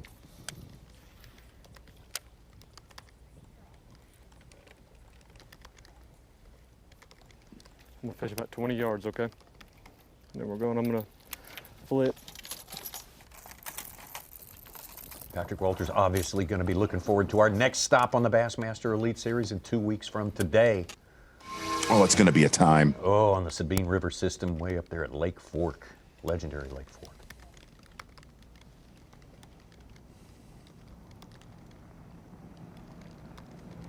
Robbie Latuso still with one, oh, but a good one. Bob Downey running by.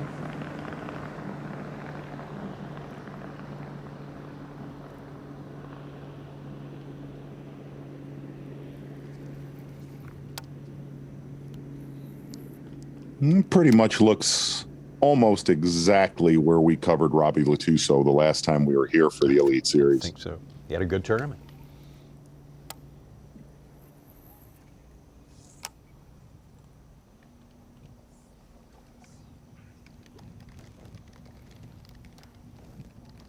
Another angler having a good day, the second-year man, Caleb Kuphall. Going to watch him for a bit here. Some bonus coverage. You know, one thing watching Patrick Walters this morning, got a feeling we're going to see a little bit of it with, that was actually, we're going to see a little bit with Brock Mosley tomorrow. A lot more man-made canals so far this time around where we've seen success from years past.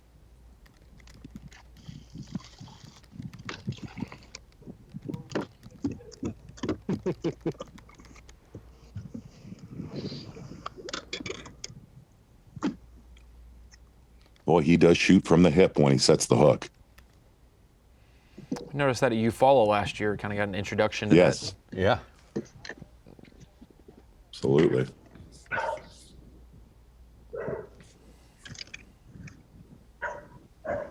Bigger than 3.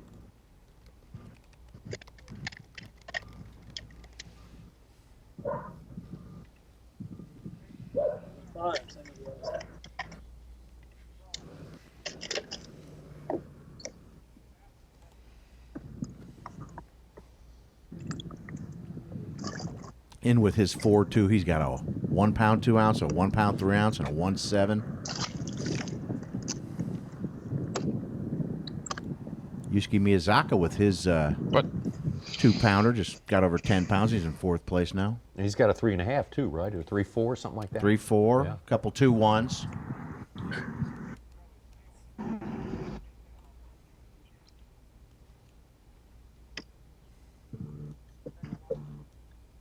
All right, we're going to replay this catch, I believe. Oh, yeah. Great camera work there from the Marshall.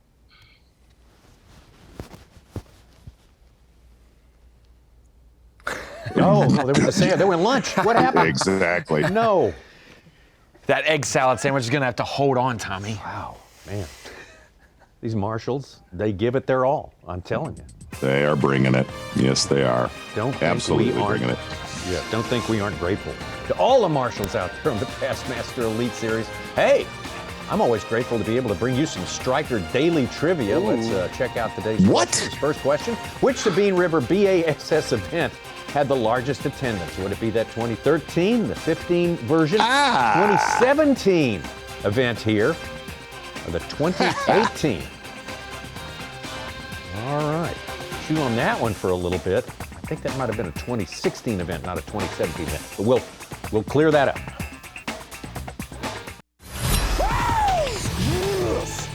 You're watching the Dovetail Games Bassmaster Elite at Sabine River, sponsored by Bassmaster Fishing 2022, the official video game of B.A.S.S.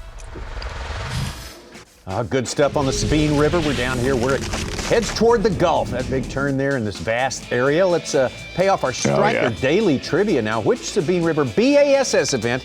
I was reminded this can also include opens, and that wasn't open there. Had the largest attendance. Was it 2013, 2015, the 2017 Open, or 2018? I put it to you, Mark Zone. Tommy, we were at this tournament. We were walking out to the hooked up stages 2013. The reason I say that, there was like a festival where they had the face painting. Our producer, Mike McInnes, was a tiger. Yeah. Off the chain, 2013. A. Yeah. No doubt. I'll agree with you on that. No doubt in my mind. It's A because I was at the 2015 and we had the monsoon happen. Right, that probably minimized the possibility.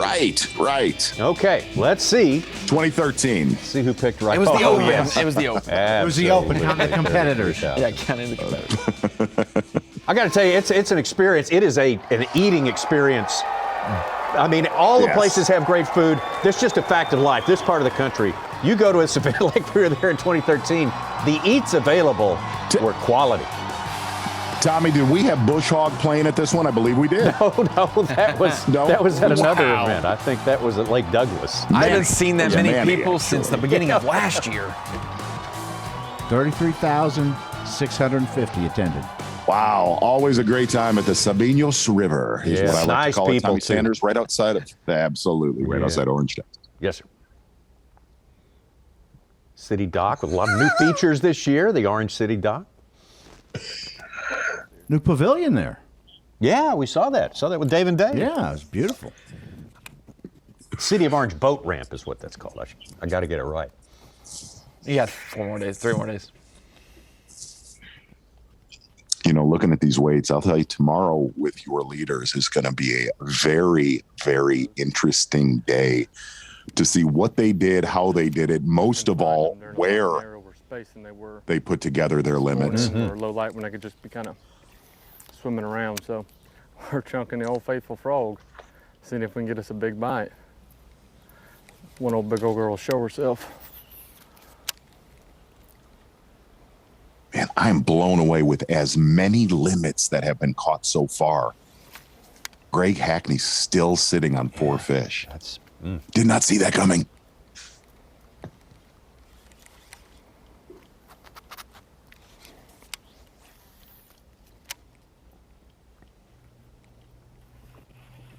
Yeah, you better have a limit if you want to be in the top 50 after today, for sure.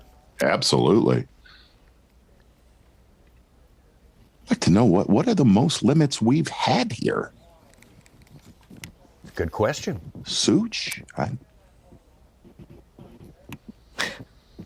Not off the top of my head. No, see? I'll stump you with trivia. But in 2018, good. Looking at limits here, 30 of the final 68 had limits.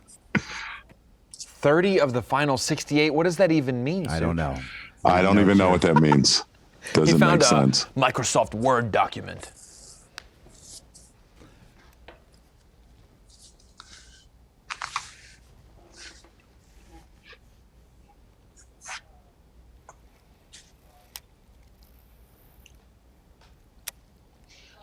In 2018, 9 of our 12 finalists, we had 12 final day had limits, all 4 days.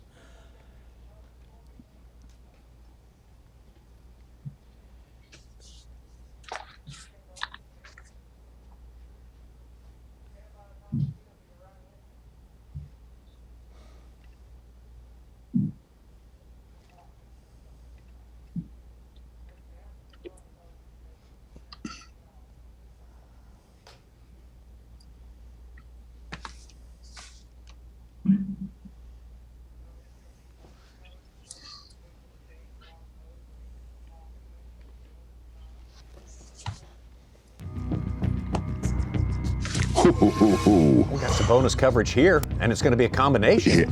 Bonus coverage and the Mercury move of the day. I don't think there's any question marks on about who the Mercury move of the day is. It's going to be Brock Mosley. And Brock, if you got for just a second for us there, I know you got a lot of stuff to take care of today. First, congratulations. What a day. Tell us how it all played out. Man, I decided to come. My best chance of doing well was to run to Houston, and I spent the last 3 days trying to convince myself not to come. I practiced till 6 o'clock yesterday evening, still trying to convince myself not to come over here. And I was in the last flight with, I think I was one of the last boats, 97, and I knew everything else I wanted to get on around Orange area was going to be covered up. And so I come over here trying to catch 8 or 9 pounds, and I've had a pretty awesome day so far. Brock, can you walk us through how you've caught them today? And has it been consistent the entire day that you've been down there? See, it took me like 20 minutes to catch a limit when I got here. Wow. One of my favorite things to do is throw a chatterbait with a Yamamoto Seiko. And to me, that's one of the best idle baits there is. I know guys like to slow down and flip, but in tough tournaments, I like to cover as much water as I can. It's been eating it for me. It's just, running into the right side. Hey, Brock, you've got you got a really nice stringer right now. What are you doing still fishing and not driving back right now? I'm not due until 4 o'clock, and I'm fishing to head back. I really am. And if I don't get eaten up first. So, Brock, are you saying if you had an earlier boat, if you'd had an earlier launch number, you might not even be here? That's very true, and I knew the wind wasn't going to blow today. It was supposed to blow tomorrow. I know I can't come back tomorrow.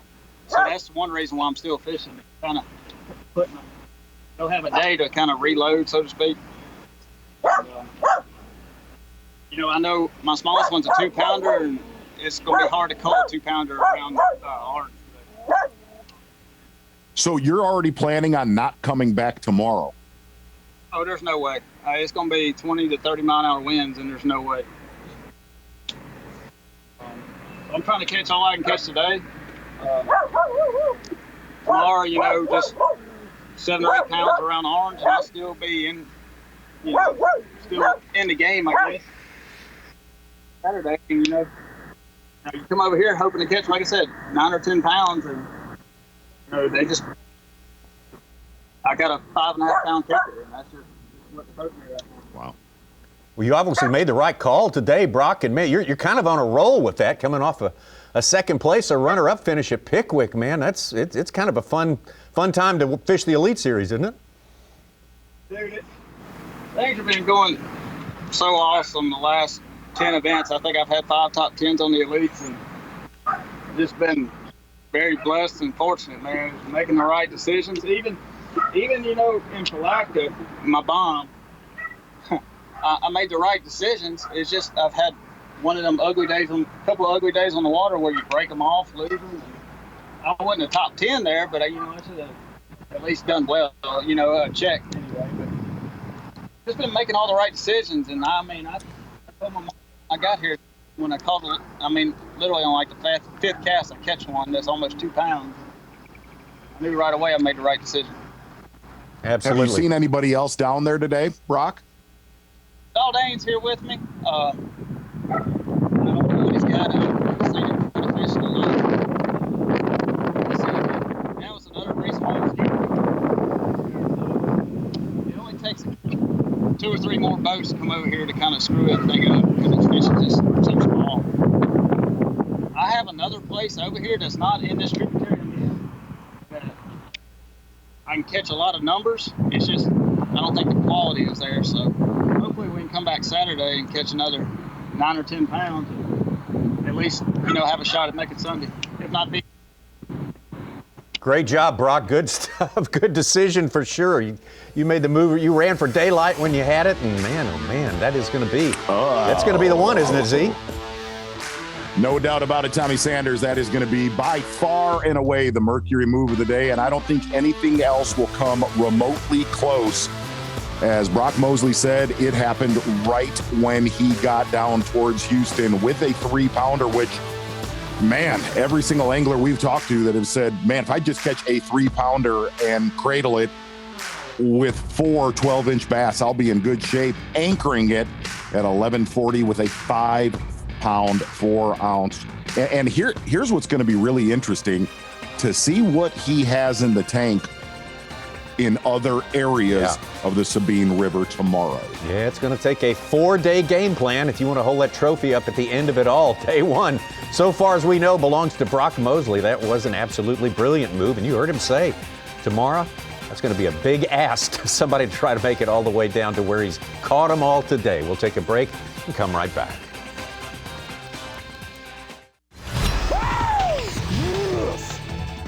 Live coverage of the Dovetail Games Bassmaster Elite at Sabine River is sponsored by Power Pole.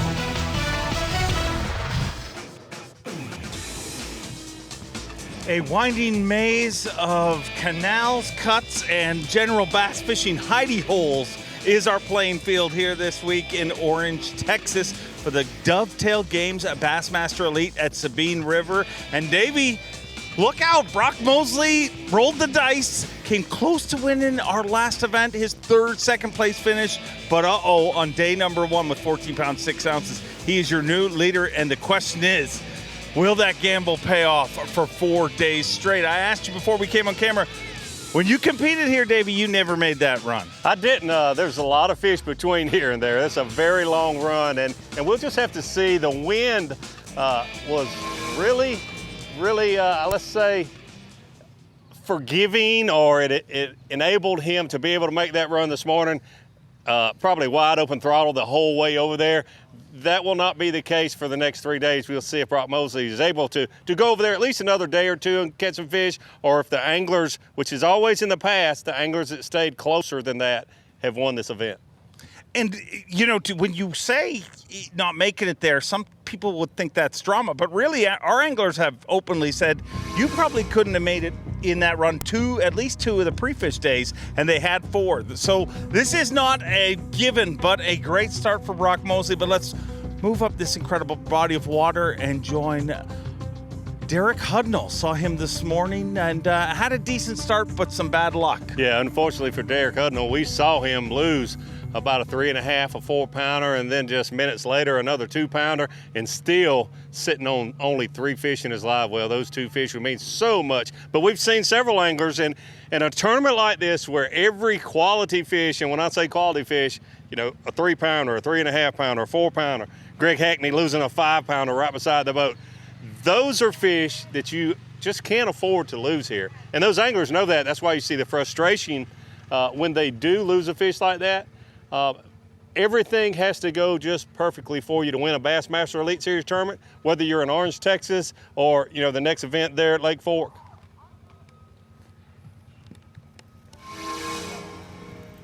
Get out of there. Get out of Well, there. to make matters worse, let's look back at how it went earlier today. Oh, yeah, we didn't even talk about him losing that good one on a crankbait. Here's the one that jumped off close to the boat. Fish there was... Oh.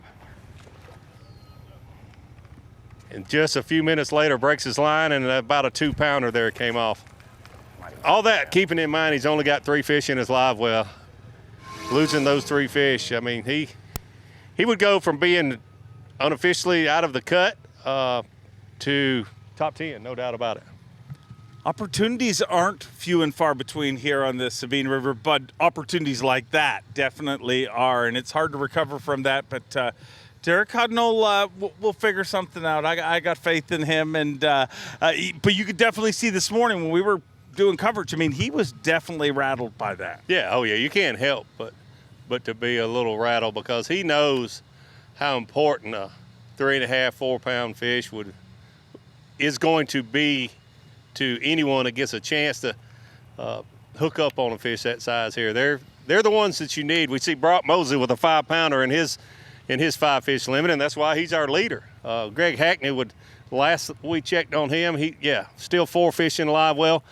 With a 5-pounder that got off right beside the boat would be a big, big difference maker for Greg Hackney, and he knows that. How much of those lost fish has to do with the time of year and the stage of the spawn that the fish are in? I mean, traditionally around spawn, the fish swipe at the bait. You know, they're not really eating it. Yeah, I'm sure that's got a lot to do with it, Dave. A lot of these fish are spawning.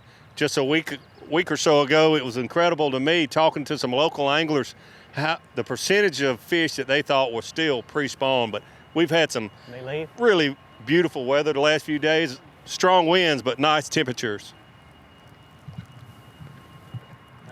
Great view, aerial view of the maze that these anglers are fishing. And you spent any time on social media before this event following our Elite Series anglers, you saw anglers in all sorts of different situations, pushing boats, pulling boats. That's part of, I mean, sometimes the only battle is the fish. This time around, there are so many different elements you're battling. Yeah, and I hate to keep saying this because I know a lot of people disagree with me. Tournaments like this, you know, would I like for every event to have been like this during my career? No, but it's really cool to have an event like this where, boy, you're 3 or in this case 4 days of practice is so important to use every minute. You've got 500 miles of water to fish basically, and you've got to cover every inch of it that you can. And it's quite telling that Lee Livesey is back in an area away from other boats that he was able to get into in practice. And you see Brock Mosley, the leader, just ahead of Lee Livesey, making that long run. So the guys that have really tried to find something different and get away from the crowd are at the top of the leaderboard today. It's just, there's areas, the Cow Bayou, around Bluebirds, lots of fish, but man, when you put 20, 30 boats in there, 4 days of practice and now the first day of the event, it's just tough to be able to catch a good solid limit, especially for 4 days. Fish management, probably one of the most important variables this time around. We're about to go, Jake.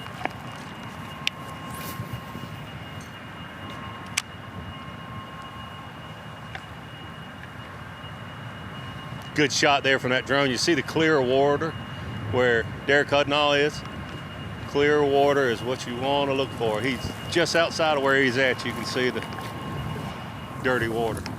Just point right here and we're going to roll, right? He's leaving once he gets that dirty water.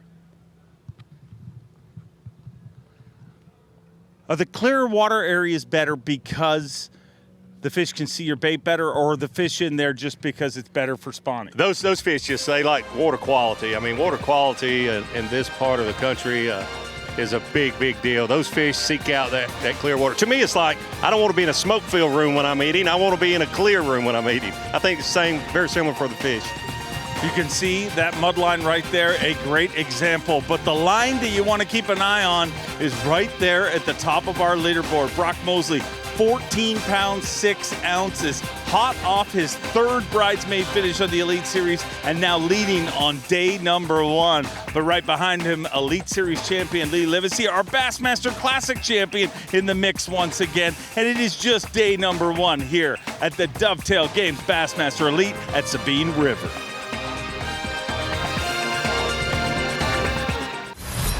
Dovetail Games Bassmaster Elite at Sabine River is sponsored by Bassmaster Fishing 2022, the official video game of B.A.S.S, and by Minn Kota, Powerful,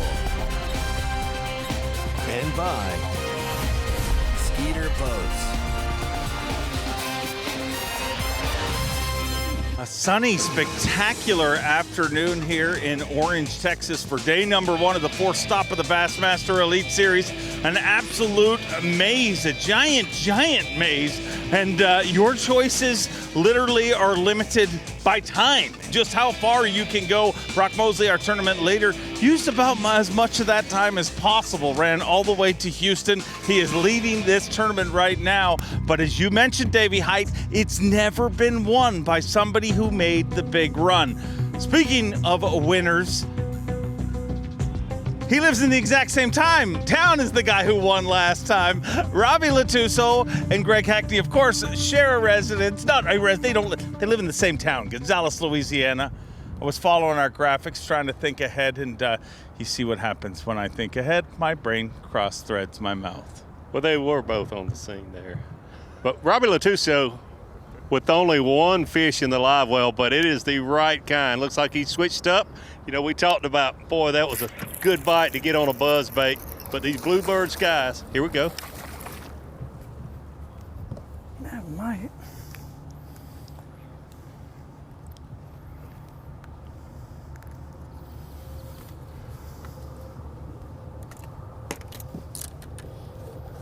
Looks like the second keeper for Robbie.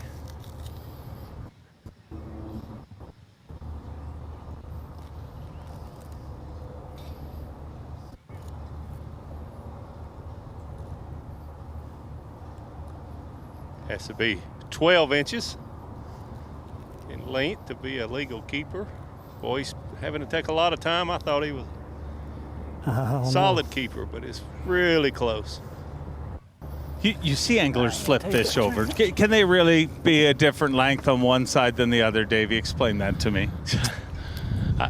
You're just always looking for maybe there's a chance that it's a little larger on one side than the other, or maybe the crawfish in its belly is leaned over to one side than the other. But measuring a fish like that, it's mouth closed, fan the tail, and if it touches the line, it's a keeper. If it does not, release that fish and don't ever second guess yourself. It's a lot of people seem to worry about not close. I don't want a chance at it just has to touch the line, whether it's 12, 14, 16 inches, whatever the legal length limit is. Robbie Latuso's son, Logan, I believe, fishes the Opens, and it's their dream that they both get to fish the Bassmaster Elite Series together. Come close. I think Logan was 6th in points, so one spot out just a few years ago, but so that brings up a thought. Guido and Dion Hibden, Chad and Denny Brower. Have we had any other father-son combinations at the top level of Bassmaster Tournament trails? That competed at the same time? Yes. I mean, obviously no. Roland and Scott Martin, but Yeah. Roland's not competing now. Van Kennedy and Steve Kennedy, but obviously they didn't compete at the same time. I think that's it. I mean, I'm sure. It's just so tough to qualify, and yet, for a father-son combination, it would be a great feat, no doubt. Alton and Little Alton. How do we forget them? Who? Oh, yeah. We're in Texas. I know. How do we forget them? Well, We they have are the in same name, so I mean, it's confusing.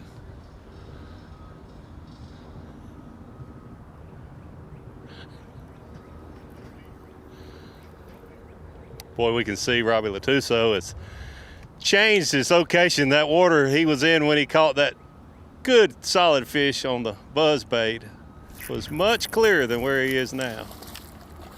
Oh, here we go. That one will go. Pretty confident that one will go.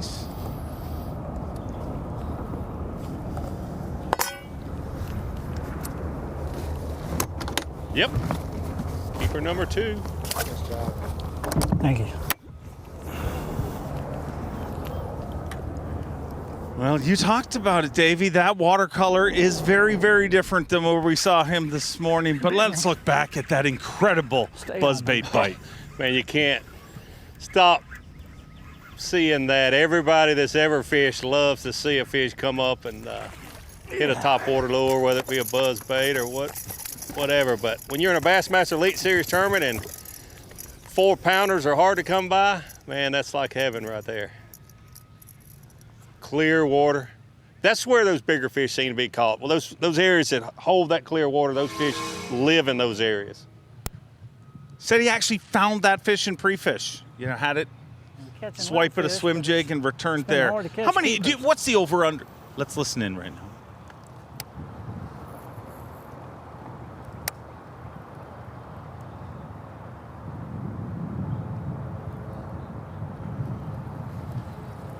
We're kicking up mud as we go with a real shallow.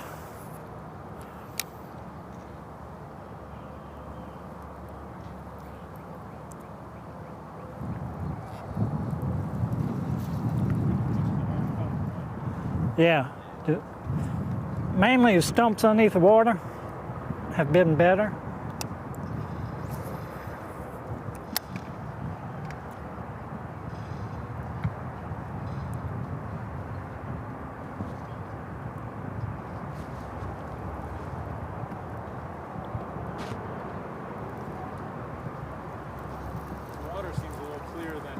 Yeah, did it cleaned up some.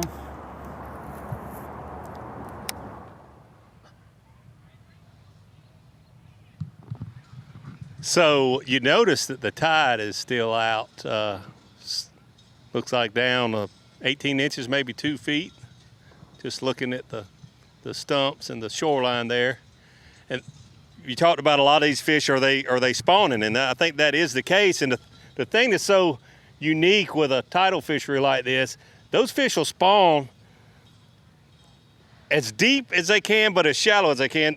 They have to be able to stay on that location during the high and the low tides. So at low tide, those spawning fish, they're less than a foot deep quite often.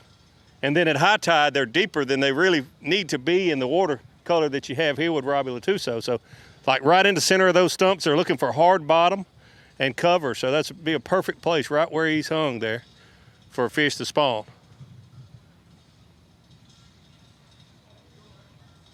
Robbie said he found that big buzzbait fish in pre-fish.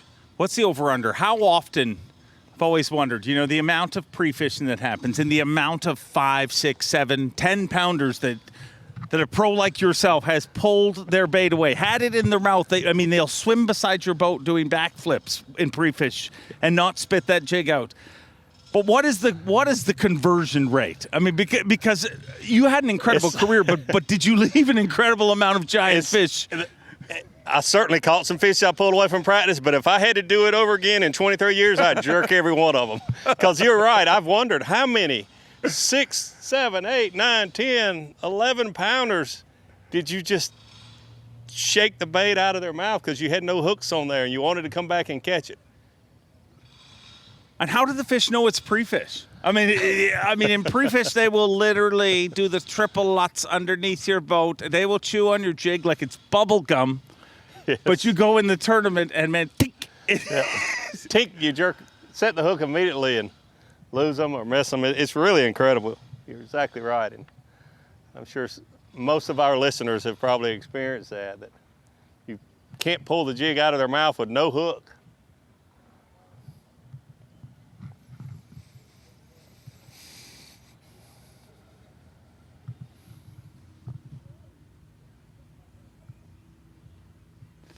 Well, Robbie Latuso just moments ago put his second fish in the boat, but Robbie Latuso, truly a competitor by nature.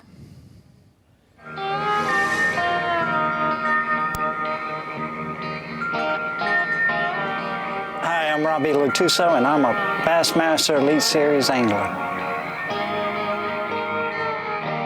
We are in Belle River, Louisiana. This is my paradise. This is where I come get away from everything. If I had a bad event or something, I would just come here and watch the sun go down till my head gets right. My little happy spot. I played sports in high school. I played football and baseball. I went on to play baseball at Southeastern Louisiana University. And when that was done, I just kind of replaced my competitive nature with bass fishing. I had a baseball coach ask me one time, said, Robbie, what would you rather do, hit a home run or catch 6-pound bass? Without hesitation, I always say 6-pound bass. It's just something I can't explain. I always loved to fish.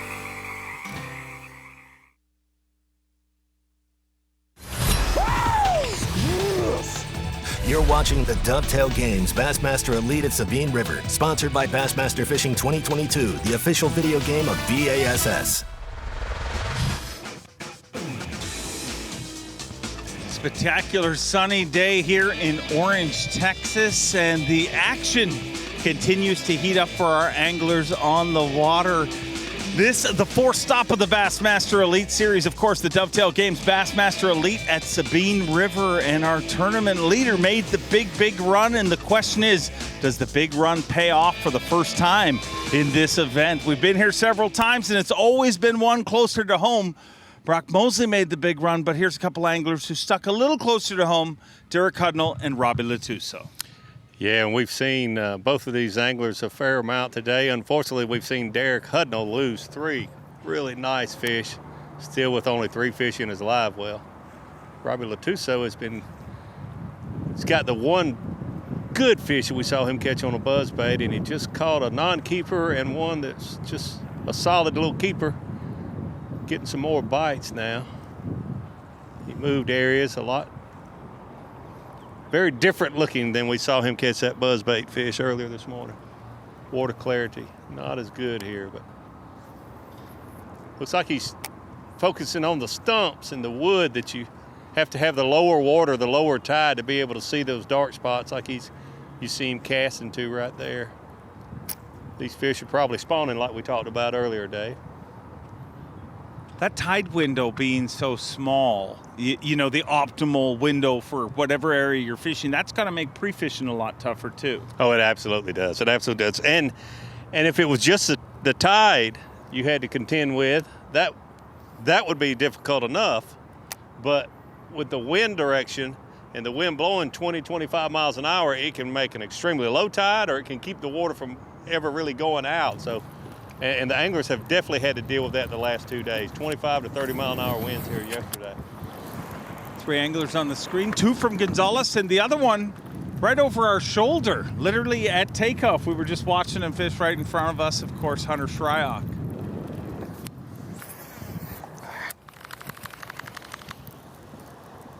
Yeah, Hunter stayed relatively close all day. Piece of moving around. Ooh, looked like he had one there.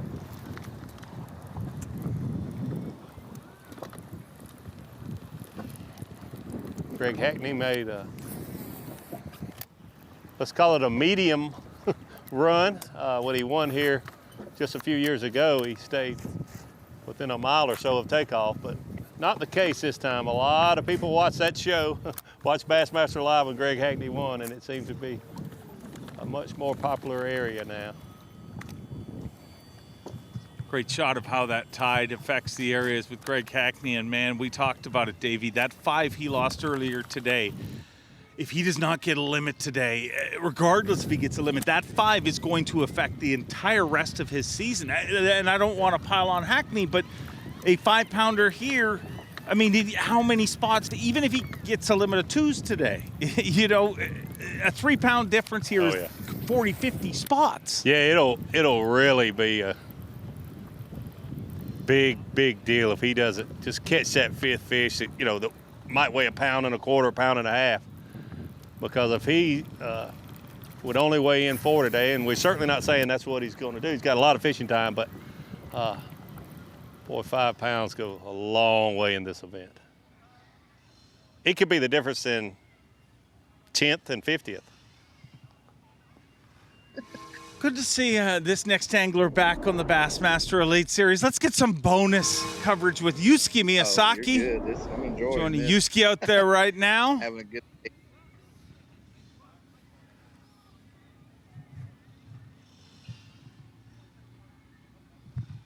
Maybe he can catch you one up here real quick.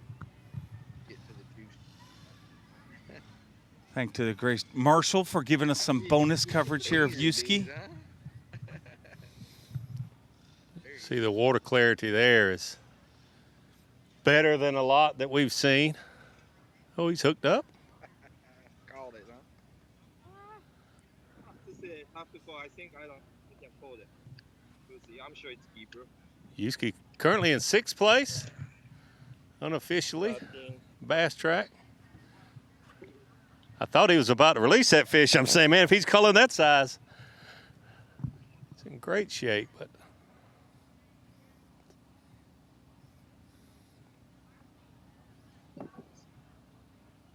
Speaking of unofficial stats, I really feel like I remember a lot of Japanese anglers that have done well in this event.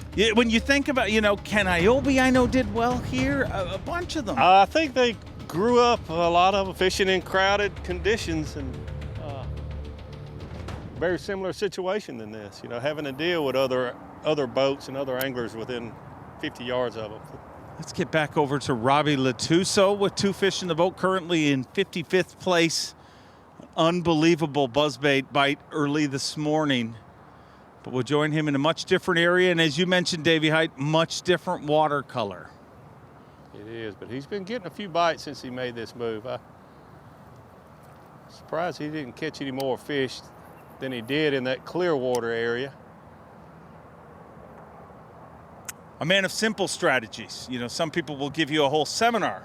I asked him what his key was. He said stumps. Who needs all those adjectives? That's right. I'm trying to fish a Bassmaster turbot here.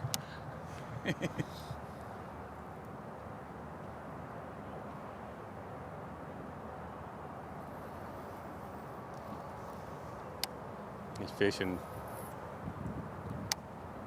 really slow, I think. Assuming that these fish are spawning and you got to fish that bait slow. If they're up there actively feeding, you wouldn't, in my opinion, you wouldn't have to fish so slow. See somebody fishing soft plastics this slowly, they're usually trying to fish for those fish that they know are spawning, but they can't see them with their eyes. I feel like you watching the anglers too, you can really tell when they're in that little zone where they're, you know, you can see just by the way he's working that bait that he's somewhere where he feels he's going to get bit. I mean, I'm thinking when we watched Patrick Walters this morning, you can tell when he's burning through water, you know, it's. I would say that was a spawning fish there. It was a good bite. Totally missed that fish.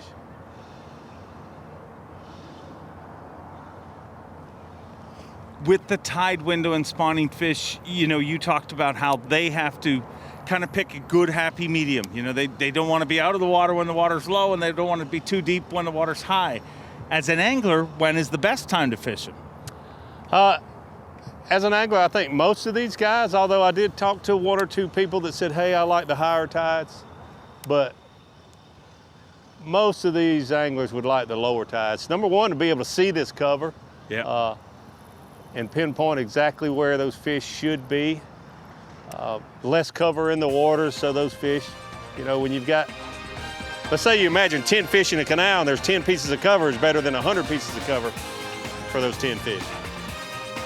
Makes a lot of sense, and we're gonna head to break here, and this has been a lot of fun to follow this action in this incredible playing field. I mean, it seems every single angler, doesn't matter which one you put on the shot, things change, but look in second place. Speaking of changes, Jason Christie with 13 pounds, 8 ounces. Oh, Mr. Christie looking to get it done here on the Sabine River. It's been a lot of fun here on day number 1. We're just getting started, ladies and gentlemen. Stick with us here at the Dovetail Games Bassmaster Elite at the Sabine River here on stop number 4.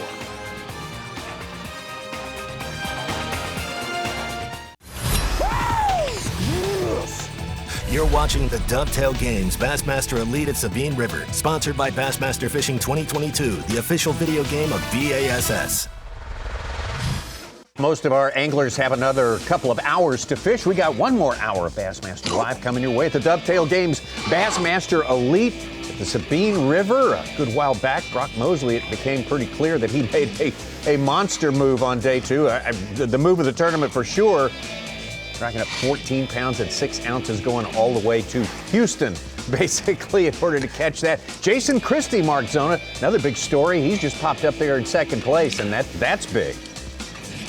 And if you are just tuning into Bassmaster Live, really the story of the day so far is Brock Mosley talking about his run to Houston. You see him all the way to the left-hand side of your screen making the comment, there is no way that I'm going to be able to get back here tomorrow with very, very heavy winds predicted.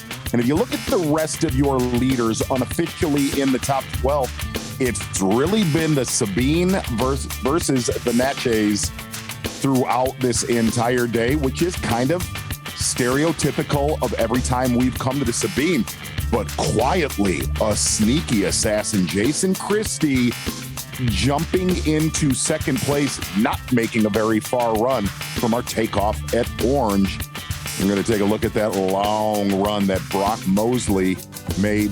And we do have confirmation Brock Mosley is now making his way back to Orange, Texas. About a 2-hour run, but Brock Mosley doesn't have to weigh in until 4 o'clock, so he's in pretty good shape. You know, Tommy, it's just been missed opportunities here on day number 1, starting with young Derek Hudnall. Get out of there. Yeah, absolutely. This was earlier today. He came off. God dang it. Derek Hudnall, who's been plagued a bit during the course of this season by critical fish. Oh, my gosh. Coming off of the bad time.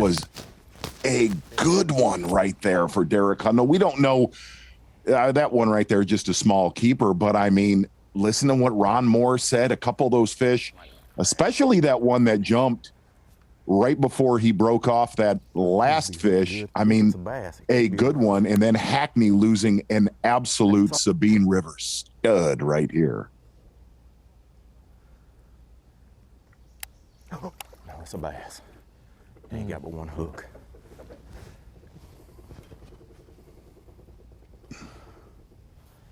Come on, baby, stay hooked in. Gotta have it. Oh, please, Lord, let us stay hooked in. I knew it just had one hook. Boy, when you see his rod unload, that is a critical loss for Greg Hackney. Hunter Shryock starting off slow, but putting a limit in the boat. About a 1 hour flurry of bites for Hunter Shryock. To a place he knew he could get bit, didn't know whether the size was there or not. When they turn on, flurries. We've talked about that before. And got in on one of those good ones. Yeah, and really Hunter said he was going to really kind of play it safe today, just try to catch a limit of 12 to 14 inches. He did exactly that. He's going to lay the cards down at the weigh-in. And Tommy, I'll tell you something. I really think looking at some of our unofficial weights, Such and Ronnie talked about it, a couple of our anglers offline today. I think there's going to be many anglers in our field really surprised at the weights that are going to get laid down later today. Going to hit you with some more bonus coverage right now. One of the guys who a lot of people were picking during this tournament. Here's Drew Cook of Florida. And Drew, tell us, kind of got a limit in the boat. That is great. Tell us how long it took you to get it and how you got it. You know, I started off close to the takeoff this morning. I mean, fairly close, and thought I could, catch a limit, probably 7 pounds or so, real quick. But it didn't happen, and ended up only catching. There's a 2-pounder right there, and only caught me. I had three little keepers, and I have an area over here. Not this one. There's actually a different area further up. It's way up the next river that I thought, if I could get a few bites in it, they would be good ones. And I did get one good one in there, but it just didn't have near as many bites as I thought I would have. It was fairly slow, and now I'm coming into this area, which is a secondary area. Obviously, there's some company in here, but that's 2 swings of the bat is pretty much what my whole bag is right now. So if I can get one more bite, one more good one, I think we'll be where we need to be.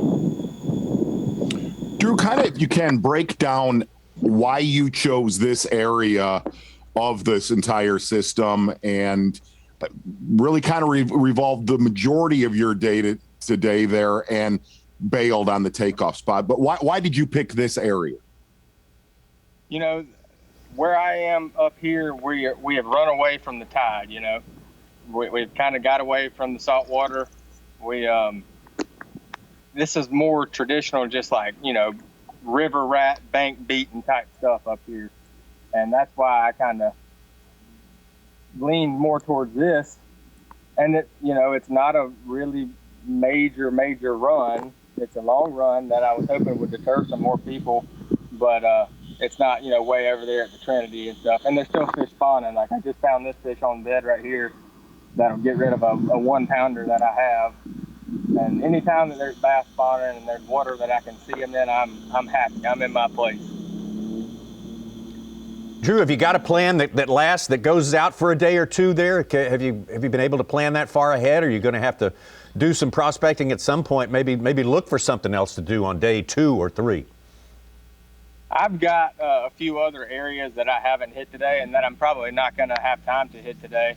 So I feel like those will work out for me a little bit. The only thing is I just don't know how many other tournament guys are in those areas. But we'll worry about day 2 and day 3 on day 2 and day 3. There you go. Drew, thank you very much, man. Good job today. Nice limit in the boat for Drew Cook.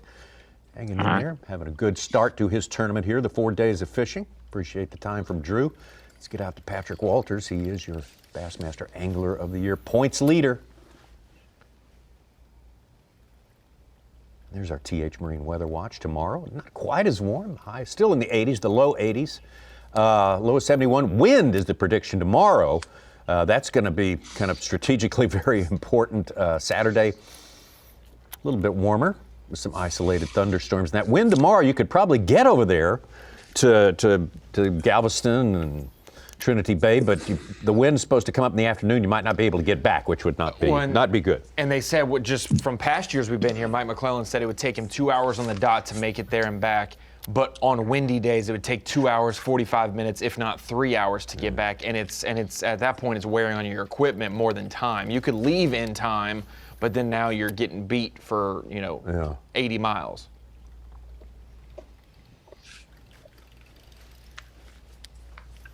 During the 45 minutes of Dave and Davey taking over, Such and I were crunching the numbers, and we looked at the big bass of the event, the 3 previous events, and including, 3/4 of the way through day 1 today.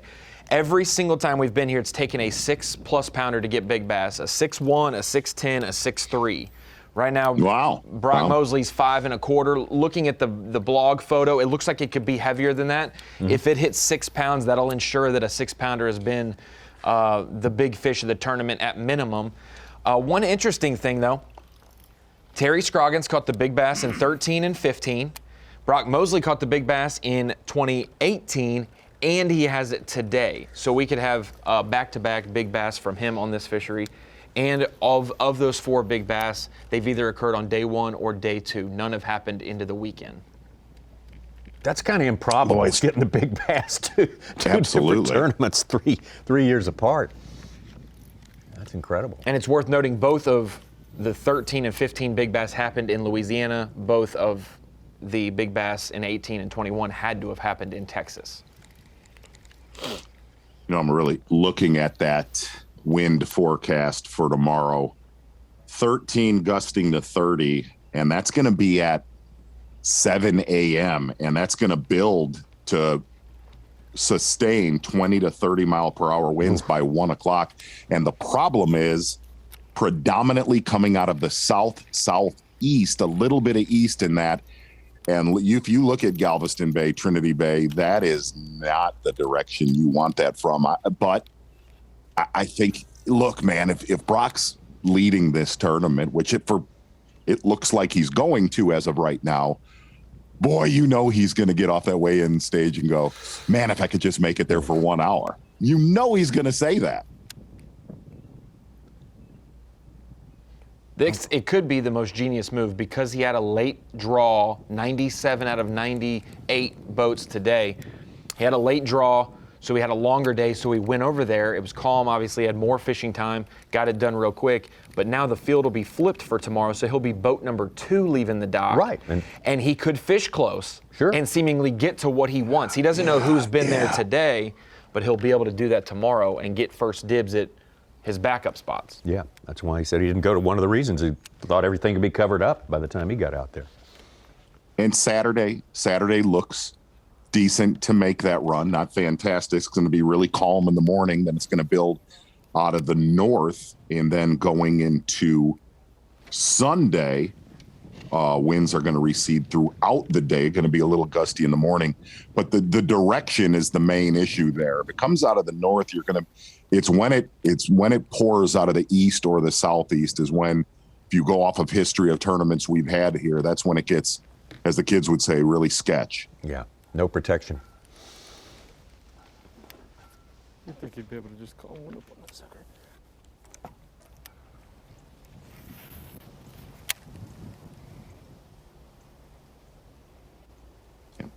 Yeah, that's.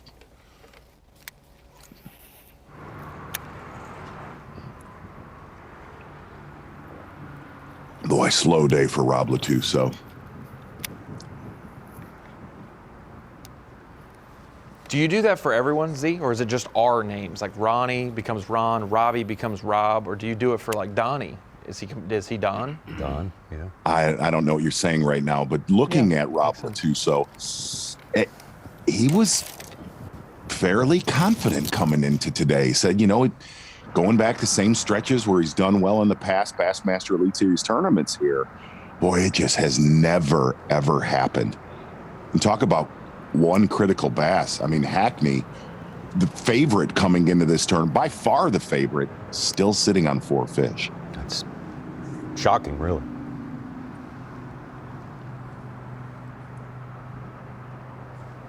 Boy, fortune's turn here, though. Our 2015 winner finished last in 2018. Z, I added up some limits. We're over 50 today. And in 2018, out of 277 angler days, there's 108 anglers, I believe. Double that, and then cut at 50. We had 229 limits, 5 fish. In 2015, out of 288 opportunities, only 74 limits were caught, which was even better than 2013, with only 56 limits out of 262 angler days. So they basically flip-flopped. The 2018, there were only 50 anglers who didn't get a limit one of the days, and in 2013, only 50 did get a limit. So I don't know, what is that? They're figuring this fishery out. The conditions were that much better, or I don't know. I think also it's gotta be a factor of dialing just into Texas. It doesn't allow you to go to Louisiana and find more dead water. You know the possibility there. You're secluded to only these areas, and could help. Back out to our former Rookie of the Year on the Bassmaster Elite Series, Drew Cook. Yeah. Said he's got a spawner about 2 pounds. Definitely help.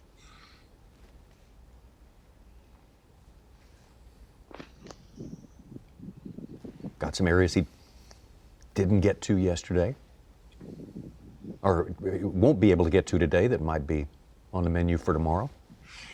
And if Drew Cook finds one on a bed, you might as well call it going in the live well. Watching him sight there, exactly. There we go. Get him in the boat. Ooh. Yes. Get rid of a 1-pounder. All right, that is nice stuff there from Drew Cook, showing how it's done. Obviously right there, but Brock Mosley coming up a 2nd place finish at our last event on Pickwick Lake, making all the right moves, doing the exact same on day number 1 of the Dovetail Games Bassmaster Elite here at Sabine River. Brandon Cobb has hung in there all day long. Very strong day, solid day for Brandon Cobb and the Texan Lee Livesey. We'll be right back.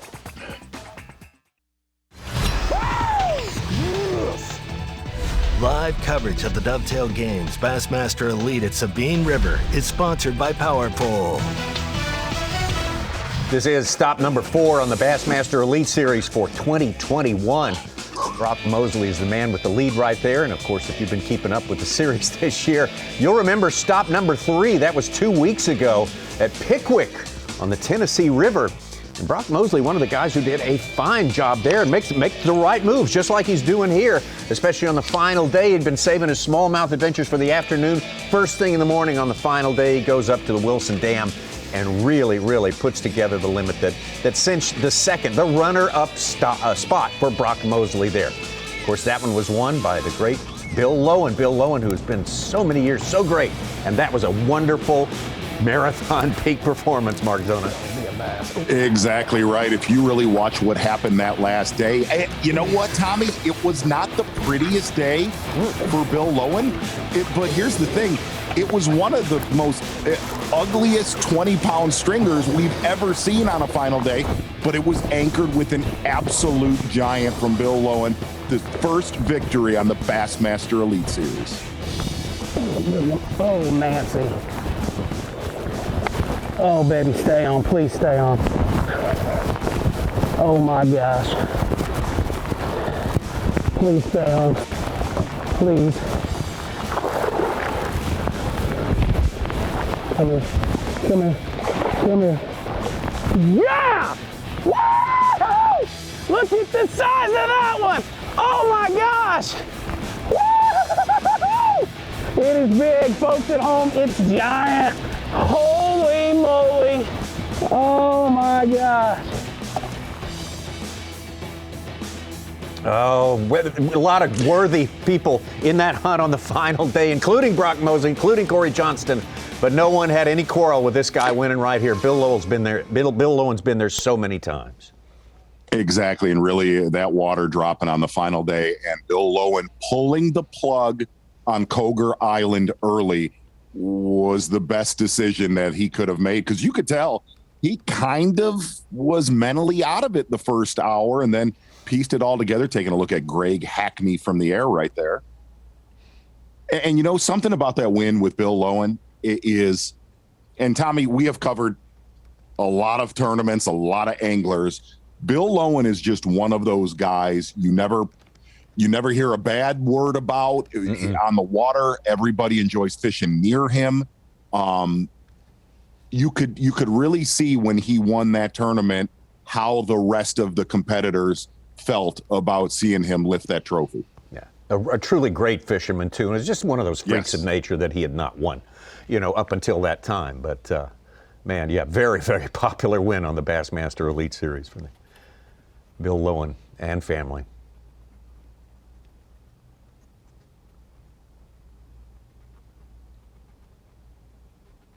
Greg Hackney still got plenty of time to put one more keeper in the boat. Remember, he's stuck at 4.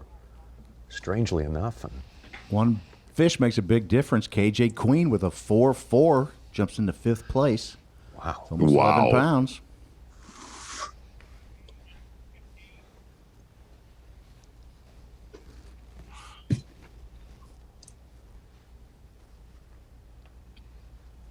Hackney with a 12-pound average to win this thing back in 2018.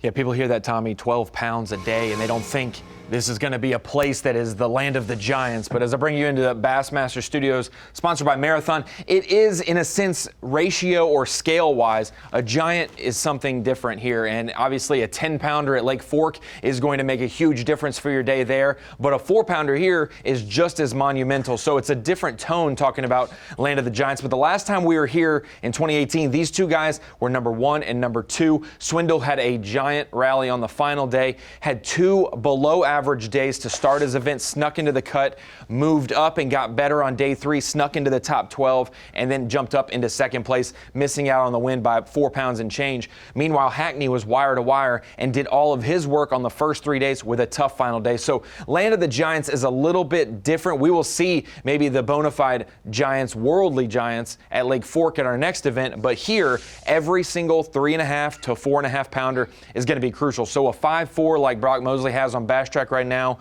a 4-pounder and change that Jason Christie has, those are going to mean so much. Not today necessarily, but tomorrow and day 3 as we get into the weekend. Those will be crucial. And I wanted to also touch on Rapala Bassmaster Fantasy Fishing one more time before we headed out of here. And when you're looking at the season overall, the top 10 teams are pretty close, within 100 points or so of each other based on the first few events so far. And one thing that's interesting, of the top 10 teams, Greg Hackney or Brandon Polinick have been selected for the bucket A choice in almost every team. But the one team to look out for, Kyle Howell in 8th place, NJ Bass in 10, has Mr. Brock Mosley, Brandon Cobb, Jake Whitaker, 3 of the guys that are probably in the top 30 right now, 2 of those in the top 10. Having a successful time, and he went with a lot of lower percentage anglers. That's kind of the battle, the ratio. Do you go with high percentage anglers that you think are sure things, or do you go with the low percentage and take a gamble? His low percentage picks have really hit with Mosley, Cobb, and then even the Gleasons and Hudnalls. They don't have the best day so far, but they do have fish on the scoreboard, and they're going to be able to get points for them, at least have a shot going into day 2 tomorrow. All right, we are up to date on fantasy right there. Thanks to Ronnie. Yes, we are. That machine we call the screen of knowledge. Honestly, Tommy, I don't know what I would bring to the crew if the screen of knowledge hasn't bailed me out the last few years. Can we just call it the screen now? Are we familiar enough? We can just call I think it still needs, Okay. It'll just be any other screen if it doesn't have knowledge attached to it, Okay. Oh, that's a cool aerial right there of Greg Hackney.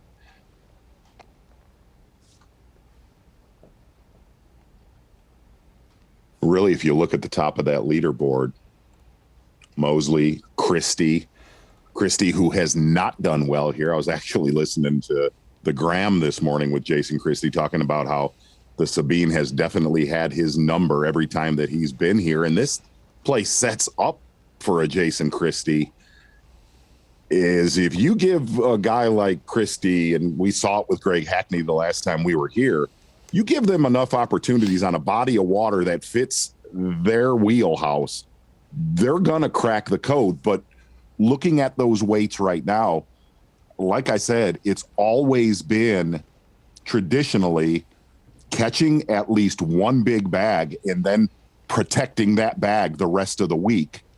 And it'll be cool to watch and see how that transpires tomorrow, just because listening to your unofficial leader, Brock Mosley, he is not even going back tomorrow to where he did his damage today. I have to pick at young Kyle Z. He texted me and said, "Ooh, my Brock Mosley pick's working out pretty well." And then he watched the Skype bonus coverage, and he said, "I can't wait for Brock to go back and wreck him there tomorrow too." And then Brock said, "I'm not going back there." And he's like, "Oh no, I'm not." He's not going back. Just set up for Wisconsin anglers. We got Caleb Kuphall in 8th, and Bob Downey's now in 10th. They're the grimy, grungy Mississippi River anglers up there. You bet.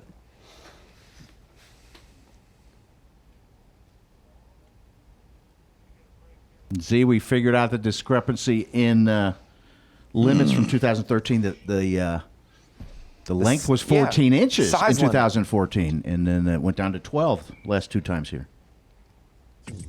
That is a spectacular shot, Greg Hackney. It is gorgeous. If you have fear of heights, it's a little disconcerting, but mighty fine stuff right there. How about some Striker Daily Trivia? It's been a few minutes since we've hit you with some of that. Here's the question now. How much gas did Greg Hackney use in his 2018 Sabine victory? Would it be 9.7, 11.6, 17.3, or 20.5 gallons? I think I know the answer to that. This is what he said. So. All right. Okay. We'll chew on that one. Think about where he fished. 4 days of fishing. Greg Hackney, 2018. We'll be back.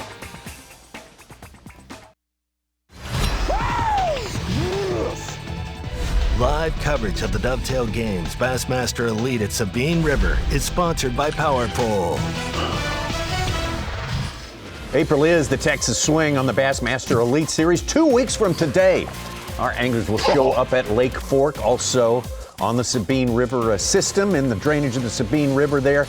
A legendary Lake Fork for 4 days of fishing. Man, we had a whale of a tournament there, and young Patrick Walters, who we spent a lot of today with, almost made it no fun for us. You know, at one point he had destroyed the field so effectively and completely that it was kind of just a walk across on the final day. But it was a masterful display, absolutely. Get back to our Striker Daily Trivia now. That question, if you please do recall it, was concerning Greg Hackney, the year 2018. He was the champion here. How much gas did he use during the course of that victory here? Was it 9.7, 11.6, 17.3, or 20.5 gallons? Mark Zona, I bet I know what you're going to say. Tommy, I'm afraid I do know this, just because I remember Greg actually saying it to the camera near the end of the event when we covered it live. 11.6 gallons. I'm 100% positive of that. Okay. Yep. 2 and change gallons per day, plus some, 11. All right. Sounds right. Yeah. Okay, let's see. Let's take away. You're right. Those right. Oh, absolutely. Yeah, Z. I figured. Z. Yep. Spot on. Totally spot on today. 2 for 2. It's been a good year. It's been a good Striker year Daily so Trivia far. has been mighty good to you. Uncharacteristically good year for you on trivia, Z. Just kidding. What? Just kidding. Nice. This is live. Might do it. That's a critical bass. You a blind hawk can find an acorn every now and then. Oh, nice shoes. Sorry. Oh no, I'm messing with you.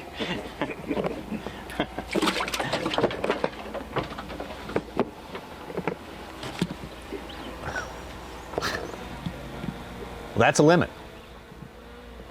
For Greg Hackney, took a long time, much longer than anyone on earth would have imagined on this day. Yes. Yes. He was was going to come off just the way things were going. Because, I mean, he went through about 3 cypress knees when I set the hook.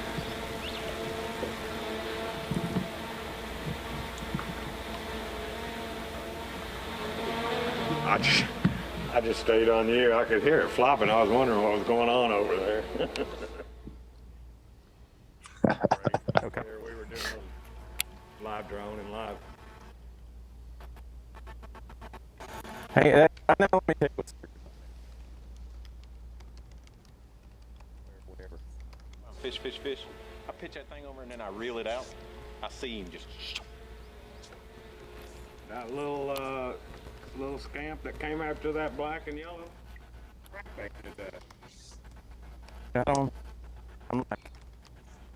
Well, that limit could have come a whole lot earlier today.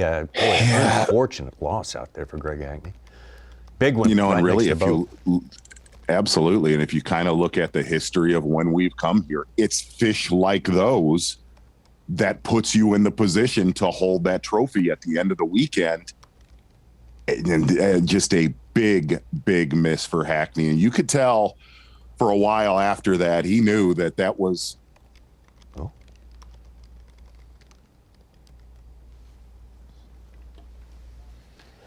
Okay. Better one there. Yeah. Considerably. Boy, these are big calls for him right now to stay in this game somehow for solid fish. Takes 5 minutes to go from 75th to 25th on the Sabine. Exactly. Not kidding. Right. He's one call from having a camera with him again tomorrow. Yeah.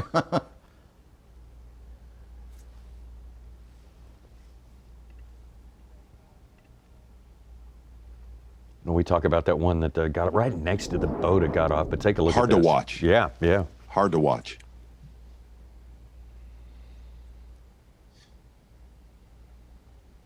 Using that square bill like we saw him do in 2018 when he won the event. As soon as he hooked up, he wasn't quite sure it was a bass, saw a tail, thought it was, still wasn't quite sure. Then when he got to the back, he started to see it surge and he realized, uh-oh, one hook.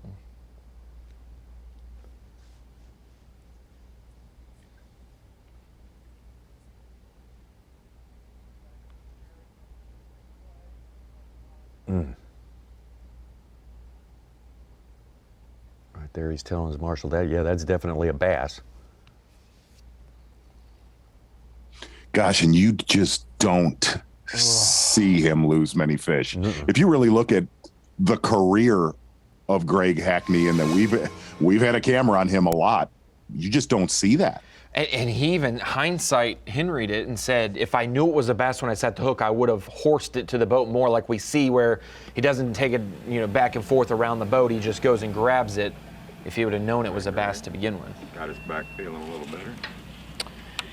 Yeah, I don't know. This is the third time I think I've been on this stretch. This was what I thought was the magic stretch, and I just came back and I said, well, I only had 4 when I pulled back up here, and I said, well, I'm trying to fish for 1. Just fish real slow and just try to catch at least fill my limit. And I've missed 1 and caught 2, one pretty nice one. And so we still have a bunch of it left. And I have plenty of time to fish the entire stretch. So I'm just gonna fish it real slow. I don't know why today, they just never have, they just seem like they'd never have for about 15 minutes. I had that hot stretch. I lost that big one, caught some keepers, and then nothing. Then I just fished and fished and fished without a bite. So I just been fishing over them, I guess. Because like I said, I've been through this stretch 3 times and hadn't caught one. Missed a good one this morning, right off, and I said, well, it's gonna be just like it has been, and then nothing. I don't know if it's the weather change or the water possibly is a hair dirtier, but I think I'm just looking for excuses, more than anything. Those 2 fish I just caught salvaged my day. You know what I mean? Like it was pretty gloomy there for.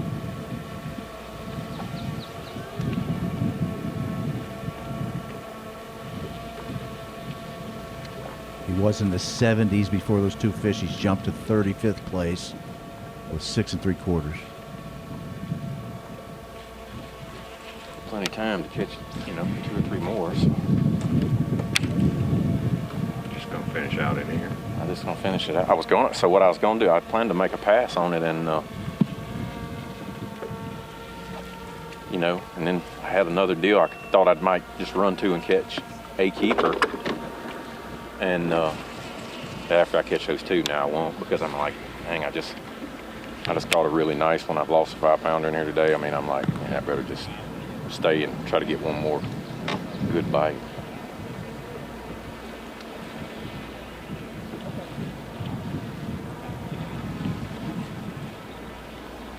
But it's not very good. I mean, it was better than this. You know what I mean? It would. I don't know. Little front went through. I don't know. I can't make excuses.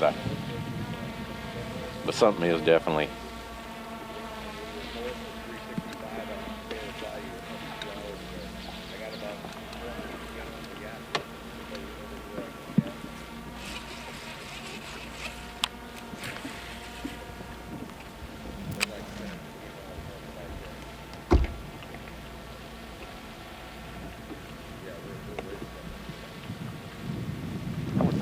I hear him talk about his gas.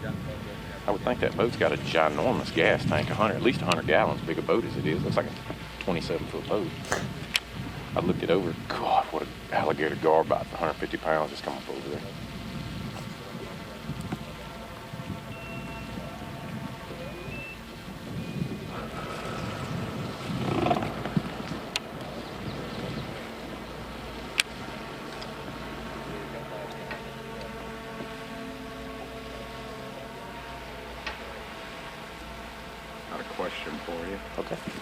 Trivia. Oh, yeah. How much gas did you burn at the last tournament at the Sabine River? So I think I told everybody 6 gallons, but I think it was 8. Say that again. I said I told everybody 6, but it was actually 8 gallons. Good job, Suge. It's written in the story 11.6. No. For several times a day, I've been like thinking, why didn't try that again? I'm like, now I'm overthinking it. You know what I mean? I'm like, you done run all the way over here and jacked up the whole deal. Such, are you able to explain yourself right now? It was in the game story. You said he said it. 100% sure. Did you write the game story? He misremembered. Apparently, light him up tonight. Don't hate the player. Don't hate the player. Okay, Such, you set up the game. Yeah. Okay.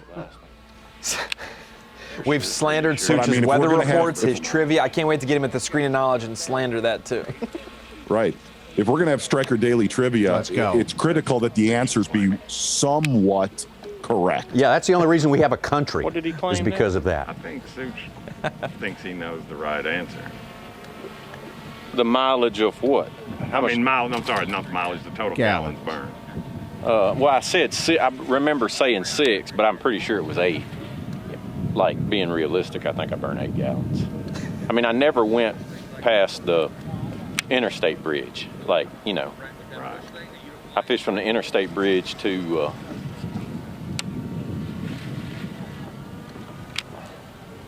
from the ramp, you know. So Such would be dead wrong. I mean, Such also thought I had 12 pounds the first day at Pickwick, and I had 16, you know. So, I mean, look at the source. Always look at the source.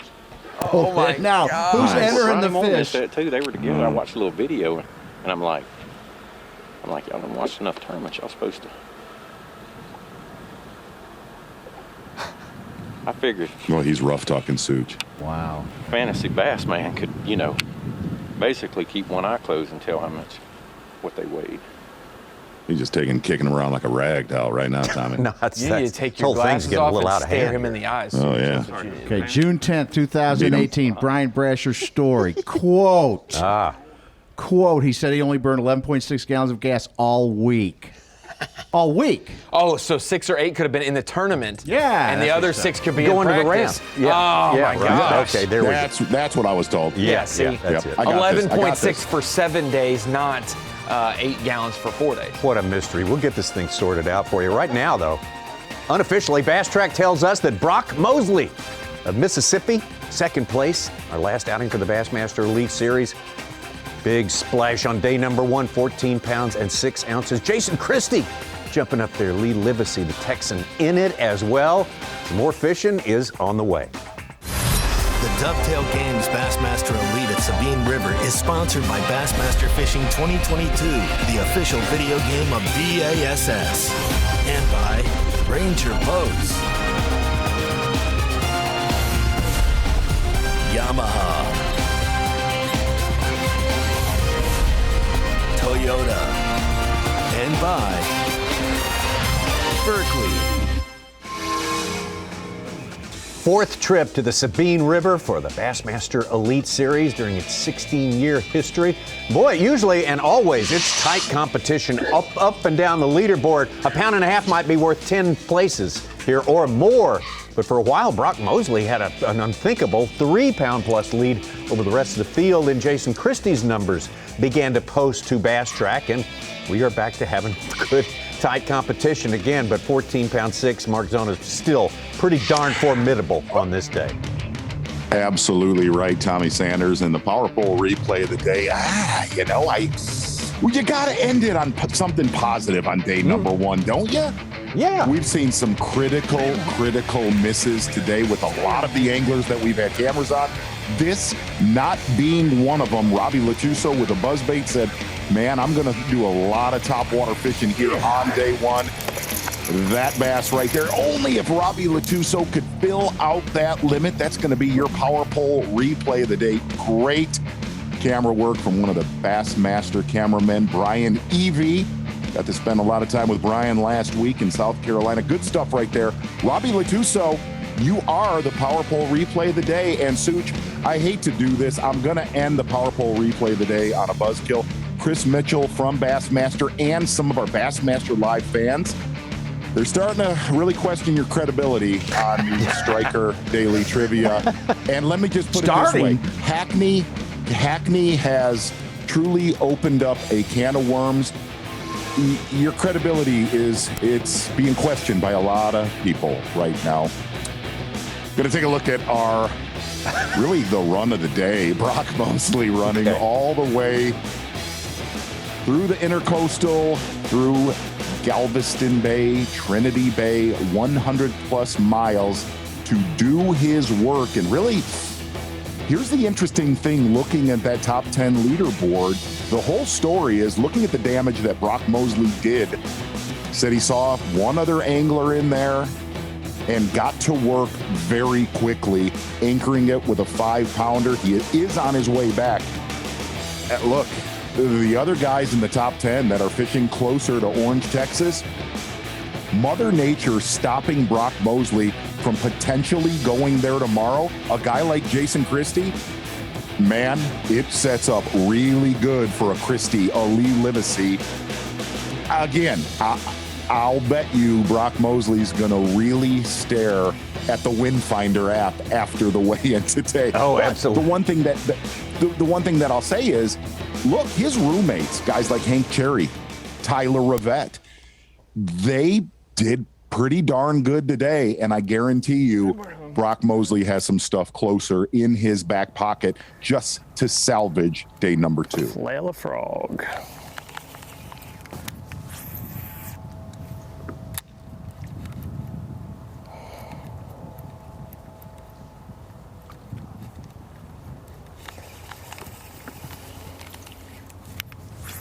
Shryock, great run. Go ahead, Z.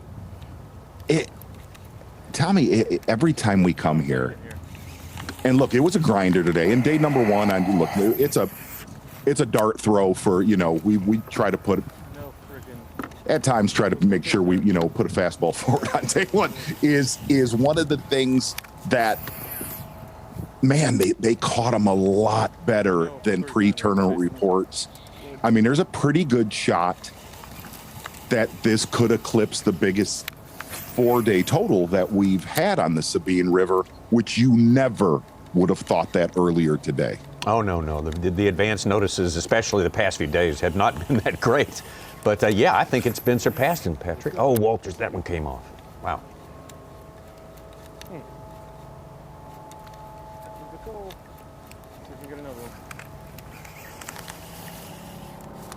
Let's face it, it's been a up and down season weather-wise for the Elite Series with the fog delays at the St. John's. the cold and dirty water, low water at Knoxville, the extreme rise in water at Pickwick, and then here just how much water they can cover and trying to figure it out. It's been, the first 4 events have been very topsy-turvy for some guys. Oh, absolutely. Trying to get their footing, you know? It's been a test every time. I actually, one I've thought of is tournament director Lisa Talmadge, you know, trip not with us this season. Think about her first 3 tournaments, 2 fog delays and a blown out flooded river at Pickwick. She's handled it well, I must say, terrifically. Jump right in there. Yes.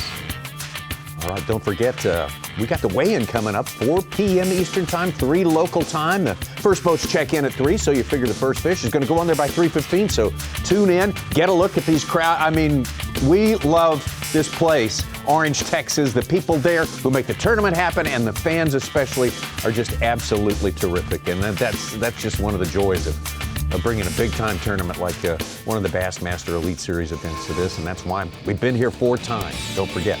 The weigh-in is coming up. It is on the way for you. Dave Mercer will be handling things there, and of course we'll fish the full field again tomorrow. 98 anglers. Look at that. Different weather, more wind.